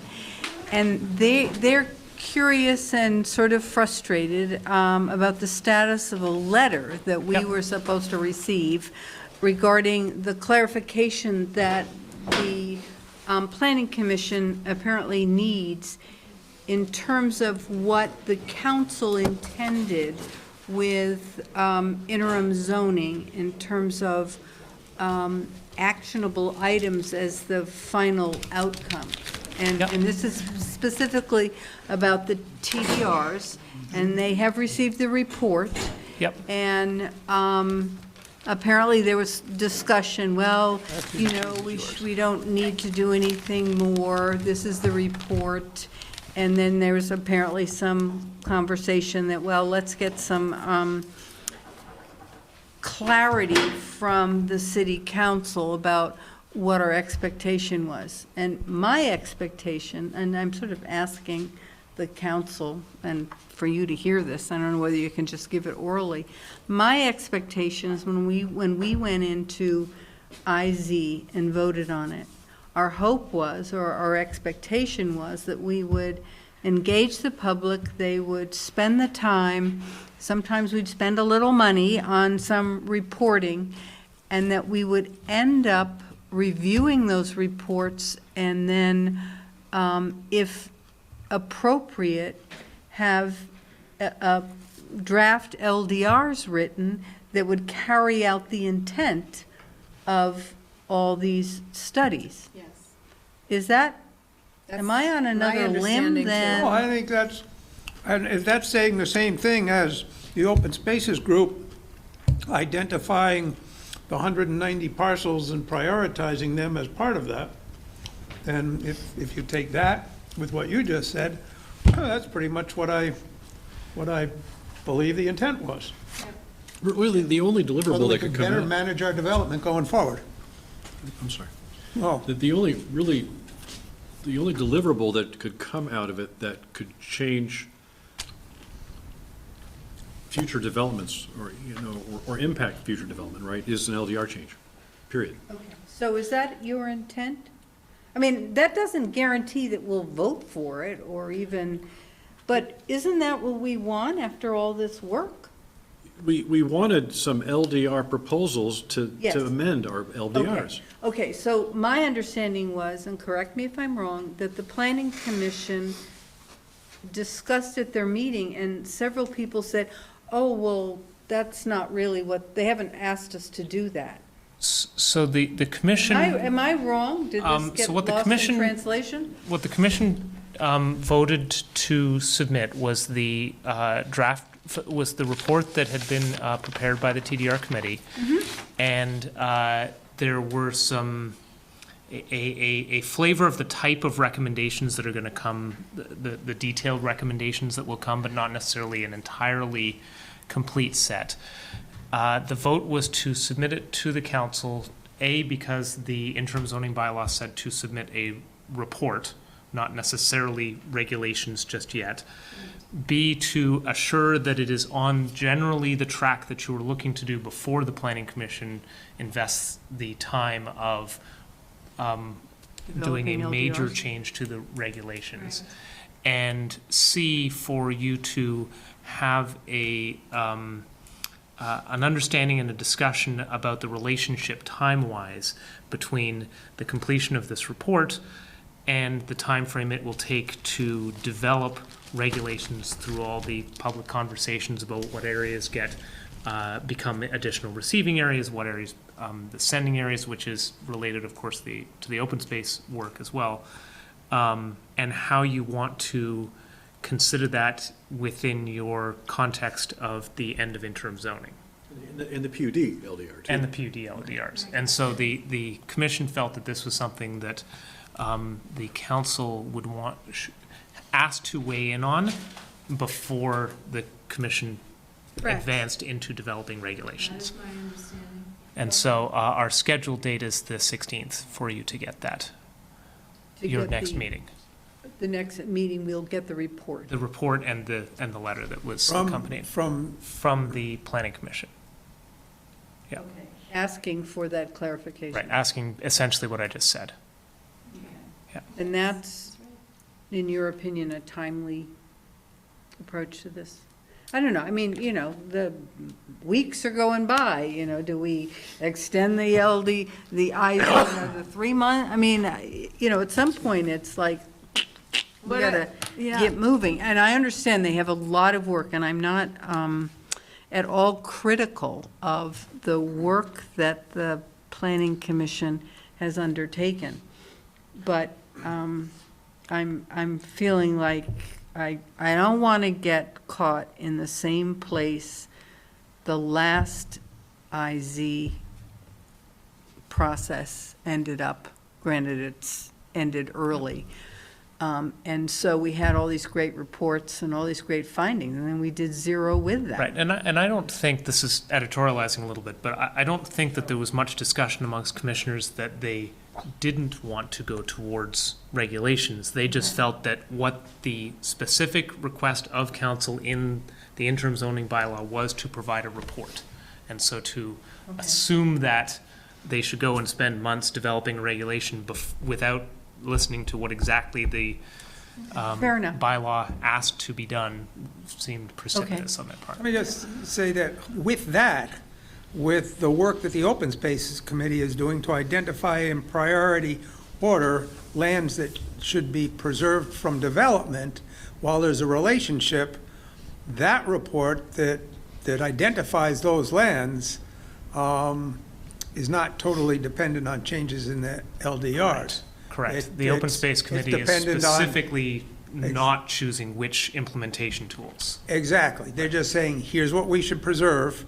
They're not saying how to go about that. And indeed, we may decide right off, that's a parcel that we're really concerned about. We got to figure out a way to buy it. And as we all know, the easiest way to accomplish any of those is to pay money and buy, but we can't just do that. What I would, Well, we could not pave anything next year and just buy a lot of land, I suppose. yeah, the thing that is holding this up more than anything, Helen, is the earth economics piece, which I saw as really helpful to guide us in our discussions to determine, what pieces could be perhaps receiving parcels and what pieces should not be receiving parcels. So, I mean, that's in February, right? That's, I think, right, There are a scheduled number of to- pieces coming together in the next Okay. few weeks between the Open Space Committee is scheduled Right. to have their presentation to the Planning Commission next week. There's a Natural Oh. Resources Arrowwood study that has been engaged to look at forest blocks. That's anticipated to be delivered to us in January. The Earth Economics piece, the PUDs. So all this is coming together. in How the does next- Arrowwood fit into that? Because I missed that. The Planning Commission, as they were working through how to best regulate all the various different natural resources, as part of the PUD project, but really sort of listening to over the community, had looked at a variety of different natural resources, steep slopes, wetlands, floodplains, river corridors, and forest blocks. And they set up a subgroup that worked with Jens Hilke, and Jens helped them to identify in a broad scale what are some really critical forest blocks. The consensus of that working group, and then the Planning Commission later, was that while that was a strong first pass at looking at things, that if the city is going to regulate forest blocks, it needed to have a stronger, a research analysis of our forest blocks, more than just a group of well-educated volunteers drawing a line on a map. That if it's going to be defensible, it needs to be backed up by a scientific methodology. And so we hired Arrowwood to do an analysis of forest blocks and their connections to streams throughout the city. So, yeah. Okay. So my fear is that, I mean, the PUD regulation, let's say it gets done in 6 months or something like that, right? Six It's more like- months? Huh? 6 more months? I'm just being hypothetical, right? Yeah, I mean, but to me, pessimistic. that as time goes on, the value of the PUD regulation probably diminishes and it diminishes because I don't know which parcels of land, they may or may not have been identified by the open space and who owns them at this point, right? But the amount of land necessary in order to implement those new PUD regulations, it may be moot because that parcels may not ever get developed, or else they've already been purchased and they're under previous LDRs, as we have with 2 other big projects, right? So even if we made the new PUD, I don't know if we would have a chance to apply it. So I mean, that's my worst fear, is that you go through all the work to do the PUD, but then we don't really have the land left in the city to apply it to, you know? I'll just say quickly that the part of what the Planning Commission has asked to develop is infill PUDs for that reason. And there will be lots of examples of redevelopment of properties in addition to greenfield development that takes place. Right. So it won't be for Larkin naught. Terrace. No, for I instance. understand that, but I'm thinking Yep. about the greenfields right now, you know? Yep. So. Well, the Earth Economics is going to be looking at our forest lands as well, with specific parcels. That wouldn't be helpful to the Planning Commission? It truly certainly providing could be. something Well, the Arrowwood study is specifically looking at habitat connectivity. It's looking across parcels in terms of blocks. It's not looking at value from an economic perspective. It's looking at what are the habitat areas in the city. Okay. Well, thank you. That clarifies it. I think there was some miscommunication or misunderstanding, so we got it on tape. Okay, well, thank you. Thanks, Paul. Thank you. Any other business? No. Okay, so we have a meeting on the 9th to do the CIP? No, the 11th, excuse me. The to do 9th this- is the caucus, the climate caucus. Is the climate, no, or is that the 8th? That's the 9th. I'm confused. What Monday, night? the 9th. Yeah. Okay, Monday, the 9th, there's the climate caucus. That's Right. not a requirement. 11th it's just is- we've been invited. The 11th, That's we were next going to Wednesday, do. right? Yes, the CIP, Right. so that we had more time to really question or talk to the staff. So unfortunately, it means them coming in again, but,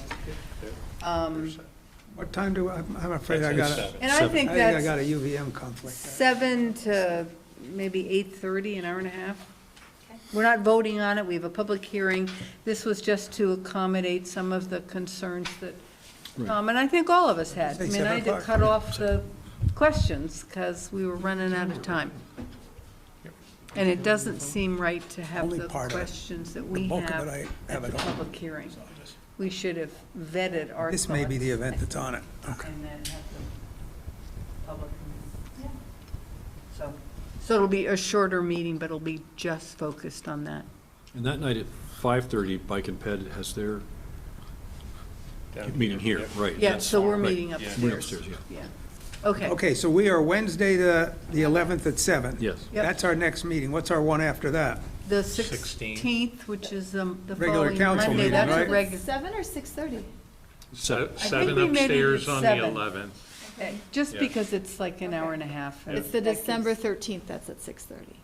What the heck's the 13th? January 13th. January, Jesus.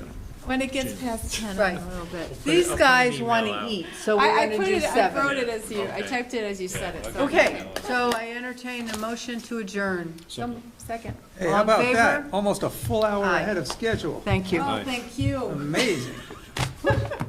We're all grateful Just for that. amazing. I know.